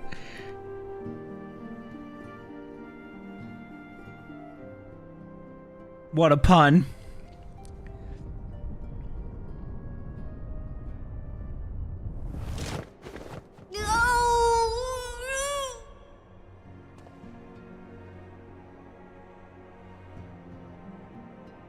If you will not be satisfied, I suppose I could listen. After all, there's no harm in just... No, I mustn't. Not again. That damn court mage seemed to have the best of intentions too, and countless innocents died for my naivety. Oh. Oh, you know not what you ask of me. What horrors my knowledge has wrought.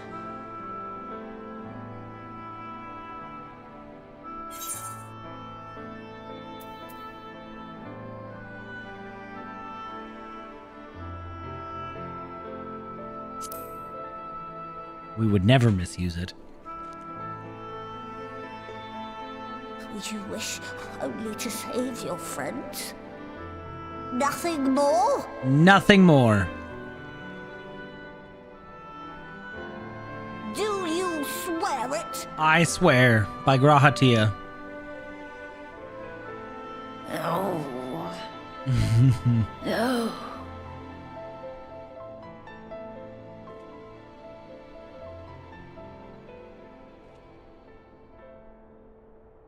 Oh, very well. I will hear your petition, but that is all. And I expect fitting payment for my troubles. Okay.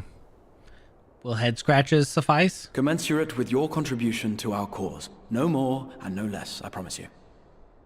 With that settled, might I impose upon you to join us at the Crystarium? I'm afraid the nature of my friend's predicament calls for absolute secrecy.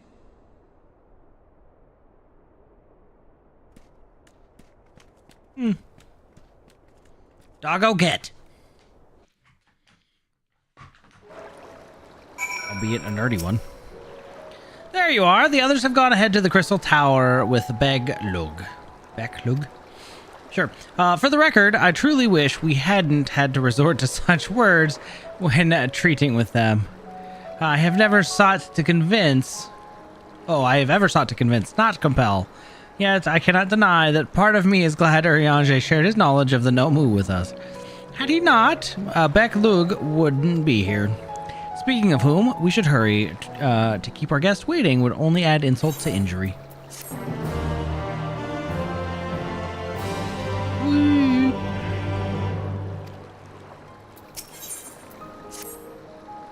We mustn't dally here any longer, EB. If Beglug is to hear the truth of our travails in the first, you of all people should be present.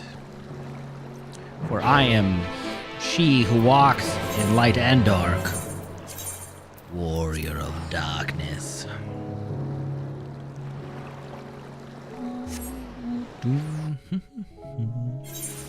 But yes, essentially they're dogs that like to they like to appease the humans and stuff, and so that's why all the ones out in the Fae of Ilmeg here, like over here. Oh, that's Arctica, whatever. In the cave were so nice. They really like pleasing humans. They basically are dogs.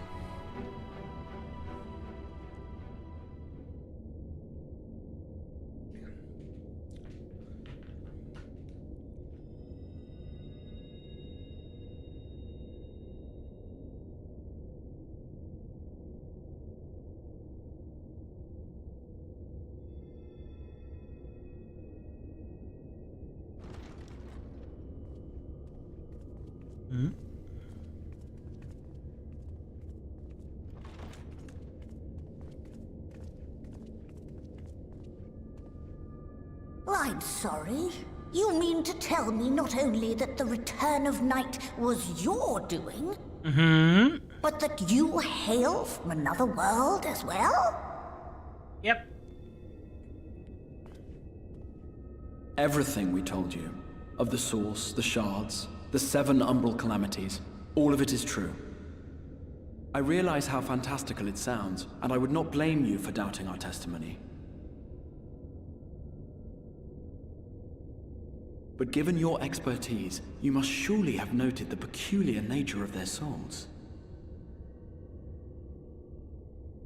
Any other time and I would have dismissed your stories as balderdash and flummery.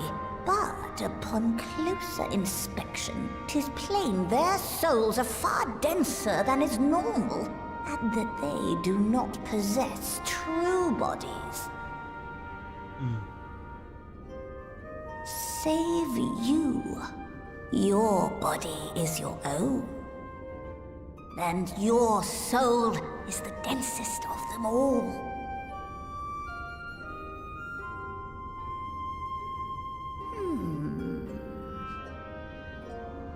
As I said before, were it not for their heroism, the skies over Norvrant would still be awash with light, the realm yet at the mercy of Vorthri and the Sin-Eaters.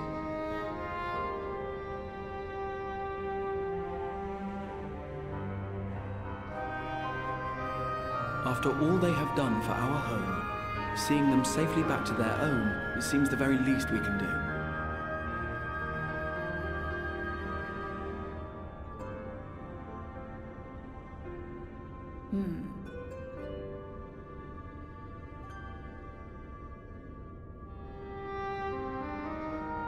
Your tale is intriguing.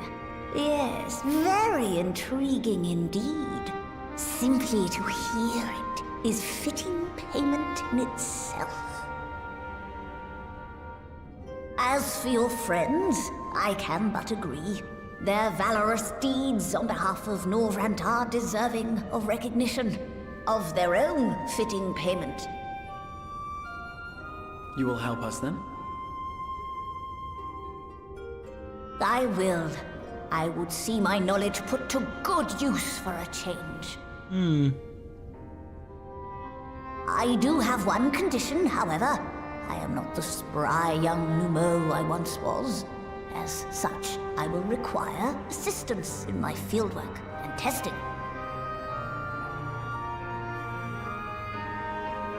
It would be our pleasure. We'll be laboring for our own benefit after all.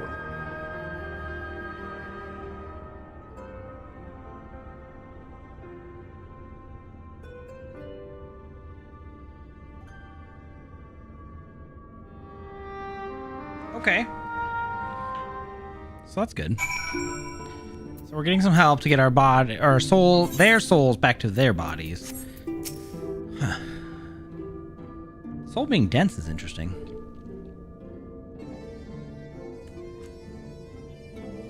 You have spun quite a tale, but tell me, have you given any thoughts as to how you might return to your world?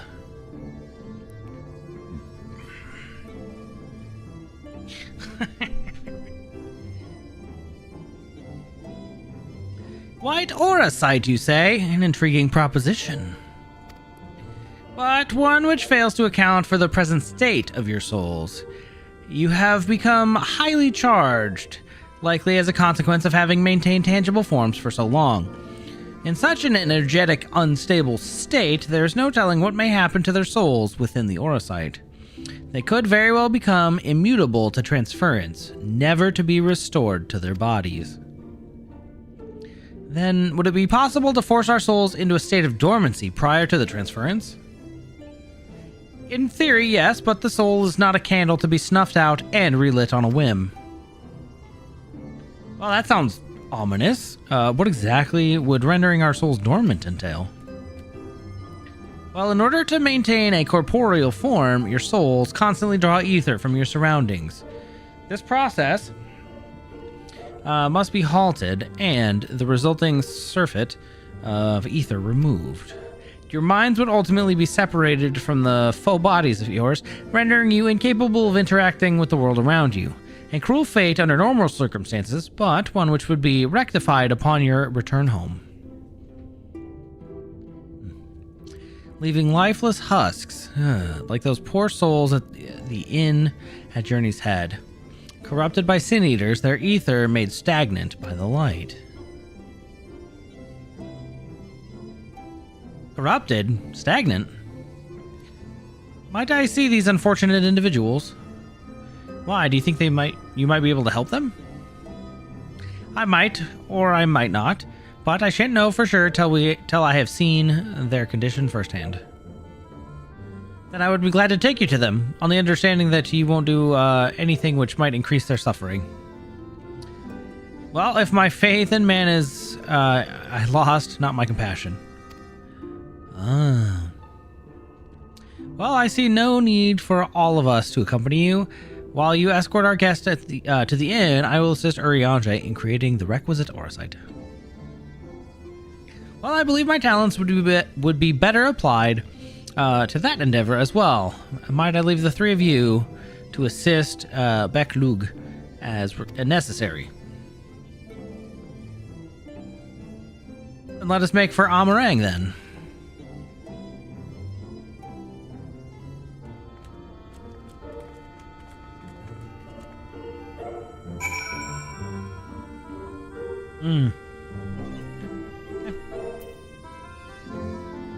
To the inn at Journey's Head.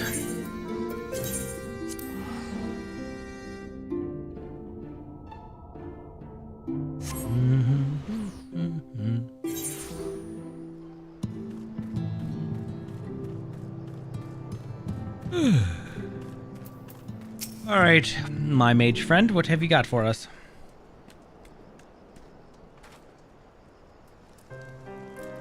So, this is Halric, is it? Yes, his etheric balance leans perilously towards the light. Toward stasis. What do you suppose will happen to him? Not too bright, are you, boy? The same as all poor souls corrupted by the light. He will become a sin eater. You don't know that? We've defeated the wardens and banished the light from the night sky. Halric was completely unresponsive before, but now...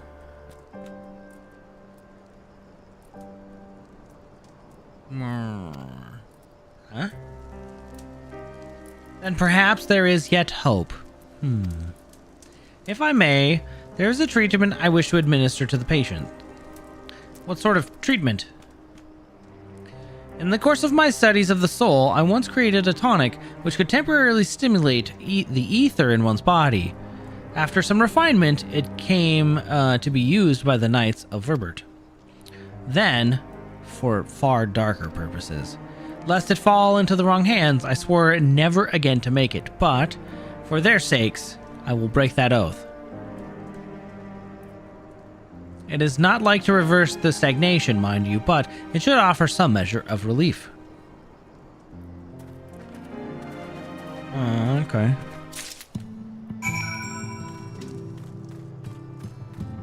Yeah, the dungeons get harder and harder. Boing. Here you go, have some tonic. I feel warm, and my legs, they don't feel as heavy. Wow. Okay. Todden, Pawnell.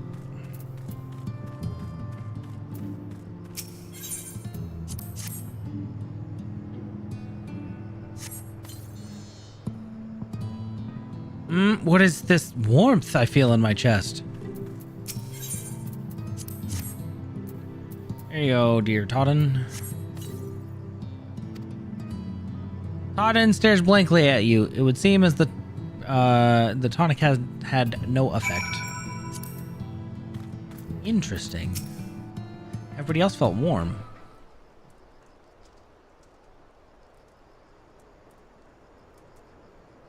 Now then, have you noted any change in the patients? A notable rise in body temperature and increased motor function in most of the patients, at least. The more severely afflicted show no response. Yep. As I feared then. 'Tis true that with the restoration of night, the corrupting influence of light will no longer grow, and yes, their bodies will naturally return to equilibrium given time. But this holds true only for their corporeal ether, their incorporeal ether. That of the soul is not so easily mended. Which is why those in the later stages of corruption, like Halric, appear unaffected by your tonic. Precisely.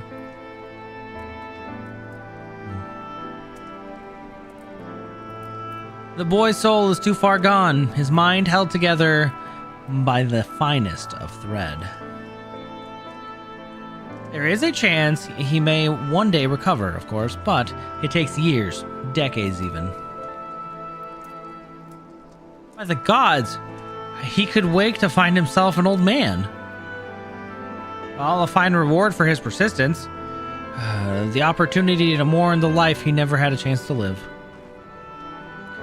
No, there must be something we can do. Look, I realize this is not why we petitioned your aid, but do you think it possible we can find a way to hasten their recovery? Maybe. Nor do I think it impossible that in treating them, we might learn something of relevance of your own predicament. Whoops.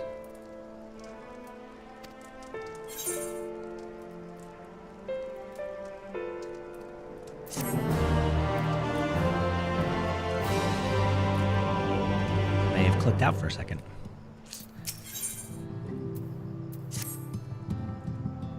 Okay, metaphysical.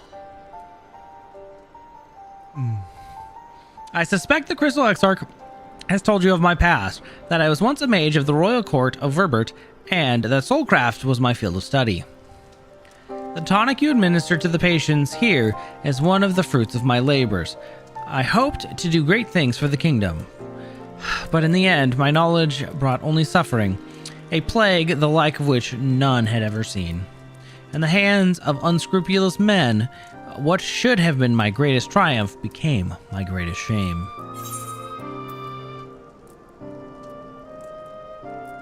Well, is it? Well, and now you have a chance to redeem yourself.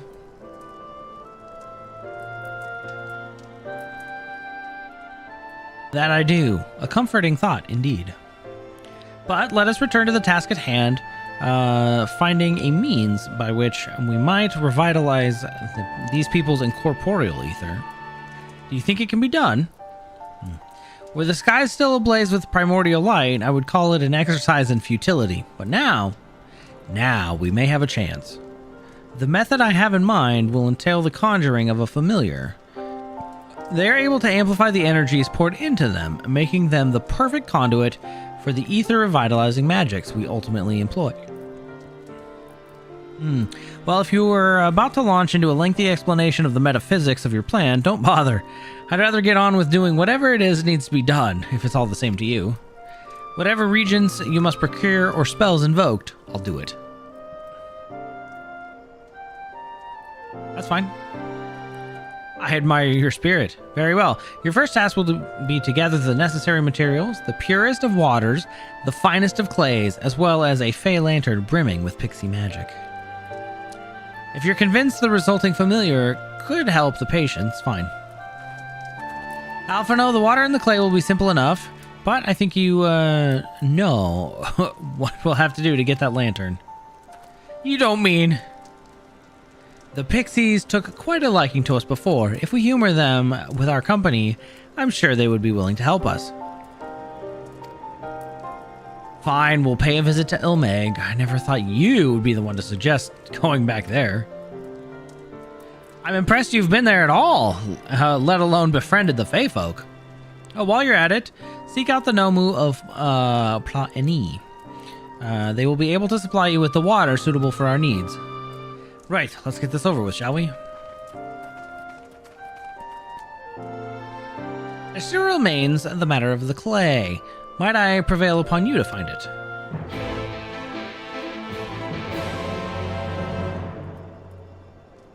Yeah, where are we going?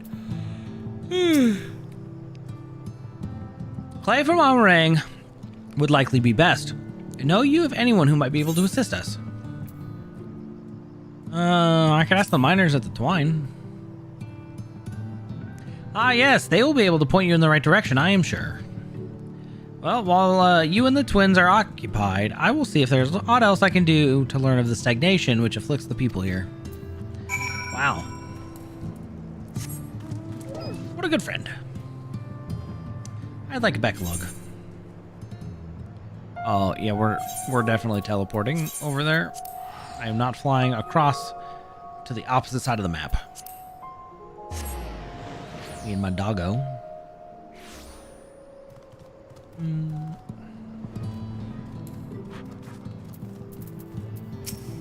Oh, Magnus! Evie, what a coincidence!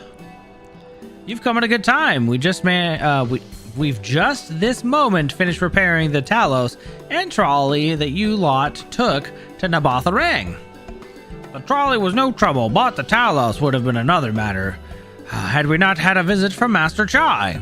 He offered us a share of leftover building materials from the Daedalus Stoneworks, as well as a few trade secrets to help us along. Clever man, that Chai News. He seemed pretty keen on the ideas I had for putting the giant Talos to work. Like a giant trolley, but Magnus still refuses to see the good we could do with it. Well, you're entitled to your dreams, Cherik. But that doesn't mean you can go harassing our guests with them. Master Chai was just being polite. And something tells me EB didn't come here all this way to talk about trolleys. What is it you need, friend? I'm here in search of some good clay. I see. And this familiar requires clay from Amarang. Well, look no further. If anyone can find some quality clay, it's us. Saving that, it isn't exactly a commodity nowadays. There must be some lurking somewhere or other, waiting to be dug up. If I'm not mistaken, there was a time when they used to take clay from Mount Biren mines to make adobe bricks. The place is swarming with coyotes now, but if you're after the good stuff, you could do worse than to look there. Thanks, friends. I will do just that. I can handle a couple coyotes. Them coyotes. Ah, woo woo woo. Ga.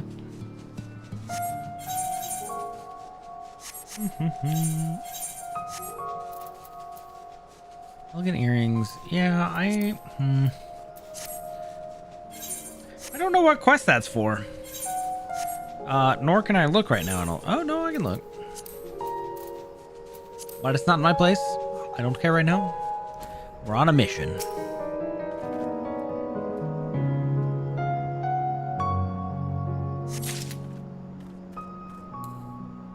A lump of clay. Oh, another one. Little Gala kitten. So cute.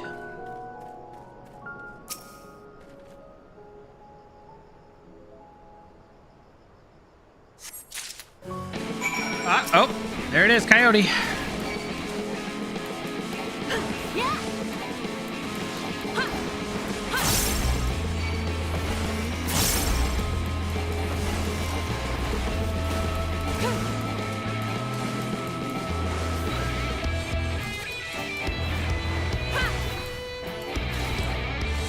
Let me be free, please.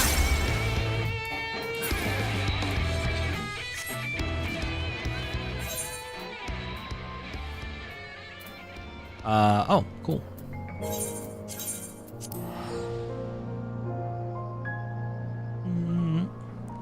Poof.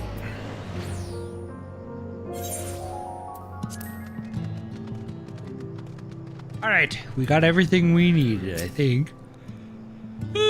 The twins have returned, and in one piece at that. I was convinced the pixies would turn at least one of them into garden ornament, but no.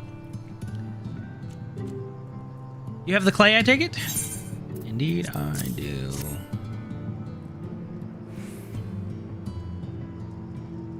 Wonderful.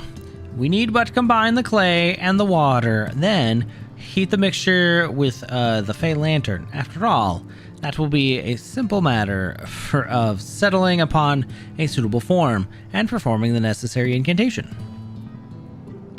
Backlog, I have a question. In the event that we had need of this spell and you weren't around, would it be possible for another to perform the incantation? Assuming they possessed the requisite skill, yes. Halric and the others have suffered so much, and I swore to do everything in my power to save them. If there is a chance that this spell could do that, I would be the one to invoke it. Mayhap you should be the one to do it. A deep understanding of the subject's physical state, combined with a strong desire to help them, can drastically increase the magic's effects. And you are plainly more familiar with these people than I. I dare say there are a few in all of Norvrant more dedicated to finding a cure. Is that not so, EB? Absolutely, she's the best woman for the job. I'll give it my all. For Halric, for Tesleen. Well then, we are all of a mind on the matter. Alice shall be the one to conjure the familiar. I wonder what the familiar is going to look like.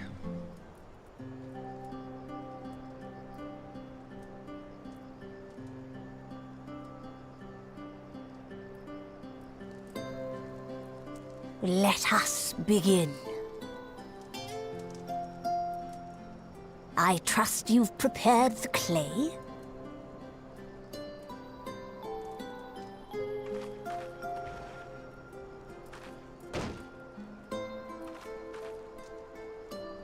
Very good. Now, I would have you sculpt for me a porksy. A piggy? Plump, with floppy ears and a short curly tail.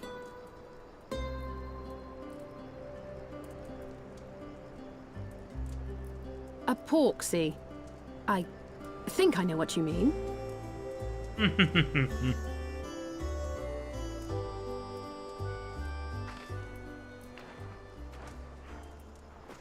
Uh-huh. Let's see your artistic skills.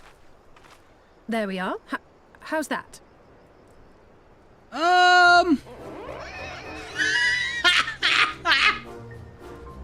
What is that? Well, it is certainly creative. There's no denying that. Alphino, you're looking to get hit. Yes, I'm no artist. Very funny. Pay him no mind, child. Though it may look like a grotesque parody of reality, it is what the invoker believes that matters. Wow.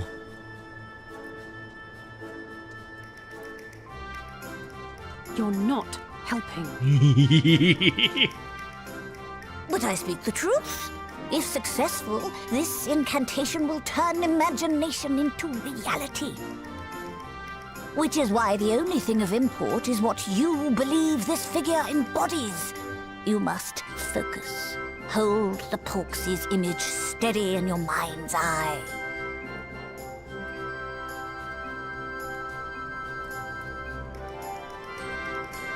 Now then, as I taught you, relax and allow your energies to flow.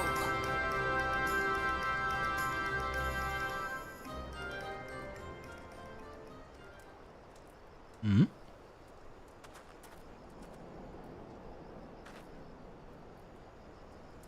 With flesh of clay I bid thee rise, on wings of dreams to touch the skies. What once was idle fantasy, I call forth to reality. Is it gonna work? Oh, Porksy! Wow, oh, okay. Impressive. Not bad for a first attempt.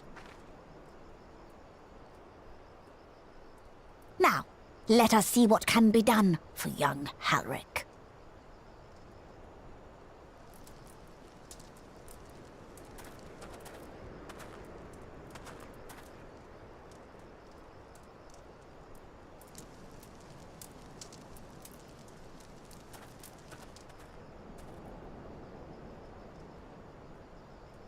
Okay. Through the operation of the magics you invoked to animate this familiar, it is now replete with the energies required to stir the boy's soul. You need but give it a name, and it will do as your heart desires.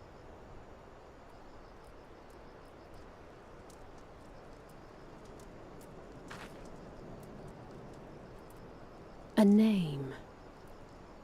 You can name it Tesleen. All right, I've decided. Now.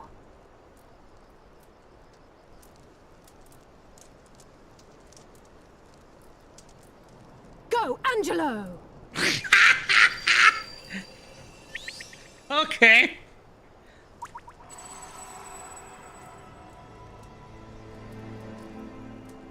Oh.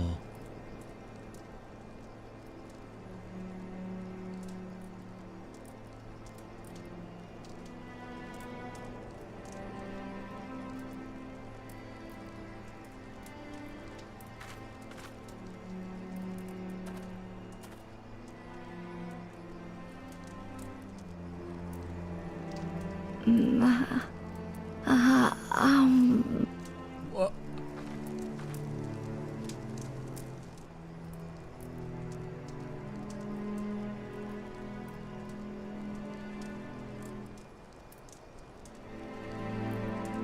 Mother,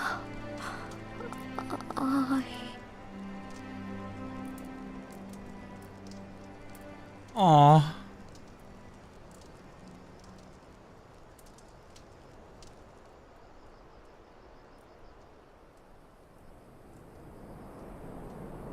Wait.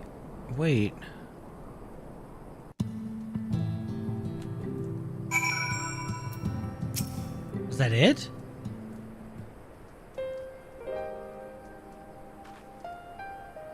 How is he, Becklug?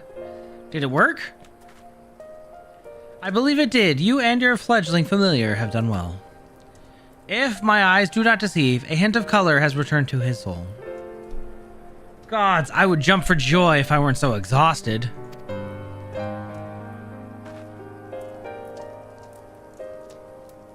We're so close now, Halric. As you are, even now, in the process of discovering, this magic asks much of the Invoker. What you may not realize is that the same is also true of the subject. As such, we must proceed with caution. However, with further treatment, I have the utmost confidence the boy will make a full recovery. Observing the reanimation of his stagnant soul has been most enlightening. I will need time to put my theories to proof, but I believe I can fashion a spell to produce the opposite effect. That is, to induce stagnation. Thus enabling our safe transport back to the source via Aurasight. A thought occurred to me about this treatment. Becklug said when the soul is rendered dormant, the mind is separated from the body. That person becomes incapable of interacting with the world around them. Does that not sound like some of the tempered back in the source? Not really. It is the fate of the most tempered to become the slaves to primals, save in a handful of cases. Or am I missing something? If I can master this technique, the art of revitalizing the soul, I know of at least one in the source who could desperately use such treatment. Gaboo!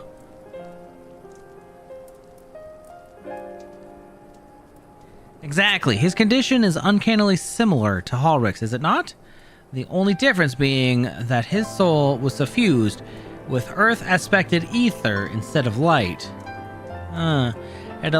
It follows that if his soul is subject to a similar kind of stagnation, there may be a chance we can save him, right?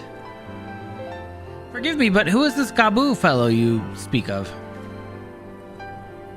One of our friends from the other side. Huh. I see. His condition does sound familiar, yet there is much and more about the soul that remains unknown even to me. I say this not to discourage you, but you understand, but to remind you that this is delicate work we do here. Work requiring patience. Oh, of course. As long as there is a hope for the patients here, I will devote whatever time is needed to see it through. But I refuse to spend the time in idleness. If it's all the same to you, I'd like to stay here with Angelo and continue their treatment. The two of you should return to the Crystarium with Becklug and see if you can't make some headway with their newly posited theories. Well, I would tell you to rest first, but I can see you are not to be convinced. Ah, the fire of youth. Well, let us return to the Crystarium then. Finally, I found you! Oh, hey, Kaishur.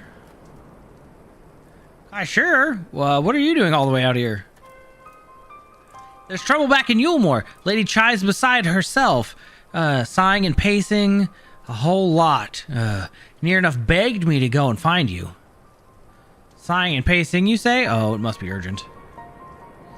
Well, I will take, I take it I will be returning to the Crystarium alone. Go on then. It's not as if I have anything for you to do. Thank you, Becklug.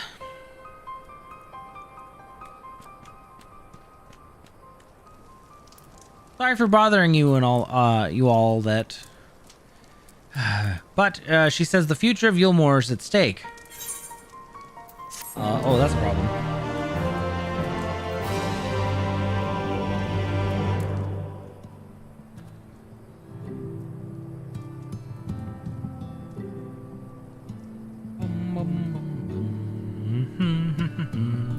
Alright, Kasher, let's go to Yulmore, I guess. Lady Chai's up in the parlor. Best not to keep her waiting, eh? Alright then, I guess off we go.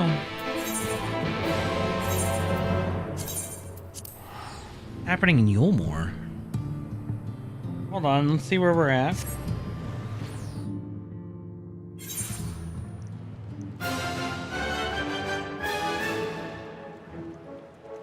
Da, da, da, da, da, da. Da, na, na, na, na, na, na. Well, not here seems to be out of the ordinary, though I do not see Lady Chai anywhere. Probably pacing around outside again, staring off into the distance and all that. Sighing. Strange. Let's see if we can find her and discover the source of her distress. Yeah, where's Chai News?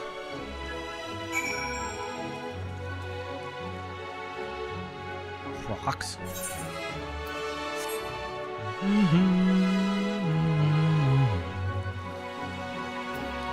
Lady Chai, we're here. Oh, it's raining.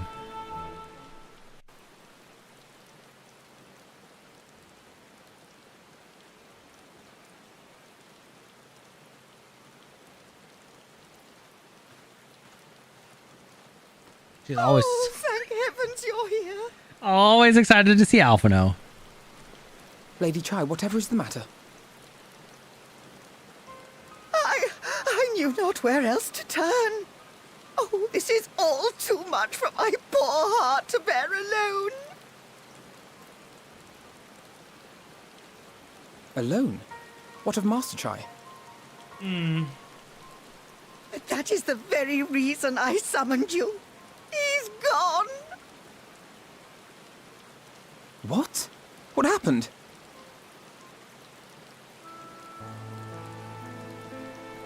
It all began after the events at Mount Golg.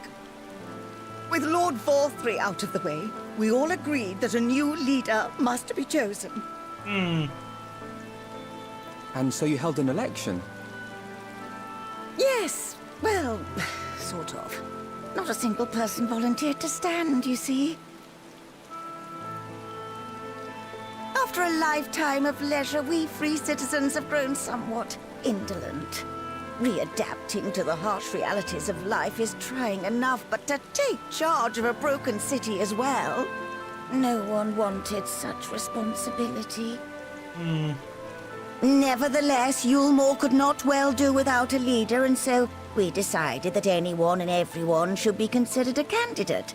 And after we cast our ballots and tallied the votes, the mayorship fell upon my dear husband. Oh, that's not fair. Well, given the manner in which he orchestrated the construction of the giant Talos, none could deny his leadership qualities. I mean, true, but... But even before then, he had proven himself at Daedalus Stoneworks, don't forget. He is more than qualified for the role. The perfect choice. Indeed. I told him as much when his victory was first announced. But perhaps I was too forceful in my attempt to encourage him. For shortly after that, he vanished without a word.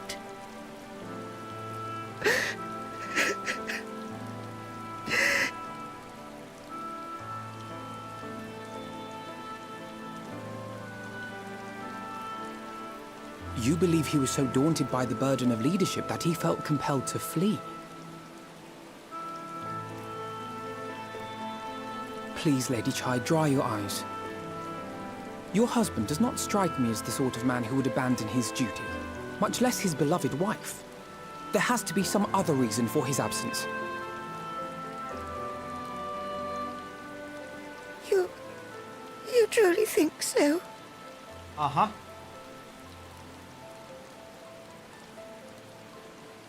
What about you? What do you think has become of my husband? He really doesn't seem like the type to back away. I don't know, but whatever it is, he won't have fled.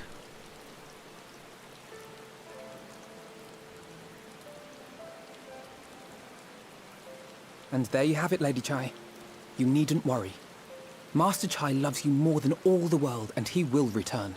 True.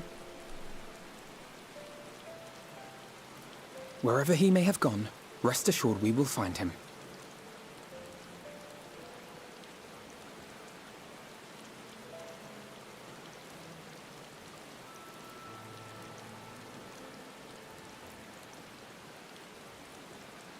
Thank you, my dear boy. You have set my mind at ease. I will trust in my husband and await his return. Well, we'll go find him, I guess, but that's fair. Oh. For real, though, he might not have wanted to do a lot of stuff or be leader, but he wouldn't run away from it.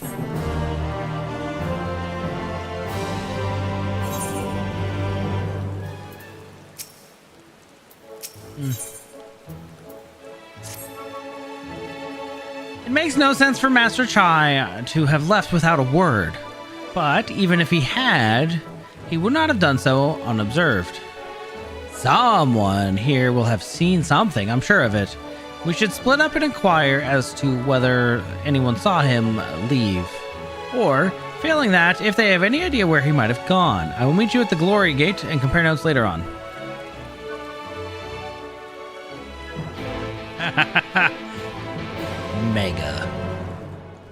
Mega Yulmore. Master Chai, well, yes, I spoke with him recently, though I recall he was in a rather dour mood, concerned about Yulmore's neglect of industry, you see. With Lord Vothry's apparently inexhaustible stores of meal, and no great need for money, it's little wonder our businesses were all but forgotten under his rule. But I assured Master Chai that the Boutique of Splendors will do all it can to contribute to the revival of trade here in Yulmore, which seemed to satisfy him, and took his leave soon after. Your exchange with Moen has brought you the stagnant state of the business in Yulmore. Alright, to the buttress, I guess. Exactly, he wouldn't leave without telling his wife something. He loves her way too much for that. Oh, I didn't mean to come all the way down here. Oops.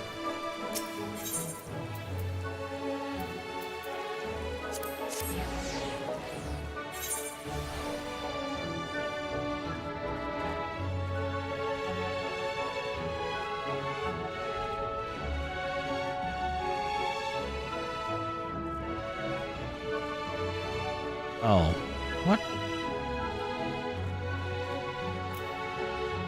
Oh, you do want all of them down there? Oh my god.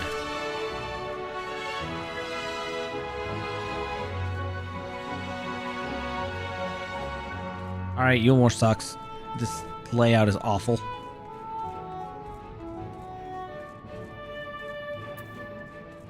There's really nothing to gather in the buttress, it looks like. Looks like it's all down at the Glory Gate.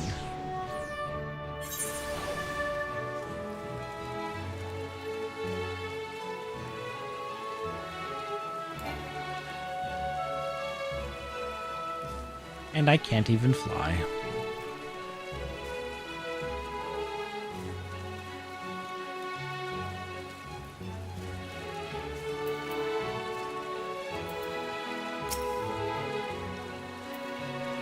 Hothenbet.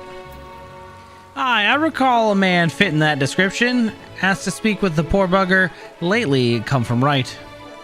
Said he wanted to know the state of things down in the derelicts, and you can be sure we gave him an earful. Like food, medicine, clothing. There was plenty to tell.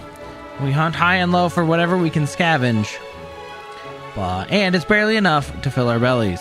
Folk here just don't want to survive. They want to thrive. Well, when he heard that, he started mumbling to himself. Something about finding us work, I think. Fair play to him, though. Not content with having his ear chewed about the derelicts. He asked about the other settlements and all. After that, I can't really say. Looked like he was heading toward Gate Town when we last saw him. The poor living conditions of Kalusha's downtrodden.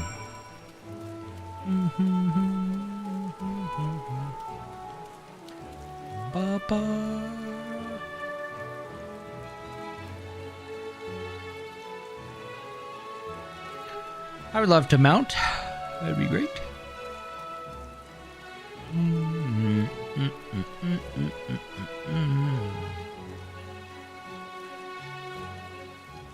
I just have to go in? Ah, cornet. Hey, this is not the buttress, though. Ridiculous. Well, or is this technically the buttress because it's the entrance here? I don't remember. Anyways, looking for Master Shai, are you? Is something amiss? When I last saw him, he seemed ready to collapse from exhaustion. I insisted he rest and catch his breath, and we talked for a while, but his concerns over the city's defenses, amongst other things.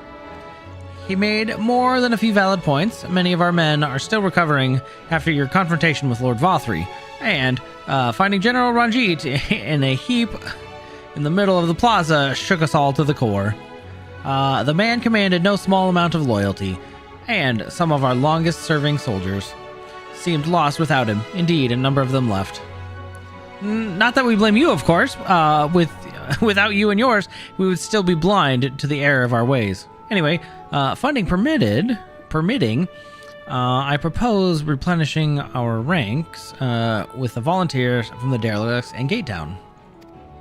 We have a duty to protect not only Yulmore, you see, but the surrounding regions of Kalusia as well, and I, for one, would welcome any man or woman willing to take up arms for that cause.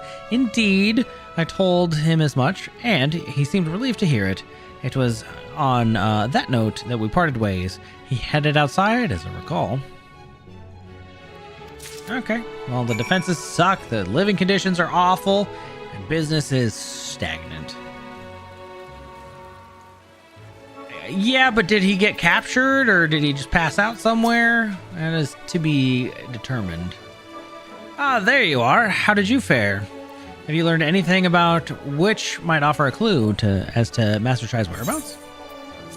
Here's all of my findings written down on terrible notes. Now soaking wet from the rain. Interesting. He apparently paid a visit to the Queen Bee as well. They discussed the possibility of granting admission to customers from outside Yulmore, an idea which the proprietor was surprisingly receptive. Well, it sounds like he's got big plans for the place. Yulmore, I mean, not the Bee. Perhaps, but the question remains, where did he go after leaving the city? It sounded like Gate Town. Well, all we know for certain is that Master Shai has shown great concern not only for Yulmore, but its surrounding settlements. It would seem logical, then, that having consulted with those in the city, he would wish to do the same with those without. Ebi, if you would go and make inquiries in Right, I shall do likewise in Stilltide. Gate Town I leave to you, Kaishur. Fair enough. Where should we meet when we finished? Well, Top Rung would seem to be his next most likely destination. Let us reconvene there. With any luck, one of us will have stumbled upon him by then. But if not, we will be well situated to continue our search.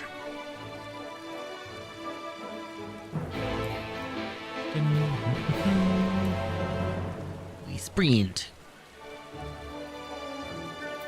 Oh, I guess I don't need to sprint. We can just teleport.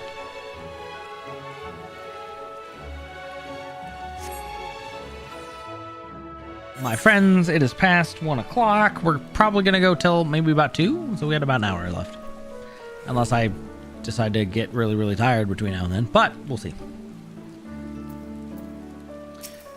Hey, Slot. Hostelot? No, the name doesn't ring any bells, but there was a rather dapper-looking Mistle gentleman here not long ago. He wanted to talk about relations between Right and Yulmore, or rather, the lack of them. We lost a great many people to the promises of meal and the chance of a lavish life among the free. And Vothri thought to take even more from us, conscripting the few able-bodied men we had left to go guard his paradise. I needn't tell you what happened when the Sin Eaters came. Such things are hard to forgive. But Vothri's gone now, and we're curious to see what will become of Yulmore in his absence. That's what I told your friend Chai News, was it? Well, and I'm sure the others said the same. Not that he wanted to hear, not what he wanted to hear, I suppose, but because he soon left after. And that was that. Interesting. To the top.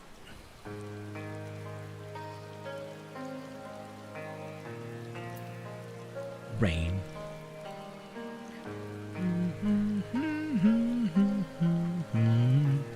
I mean, yeah, he seems like the right leader to really do the job, so... They picked good. It's just a matter of who stopped him. Unless he just... Yeah, I don't know where he would get caught. Oh, maybe the weird dwarves. So he paid a visit to both Wright and Gate Town as well, did he? I see. Kaishur and I gleaned as much the same. He seemed determined to salvage what goodwill might yet remain among those settlements of Kalusia. The only place he was left to be going was Amity. Come, if we are quick, we may yet catch up with him. How long's he been gone then? I feel like if his wife is worrying this much, he's been gone a long time. Like more than 2 days, but...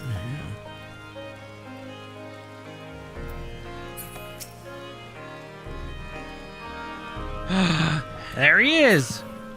Mr. Chai News. Hello. Good to see you, Master Chai.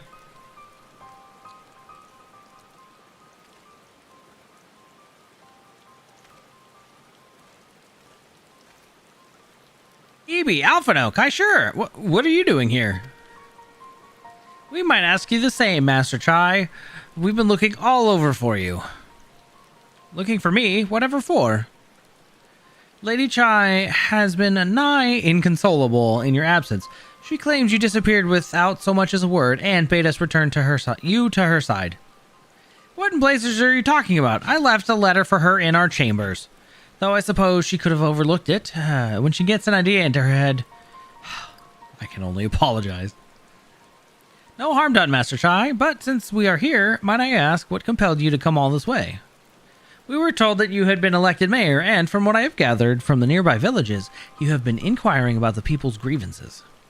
Is it safe to assume you mean to take office? Now, let's not jump to conclusions. I did seek to learn about the problems faced by the people of Kalusia, and that much is true. But I am by no means sure to make. I am the man to solve them. Tackling our many challenges will require resources, and until I have secured them, it would not be right to assume the role of mayor. I see, and I believe said resources can be found here? Indeed, the people's grievances are many, but in the course of my inquiries, I have already met with several individuals willing to lend their aid in addressing them. However, there remains one individual crucial to my plans. A man whose counsel might yet make a mayor of me. With respect, such forethought is in itself proof of your suitability. The city needs you, Master Chai, and I am certain this man of whom you speak, whoever he may be, will reach the same conclusion. For what little it is worth, we will vouch for you should he require convincing. We believe in you, Master Chai. I don't know what to say. You don't need to say anything. You've got your actions to speak for you. True. For as long as I can remember, all I ever wanted was to make it in Yulmore. But that dream's gone now. Burst like a bubble. Or a boil, more like. Ugh. Anyway, outside of repaying Master Alphino, I haven't a clue what to do with myself. Spent most days in a daze, but you've been running up and down, trying to find a way to fix this mess for everyone. And I reckon you could do it. You got this lot up Mount Gold, didn't you? How hard could mayoring be? You're gonna steer Yulmore to a better future, I know it. And I want to help, properly help, do something that makes a difference. I don't know what it is yet, but I'll work it out on the way. If you let me come with you, that is. Well, you give me entirely too much credit, the lot of you.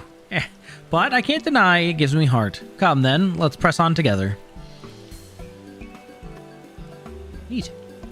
Thank you, Master Chai.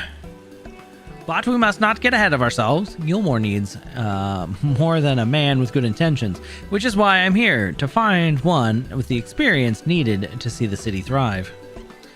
Who is this man exactly, and why are you certain he's here in Amity?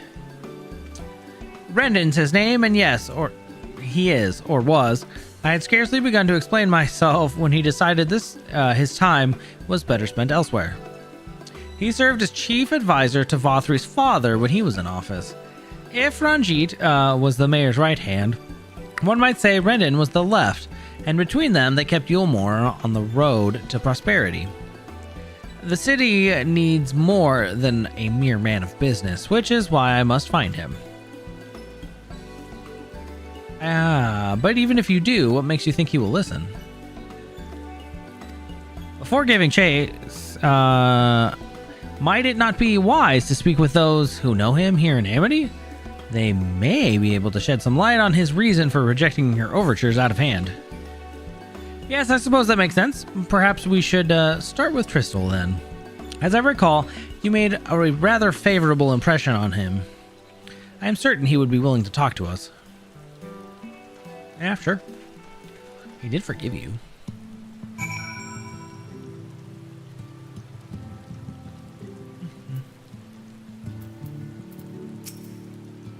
Hello, dear friend. Greetings, friends, and you too, Master Chai. I presume you're here to ask after Rendon. I couldn't help overhearing your earlier exchange. Yes, well, with Vothri gone, Yulmore wants for a leader. Should no one rise to the challenge, the city could very well collapse. I came here seeking Rendon's counsel in hopes that we could build a better Yulmore together, and that is still my wish. But given how abominably you were mistreated there, I will quite understand if you choose not to help. Worry not, Master Chai. I bear no grudge against you or the people of Yulmore, and I would not see you suffer for Vothri's villainy. As you no doubt gathered from your earlier meetings, Rendon can be rather uncompromising. He has his principles, you see, and little patience for anyone he deems less committed to their own. Your desire to right the wrongs of your past, of Yulmore's past, is quite admirable, but I fear the guilt you bear on the city's behalf works against you. I can see it in your eyes, in the way you carry yourself. It goes without saying he sees it as well. You must let those feelings go, Master Chai. Be more assertive, commit to this course, and prove to him Yulmore has the resolve to change. The resolve to change. I believe he was headed toward Pit 8 when he left. If you plan to go with and speak with him, I suggest you be firm and clear with your intentions. Very well, to Pit 8 we shall go. And I will not take no for an answer. Nay, not even a maybe. Where the heck is Pit 8?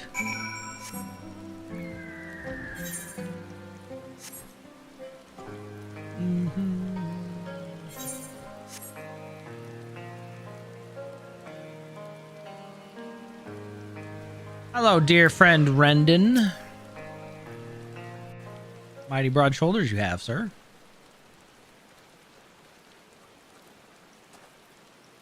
Well, well, it's you again. Indeed it is. Well, I see you've invited your friends. Need them to fight your battles for you, do you? Rude. No, I didn't invite them, as it happens, though they are indeed my friends. Well, not only mine, but every true Yulmoran's. They are the ones who awakened us to the truth, to Lord Vothri's villainy, the famous warriors of darkness. Are they now? Yes, they are. It would be no exaggeration to call them our saviors. We owe much and more to their kindness, but we cannot depend on that kindness forever. To do so would be a little different from entrusting our affairs to Lord Vothri. Nay, we must learn to stand on our own 2 feet. And I would have them present to witness my attempt. Hear, hear, Master Chai. Your sentiments are admirable, yet admirable sentiments do not a nation make.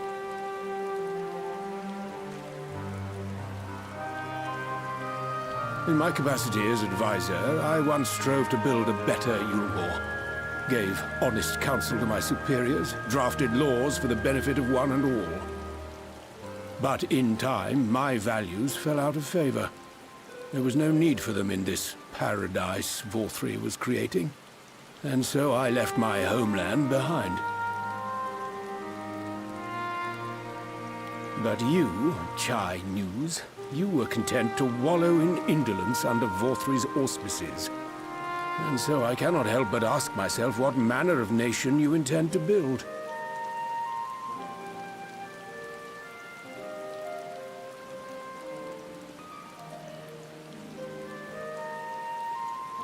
I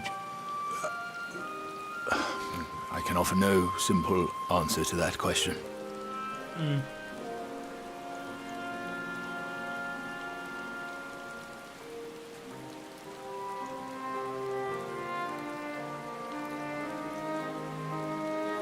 But this much I will say.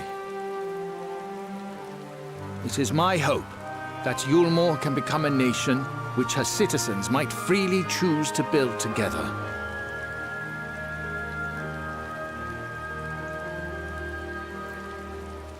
A great many people, myself included, flocked to Yulmore seeking sanctuary. The alternative being to live in fear and die in pain. It seemed an easy choice. And sanctuary we found. As much food and drink as we could ever want. Secured at the cost of the surrounding villages. Little wonder the people gathered at our doorstep, begging to work among the bonded. The free were blind to it all, of course. Content to, as you say, wallow in indolence. In ignorance. Were I mayor, I would first take stock of the city's resources and see that they were assigned equitably. Our days of reckless consumption are behind us. The distinction between free and bonded died with Vorthri. The needs of rich and poor alike must be considered if our nation is to survive. To which end I would take steps to secure channels for supplies, rekindle relations with nearby settlements, who re-establish industry, reach out to neighboring nations, and the list goes on and on.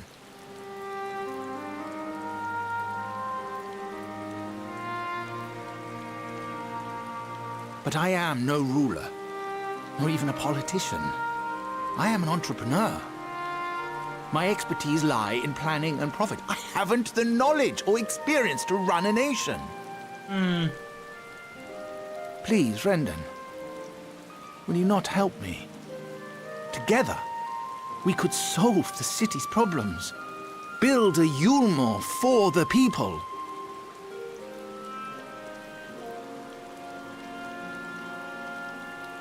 Come on. Do it. A Yulmore for the people.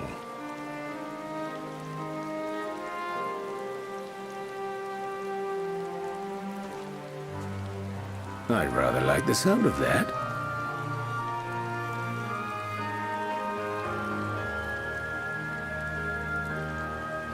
But before I offer you my counsel, I would be certain of your ability to perform the duties of office.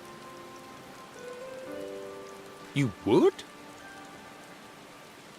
You ask me to help you solve Yulmore's problems, but first I would see you solve one on your own. Accomplish that, and you will prove both to me and the people that you are a man worth following.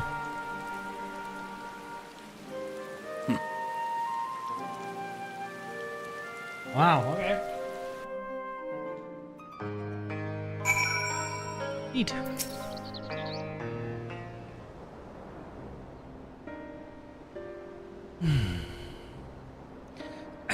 Right then, is there a particular issue you would have me resolve? Yes. You seem to have conducted an assessment of the problems Yulmore now faces. I assume you will agree, therefore, that the matter of dwindling food stores is the most pressing. Ah yes, meal being neither a desirable nor less sustainable option, I assume alternative foodstuffs are now required to fill the void.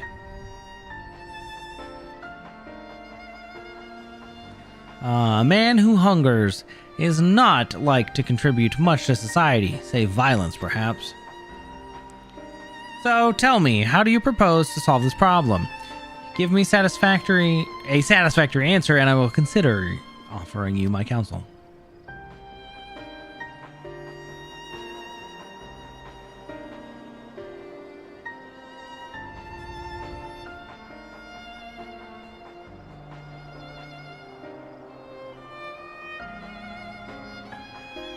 A combination of measures seem to be in order. One to address the immediate issue of supply, and another of that of production. Go on. For the present, Yulmore's coffers can be used to purchase food from our neighbors. This would afford us time to address the underlying problem that affects us all, the long-standing neglect of agriculture. The villages that once served as sources of trade for foodstuffs must be repopulated, their means of production restored. This assumes, of course, that we can rekindle relations with our neighbors, guarantee security and stability in the region, and most importantly, find people willing to leave the city and take up that rebuilding effort. My. Think of all that by yourself, did you? Well, yes. It began as a rather abstract plan I drafted some time ago after speaking with the peoples of Yulmore and the nearby settlements. You've impressed me, Chai News. I, have? Well, that is a relief. Oh, you haven't secured my support just yet. Only my attention. Grand plans will not be enough to persuade the masses. If you would ask them to rebuild, you must provide them with the means to do so. A fair point, Rendon, and one to which I have given much thought. I propose the use of Talos to aid in the establishment and maintenance of these settlements. Their employment should drastically improve efficiency and ultimately increase production. Talos, but Daedalus Stonework closed their doors years ago. Without a ready supply of the necessary equipment, the people would starve before your plans could be put into effect. Well, as the heir to Daedalus Stoneworks, it just so happens that my Talos are my field of expertise. And with a little help, I am quite certain we can acquire what we need in no time at all.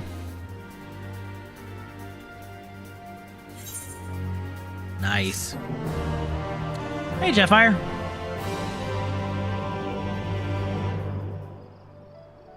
One second.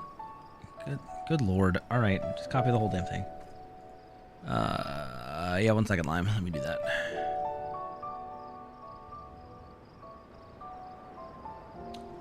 Settings.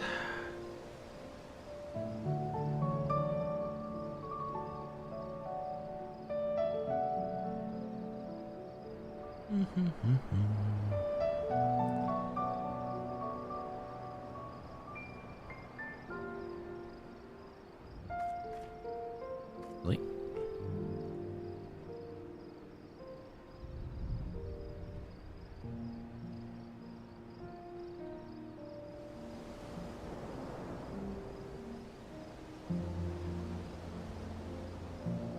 Done deal. We're good. Okay, continuing. Finding good help.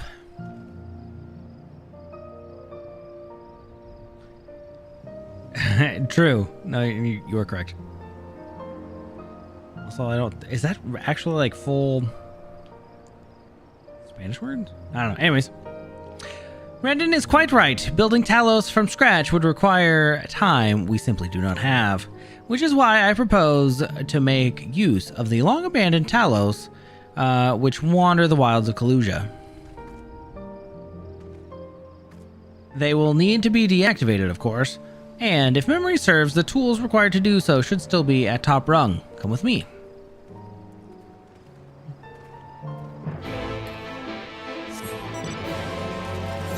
I try. If I don't do it now, I will forget. Thank you for taking care of that, though. Dun, dun, dun, dun, dun. Ah, there we go.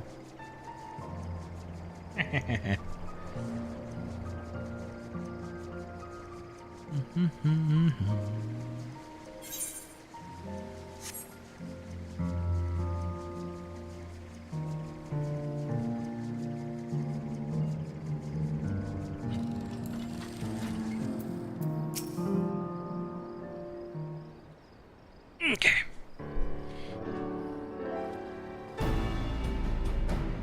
Ha! The old memory hasn't let me down. This chest contains canisters filled with a dashingly potent insulating powder capable of halting the flow of ether in a Talos. We need only get within throwing distance of one and let it fly, thus disabling them without damaging them. Ingenious. An old trick of the trade, nothing more. Once disabled, it should be a simple enough matter to get them to march to Yulmore. More extensive repairs can wait. Ordinarily, this is where I would ask you to run along and do the deed, but as I said before, it's high time we learn to stand on our own 2 feet. Thankfully, throwing canisters is something even I should be able to manage. Come off it, Master Chai. Even the Talos ain't a threat. Even if the Talos ain't a threat, there's 101 other things out there waiting to make a meal of you. Well, that's a maybe, Kaishur, but Rendon tasked me with solving this problem, and I will not sit idly by while others risk everything to see my harebrained schemes realized. Not this time. Which isn't to say the mere thought of it doesn't fill me with dread, truth be told. I can't feel my legs. But if I'm to prove I'm a man worth following, I must lead by example. Well said, Master Chai. Hear, hear. And I will be nearby if you need me. Yes, well, it should go without saying that I have no intentions of dying for this. I've always preferred living to see the fruits of my labor, but... and to make sure I do, I will require your help. It is as Kaishur says, these lands are dangerous if one is not careful. I would ask that you use my spyglass to look out for any beasts that could get in the way of my work. I will also need you to alert me when it is safe to subdue the Talos, understood? Oh, neat. Okay. Good. Then let us be off the quick way through the north gate and see if we can't find a suitable vantage point for you.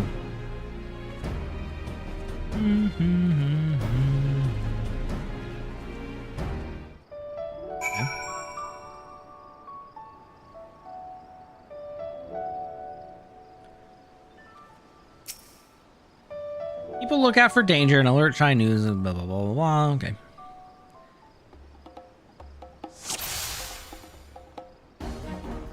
I mean, this isn't really high ground.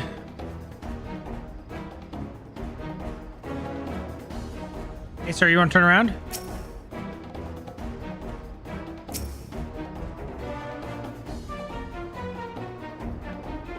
Oh, okay, turn around. All right, turn around again. Did I finish Omega? Yes. I have done the Omega raids before.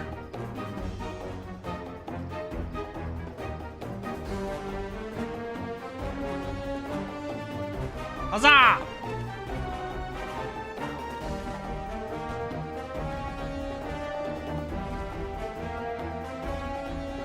Perfect. I did it? I did it! Let's move on to another Talos, shall we?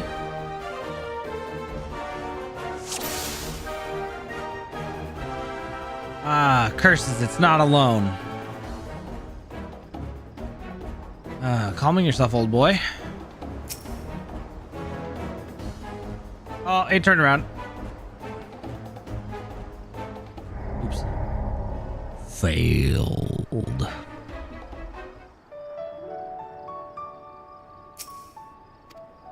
This is stupid. Oh. Alright, turn around. Turn around.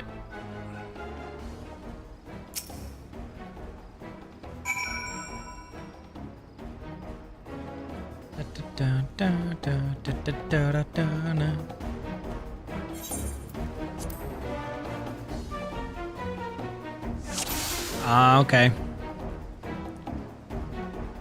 It was kind of a big deal.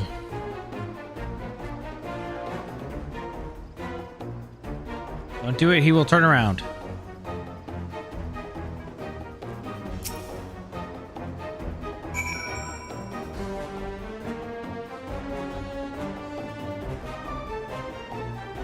It's okay, Haunty. Not all of us skip like that. Do I want to do Omega New Game Plus? Not particularly, but not till after, but we'll see. I do believe that I'm getting the hang of this. Give me the thumbs up. You may leave the next one to me, EB. Oh, you're gonna do it by yourself, alright.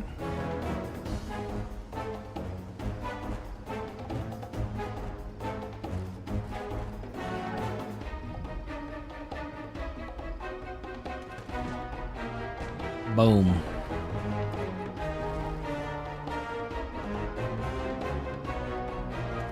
Haha, that should do it. Now we have all we need to proceed.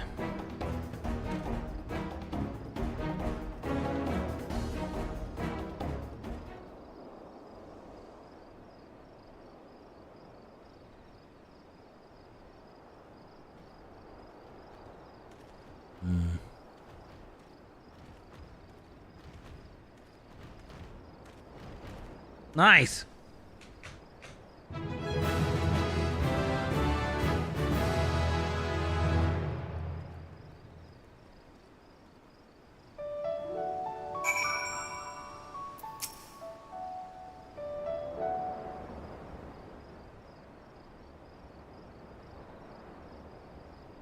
I can scarcely believe it. It was a reckless, foolish plan, but somehow it worked.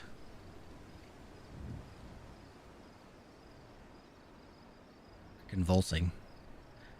I did it.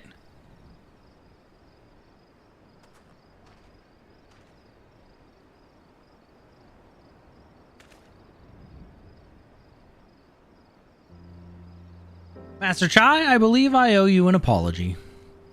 Your plan to replenish Yulmore's food stores show forethought and sound judgment. What's more, it is plain your time at Daedalus Stoneworks has equipped you to lead, as evidenced by the extraordinary company you keep. You, sir, are more than qualified to be the next mayor of Yulmore. I thank you for your vote of confidence, but the fact remains, I am wholly ignorant of the world of politics, which is why I would ask you to join me and grant Yulmore the benefit of your counsel. I would be honored. When the people behold these Talos, I have no doubt they will lend you their support. It would seem Yulmore's leadership is at last in capable hands. Would you not agree? We should probably be getting back soon, Master Chai. After you've tinkered with all the Talos and all that, Lady Chai's worried sick.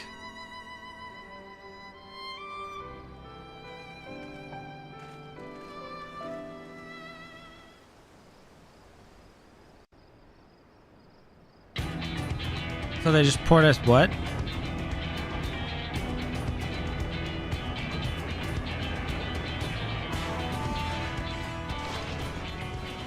Right. Right then. Form a line and make for Yulmore.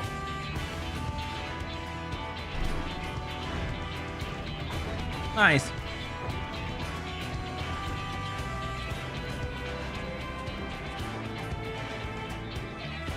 I don't know why they need to be in a line, but alright, that'll work.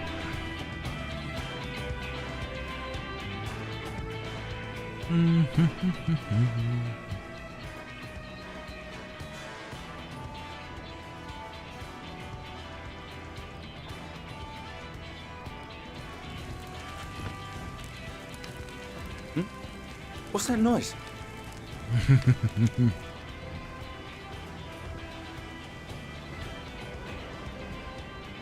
Oh, their chests open up. Run away, Talos! No, you're good. Call the guard!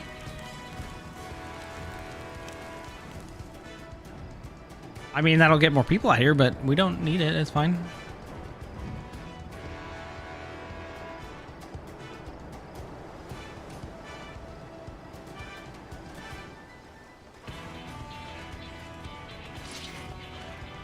Wait, weren't we, like, right behind them? Stay back! All of you!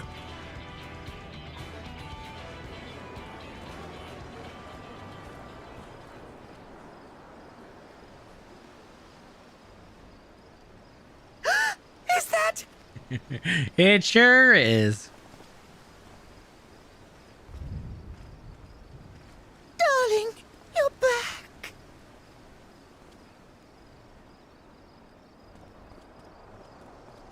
But of course I'm back. You didn't see... Yes, I can't...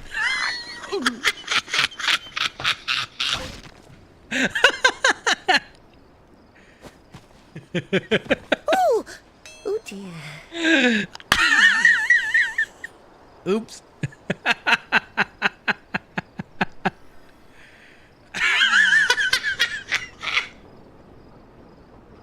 He had to be healed. Oh, thank you. I'm sorry, my darling. It's just the sight of you filled me with such joy, I couldn't help myself.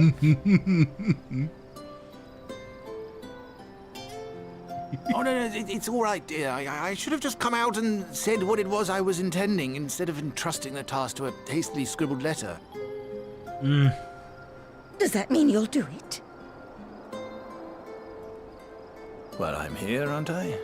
I mean, not that my absence signified any unwillingness, you understand? Oh, no, naught could be further from the truth. I only left to enlist the aid of the former mayor's senior advisor. Brendan. And now that I have it, I believe I am ready to take office. Yay! Oh, how wonderful!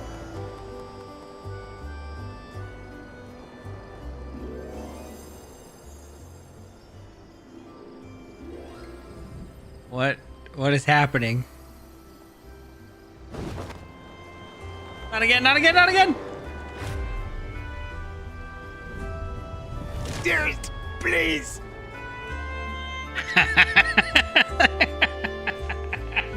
The way she flings him around. So good. So good. Oh, man. Dead politician, you're more dude. It's fine. We've got Alphino the healer over here. I actually made a Makote for my first one, but I deleted it not too long ago because I never played it. All for real. Well, that was quite a reception. One Master Chai will struggle to forget. More seriously, the arrival of the Talos has seized the public's attention. Once word has spread around Yulmore, it will be much simpler to gather one and all so that Master Chai can make his inaugural address.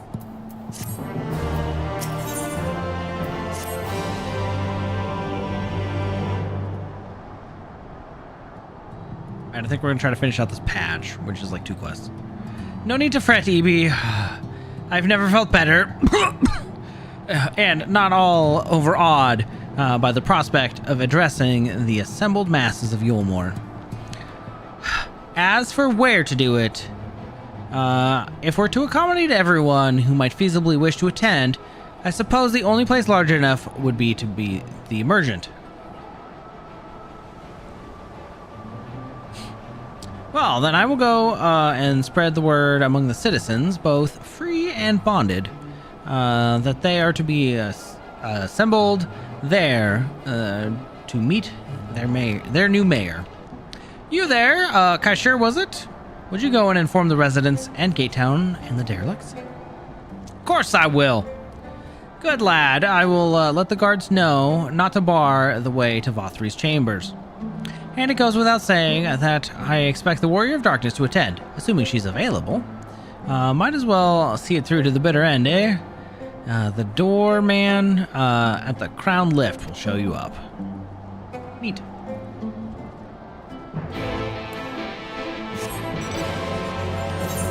And away we go. Automod, I would assume, caught those ones. Thanks, Wicked. Wicked White. I mean, what? I wonder if that mount can shoot. I've never actually looked.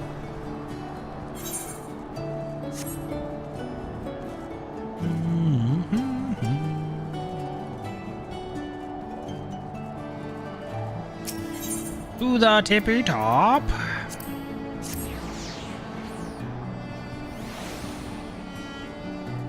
No worries.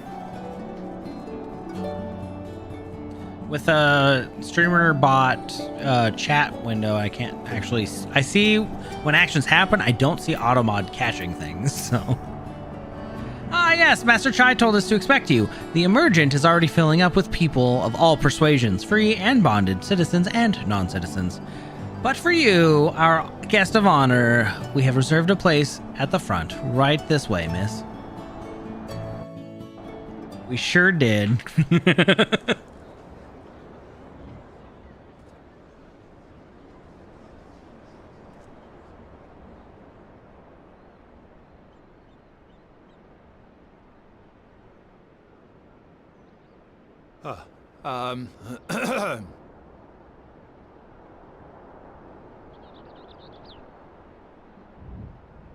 Hold his hand. Go on, dear.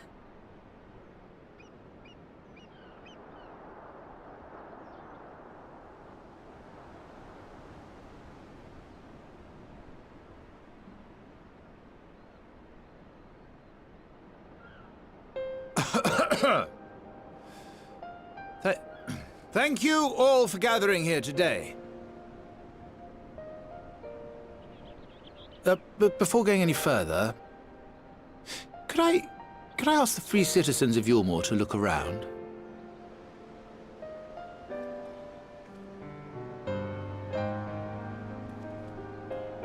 Tis a sight none of us would ever have seen under Lord FFXIV's rule.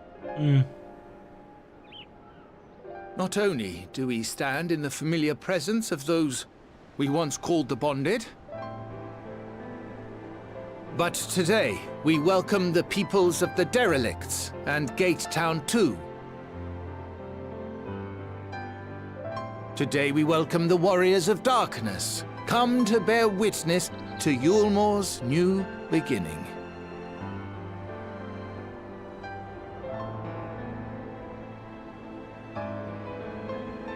As you know, an election was recently held, at the end of which I had the honor of being chosen to succeed Lord FFXIV. You place great faith in me, and I promise to do my utmost to live up to your expectations. And I will seek always to carry out the duties of this office with integrity and fairness.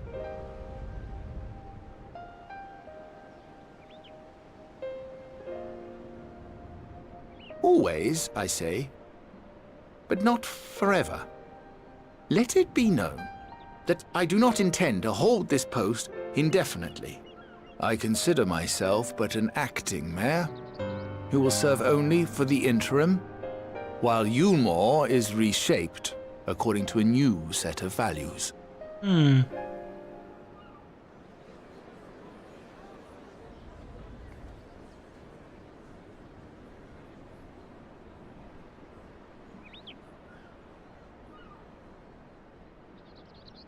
No longer can we think of ourselves as divided, as the free and the bonded, citizens and non-citizens. The systems put in place by Lord FFXIV must be undone. But even as we tear down the old, we must give thought to the new, to what manner of nation Yulmore should become.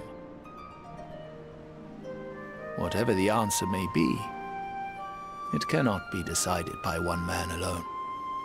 and so I propose that an open forum be held, that we might all discuss how best to strive towards a better future.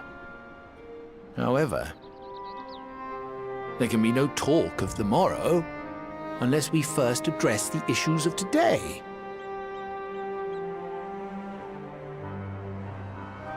Securing new sources of food, rebuilding relations with our neighbors, re-establishing industry. There is much and more that needs to be done.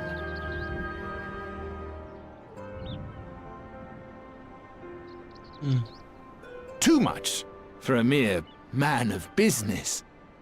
And so I pledge instead to do everything in my power to ensure our city's security and stability while we all work together to see these problems solved.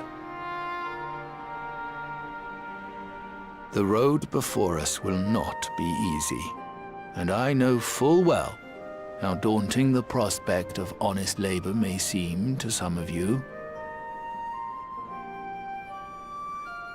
But we must accept the reality of our circumstances. We must move forward.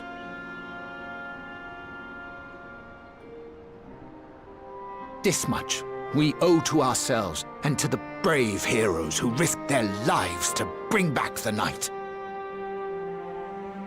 Once we have shored up our city's foundations and regained some semblance of normality, let us reconvene to speak of the future. Until then, I humbly ask that you lend me and each other your strength. For Yulmore!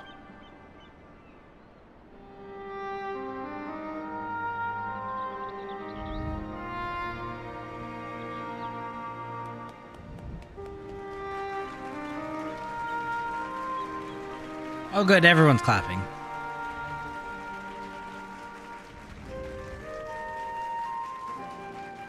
Except for us. Oh.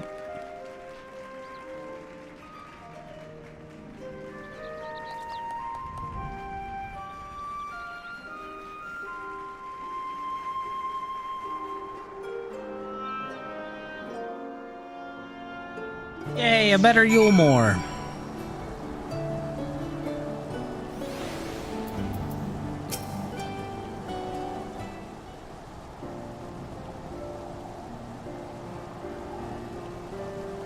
That was a fine speech, Master Chai. I believe your words stirred every soul in attendance. Stirred them to action, I hope. If I had learned anything from all of this, it is that change begins with the individual. It is but a matter of finding the strength to take the first step. Assuming my fellow Yulmorans can, it shall be my honor and privilege to help them walk this road we have chosen. But we must not forget the individuals who made all of these changes possible.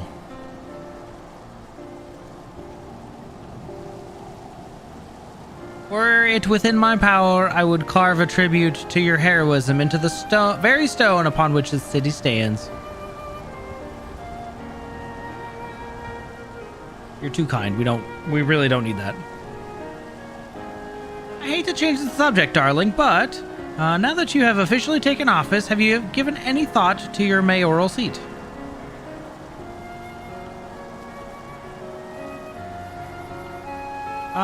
We will not be moving into the emergent, dearest. It's too big, for one thing, and too far away from the people, for another. We will retain our current residence, and I will govern here in the parlor. Oh, I was hoping you'd say that. I much prefer the view from the parlor. I beg your pardon, Master Chai, but have you got time for a word? Hey, friends. Yes, of course. Hathenbet? Hi, that's me. I liked your speech, but there's folk outside the walls as don't even have enough food to last till tomorrow, and more who are counting their crumbs. If you have any plans to change that, I want to help set things in motion. Then, we've much to discuss. No sooner do I take office than my work begins in earnest. Well, I suppose I brought it upon myself. Thank you again for your help, EB. I hope to see you again before ere long.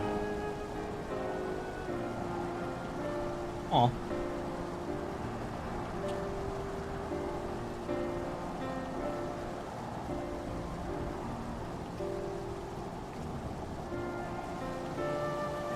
What a day. I don't know what it means exactly, but I do know I've got plenty to think about.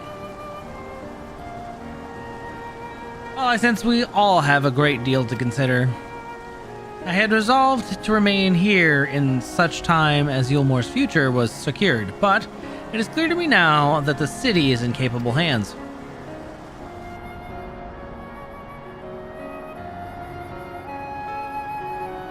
I have every confidence they will find their way, and I believe it is time we went out on ours. Neat.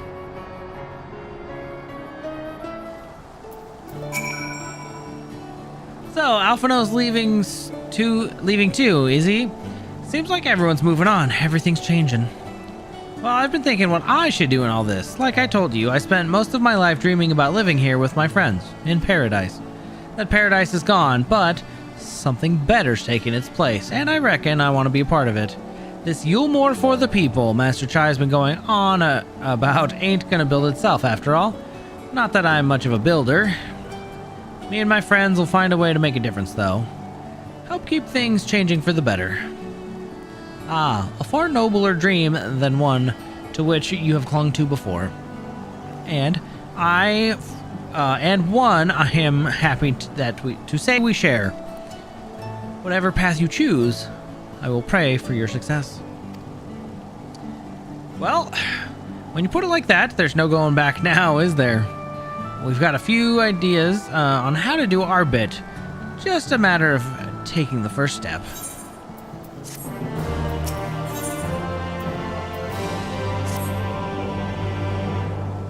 Truly, to see Kai Shur thus inspired by our actions, inspiring in itself.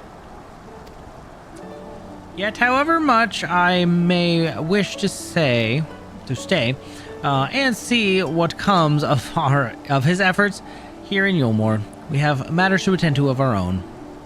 Come, we should return to the Crystal Tower. Mayhap Becklug's studies have borne fruit in our absence. I'm gonna say probably not, but... Alright, this is the final quest, and then this is bed, which is perfect. And then we have made it through one patch of part 3 out of 3, so.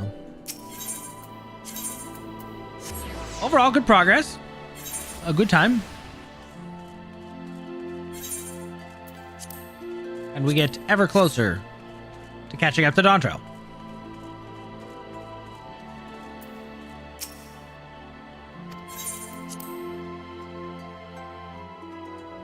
All right.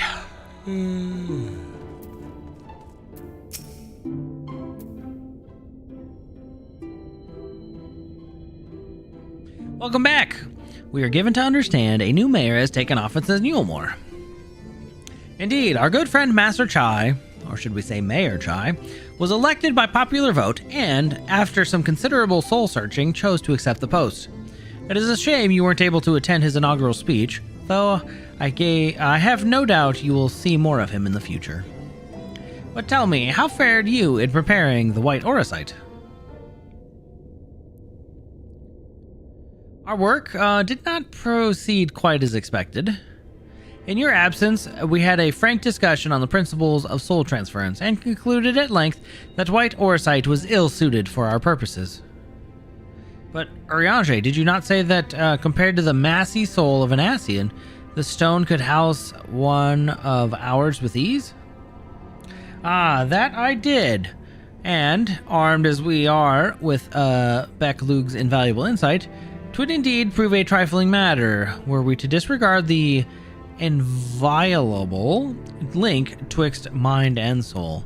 A link which would, we did belatedly realize, be weakened most perilously in this process of rendering souls dormant, as Orosite doth require. Thus, the shedding of these fleshy simulacra and the surfeit of ether which compriseth them would in all likelihood deprive us of our psyches as well. It would theoretically be possible to channel your minds into the Auracite instead, but we would more than likely sacrifice your souls in the process, which is why we have abandoned that plan, and instead devoted our time to finding a means in which mind and soul might be transported together. Well, then we are no closer to a solution than when we first began.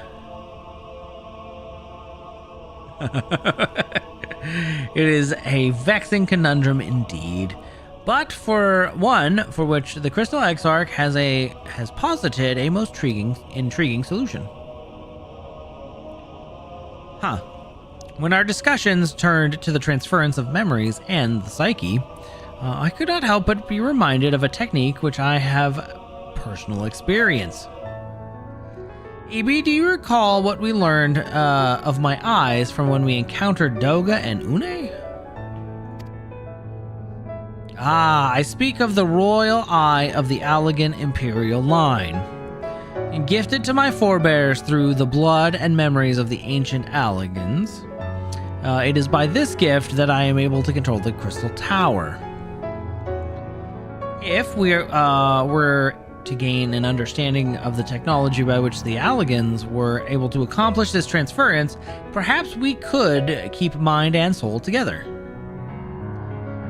Imagine, if you will, a device like onto a soul crystal, replete with not only our worldly memories, but also the bountiful energies of the soul. That is our current avenue of investigation, and we will follow it wheresoever it leads. Thank you for the raid. 1 second. While we are thus engaged, I think it best that EB return to the source and inform Kryl and the others of our findings. Agreed. I imagine Tataru will be relieved to hear we have made progress of sort. Well, then I would beg leave to relay our findings unto Thancred and Reen, and to assist where I may in their investigation of the empty. Yes, please do. Should we have need of your counsel, we will not hesitate to summon you.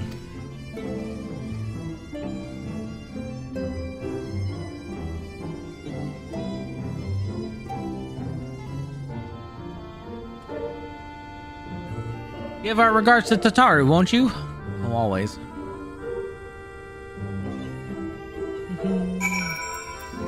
And now we go back to the Rising Stones, out here in the middle of Mordona. Hi, Jetfire!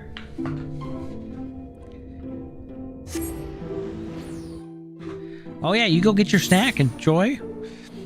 It's good to see you. Oops, didn't mean to do that. Well, I hope you had a good stream. Thank you for the raid again.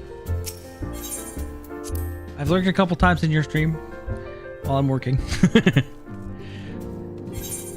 Yeah, it's good to be back on the streaming side, although we're close to bedtime. Ebi, you're back. How did everything go in the first? Wait, don't tell me. Cryo will be here shortly, and she'll want to hear it too. She's just tending to the others, their bodies, I mean. God, I don't think I'll ever get used to saying that. Anyway, you can tell us everything the moment she gets here. Speaking with Tataru, several cutscenes will play in sequence. It is recommended that you... Yep. So anyways, yeah, sorry, Wicked. Man, Urianger explaining science, terrible. But I somehow managed to get through that. Unscathed, more or less. Thanks, Lime. I had no idea. Thanks for the heads up. So we got 10 days till Natlan. Yeah. Next week, early access for the new WoW expansion comes out too. But I can't really play that right away because I will be resting my eyes. All right, Cryo, come home. Not till after the Cryo thing, and then we're going to bed. I'm gonna go wake up waifu. I'm sure she's sleeping on the couch. Sorry to keep you waiting. I've carried out the treatment as per Master Matoya's instructions. It should slow the destabilization of their corporeal ether quite significantly. But tell me, How fare our friends in the first?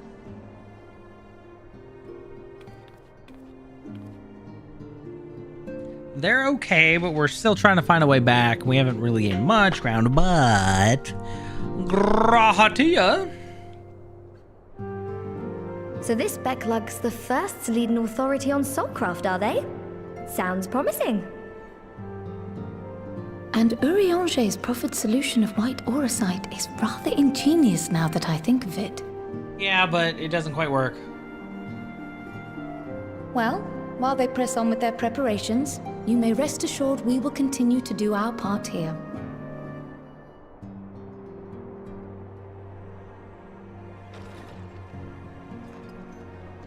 Hello? Oh, you're back. Estinian! Hey, friend!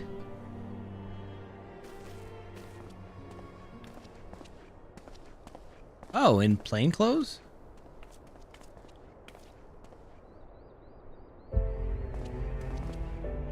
And none the worse for wear, I see.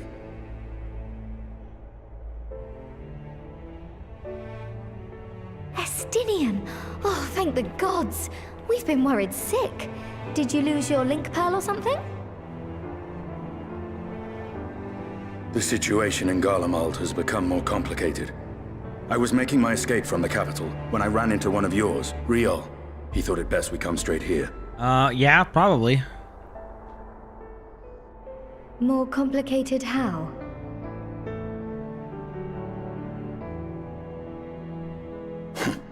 Where to begin? After entering the Empire via Razat Han, I went about my mission of investigating Black Rose. It was then, inside a provincial factory, that I encountered the one who styles himself Shadow Hunter, Gaius Baelsar. Our goals being apparently aligned, we joined forces and ventured on into the heart of the capital, to the very Imperial Palace itself.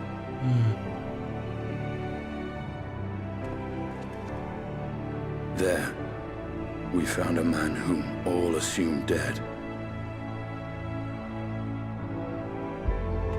Xenos. But his soul lives on. And he has wrested back his flesh. Xenos ye Galvus.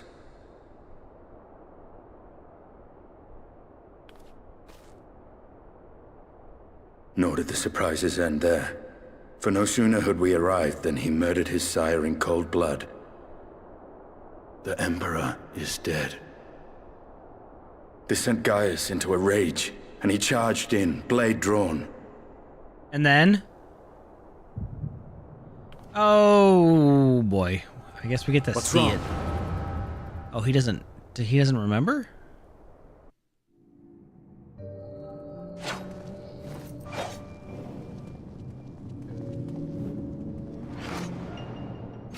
Unfortunately, he's no match.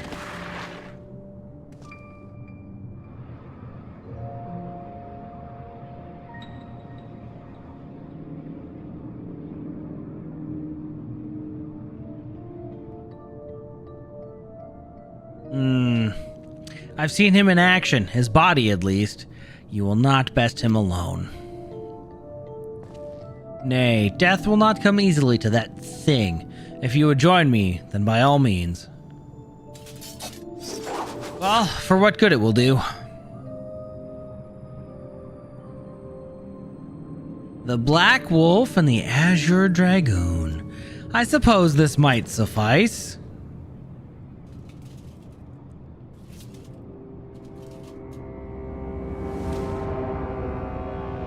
Come then.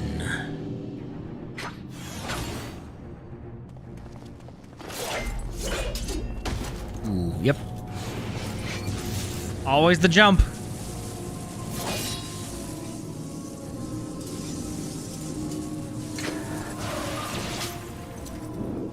Ooh.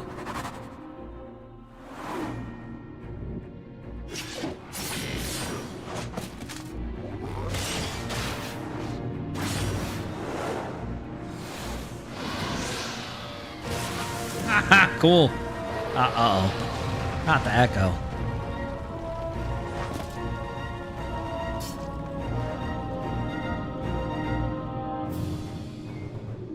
Ah, the simple pleasures of one's own flesh. Truly, there is no place like home. Abomination. Whatever he is, Evie was barely a match for him. If we stay here much longer... Emperor Varys, your radiance, are you alright? Well, we, may wear out our welcome.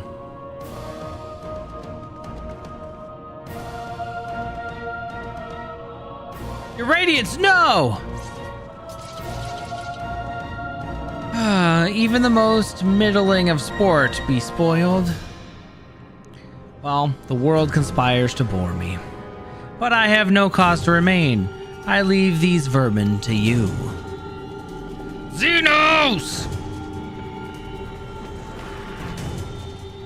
Oh.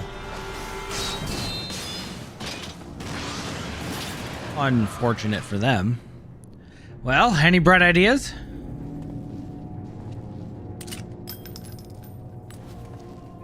Just one.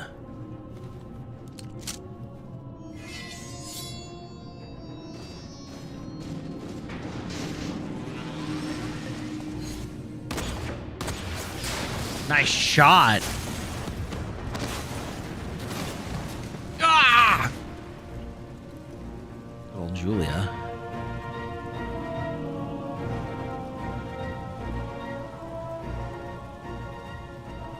Oh, the Wonder Twins.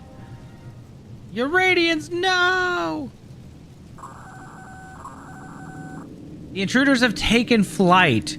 I repeat, the intruders have taken flight. Deploy all Magitech armor. We cannot let them escape.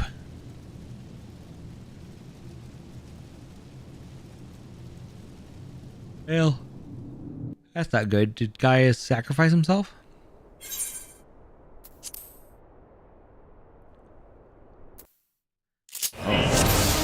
Oh, cool. Oh, God. So loud. I'm so sorry.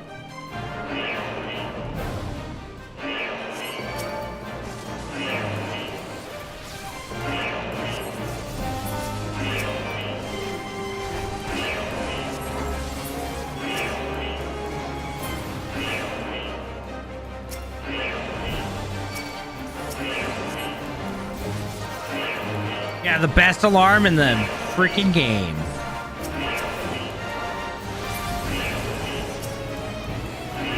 For real though, this alarm sucks.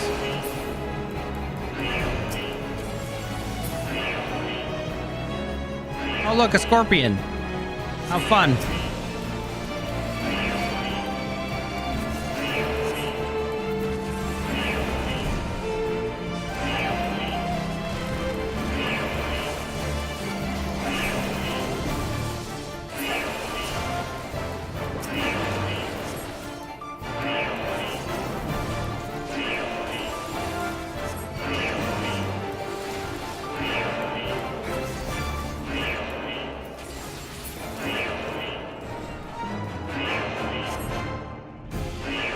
I think not.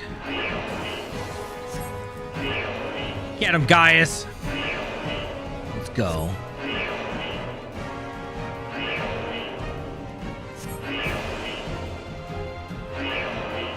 Oh, in an event. We make ourselves easy marks moving together. I suggest we split up. All right, I'll take the low road, so to speak. Okay. I will see you outside. Stay safe.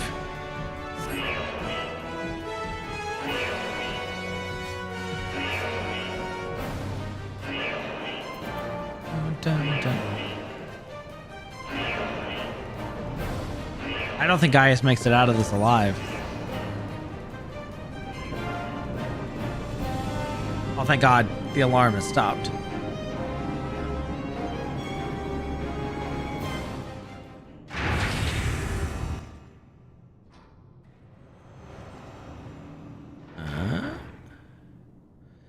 Well, someone's been busy. Oh, Ultima.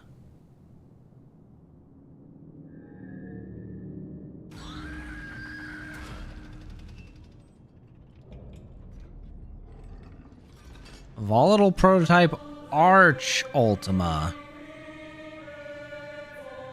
And you would bar my way, would you? So be it. Come, Nidhogg, lend me your strength.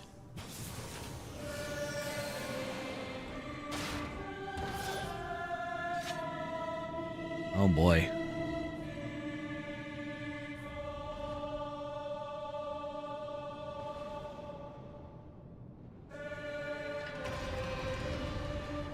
Go time.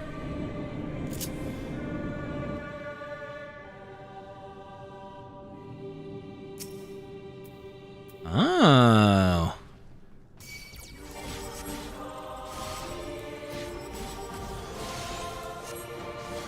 100 damage. Delivered opponent all nearby. Okay.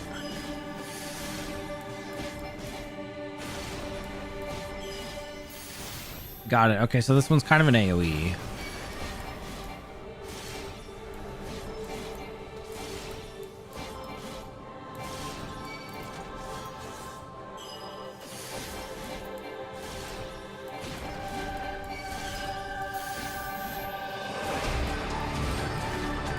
I mean, this isn't roulette.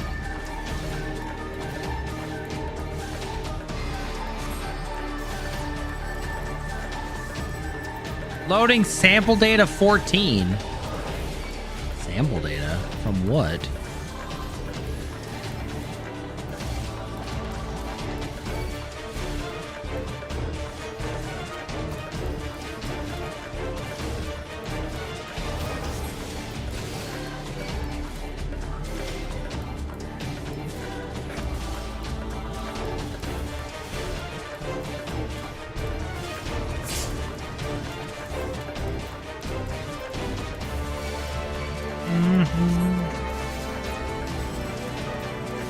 Sample data 12.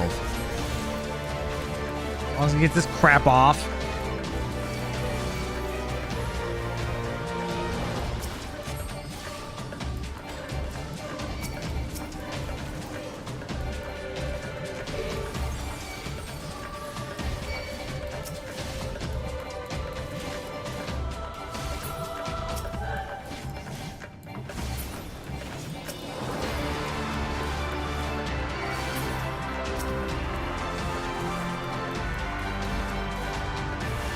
Well, if you think of it, if not, and it comes to you tomorrow, I'm always available in Discord. Usually. Ow.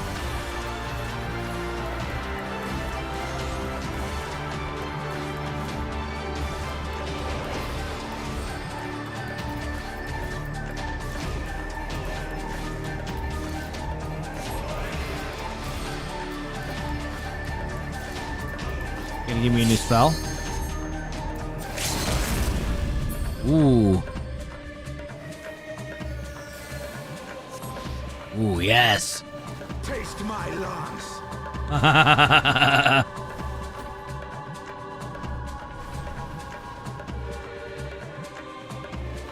What was that about Arch Ultima being unstoppable?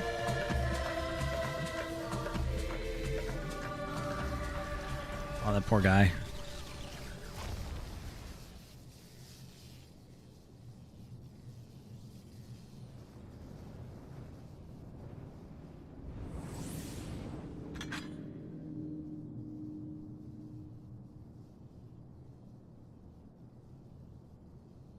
Garleans and their Machina. Now, where are you, Gaius?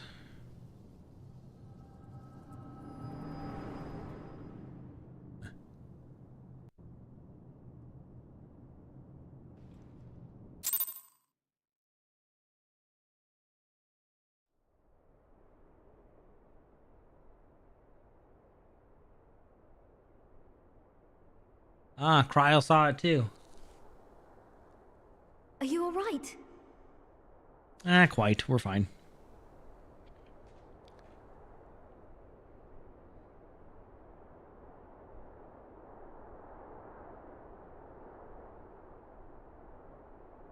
Peer into my past, did you? I did. It wasn't purposeful.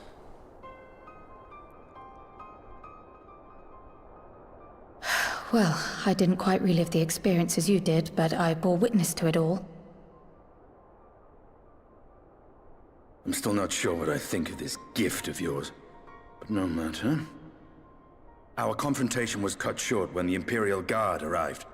It was then that Xenos took his leave, citing boredom. To think their research into the Echo could bear such fruit. Escaping death, jumping from one body to the next, and returning to his own after all this time.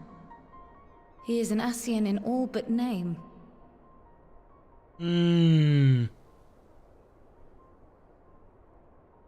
It beggars belief, aye. But no more than a hero traversing the rift between worlds.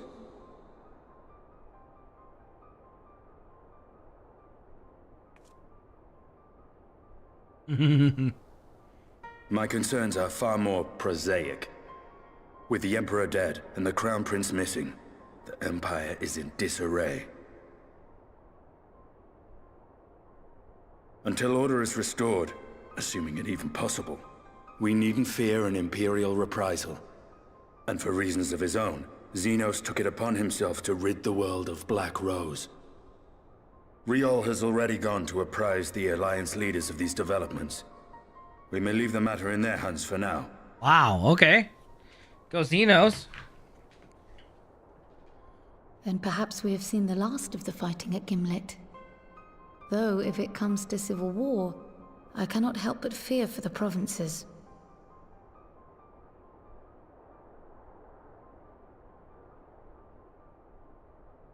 Ah, I'd nearly forgotten to ask.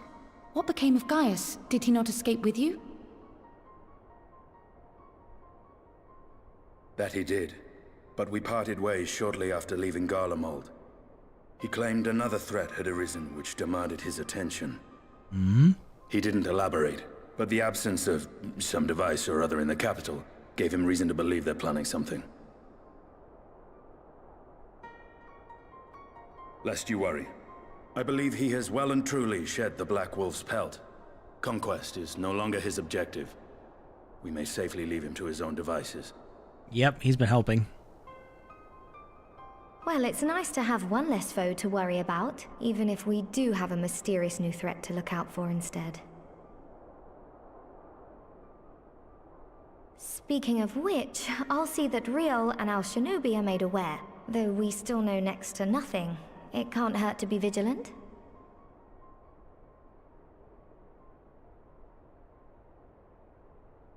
Well then, with Black Rose nipped in the bud, I believe I've fulfilled my part of the bargain. True, I guess. That's true, but with the Archon still slumbering away, we were hoping you might agree to stay with us for a little bit longer.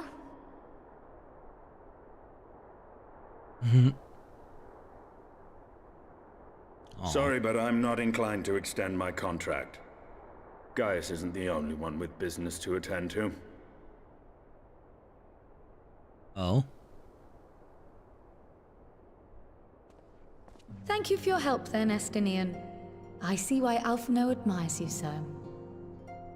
He's a pretty cool guy.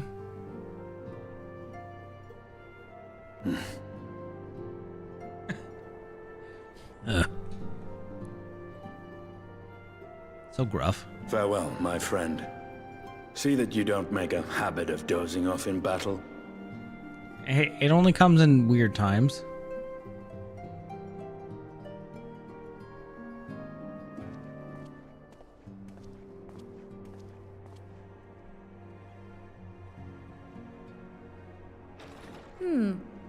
I suppose we should all be getting on then. As ever, we will see to the Archon's needs. In the meantime, why not get some rest? You've more than earned it. Go on. Excellent. I guess I will. Thanks, Kryl. You must be shattered after all that hopping back and forth between worlds. Why not stay here and rest for a while? I'm sure Becklug can manage without you. They've got enough scions to help them, if you ask me.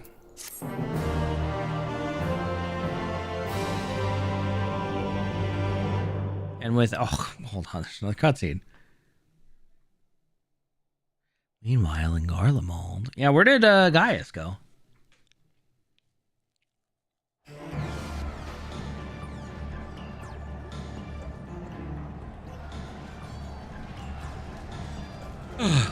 Traitors! You would dare deny Lord Nerva the throne? Wow. Dedga. Oh, jeez. Civil War. Onward! Before this day, victory shall be ours.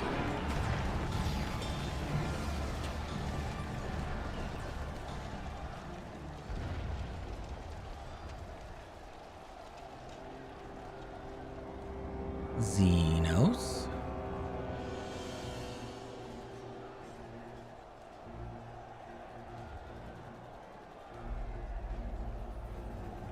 Boring, boring, boring. And do you think I find it amusing? Like dogs herding cattle to the slaughterhouse. Oh, hey, Elizabeth.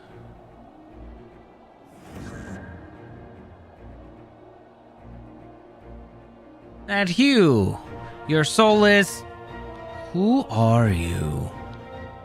Oh, no. Oh, hold on. Before your majesty, I am but another dog, lost, in want of a new master. A hunting dog, if you wish it so.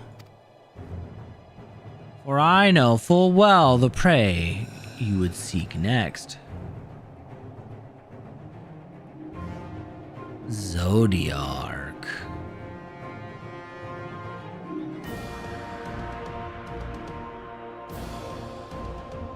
That is not Elidibus. Is that an Ascian though? It did mention Zodiark. Oh wait, meanwhile, in Yulmore, in the first.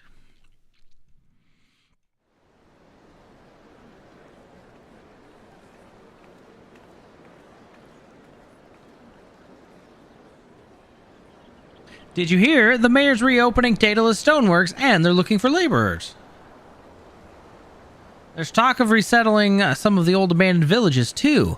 They're even laying on free Talos to help anyone willing to make the move. Free Talos? Best would get packing. Well, steady work, board and lodging. If that's not a recipe for hope, I don't know what is.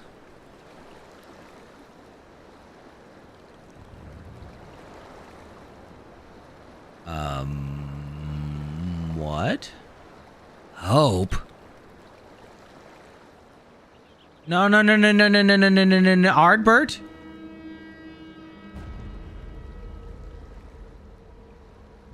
Yes, so long as I yet live, I would see that feeble flame rekindled.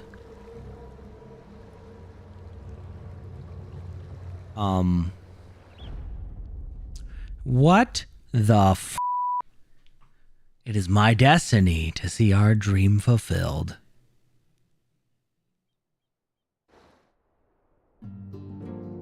You're joking, right? What? Okay, it said Wayward Warrior, but that's clearly Ardbert. But what is he doing in the flesh, in his own mind, and then evil? Could be an Ascian, but I don't think it is. I think it's... Now I need to know what happened. Unfortunately, it is bedtime. I don't think I can last much longer. But we're basically on patch 5.2 now. Oh, that was 10 quests. Patch 5.2 is also 10 quests. And then 12 quests. So we have 22 quests, and then we're on part 4. And then... That is a good cliffhanger. And then basically, we jump into pre-Endwalker, really? Which is part 4. Which is 10 quests, 6 quests, 3 quests. So 19 quests. Okay.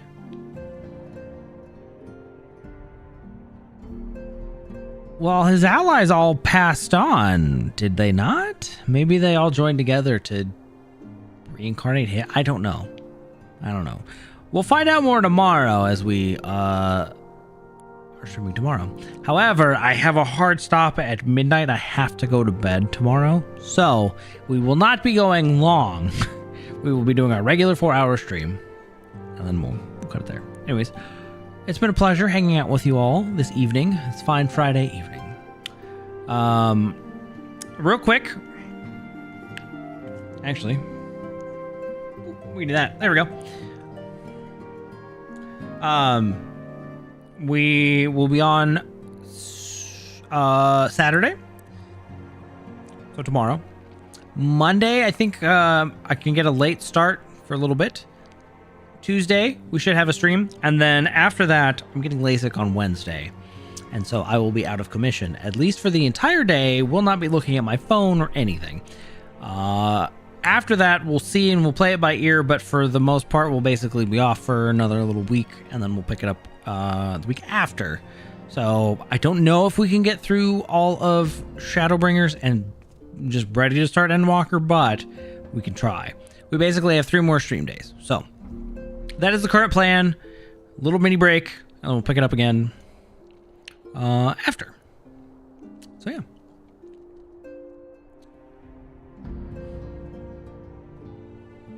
Oh, unfortunately, no. I will not be able to look at a screen. I forgot about that. But no.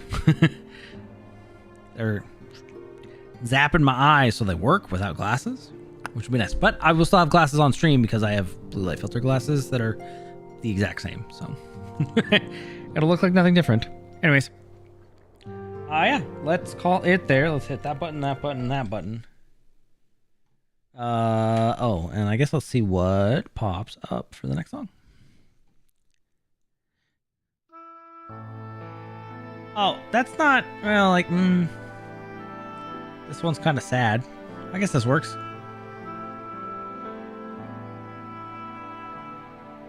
Yes, I have LASIK, laser eye surgery, essentially. They're basically like fixing my vision. Takes. I might be able to get waifu to set it up so we can hang out and talk, but I won't be really looking at a screen, so. Oops, I did not mean to close that. I closed streamer bot on accident. Oops, too soon. Anyways, good night, Lilith. Good night, Lime. Good night, Wicked. Good night, Haunty. Good night, anybody else lurking? Jetfire. If you're still there, Sumo. I think that's about it. Anyways, yeah, catch you guys tomorrow.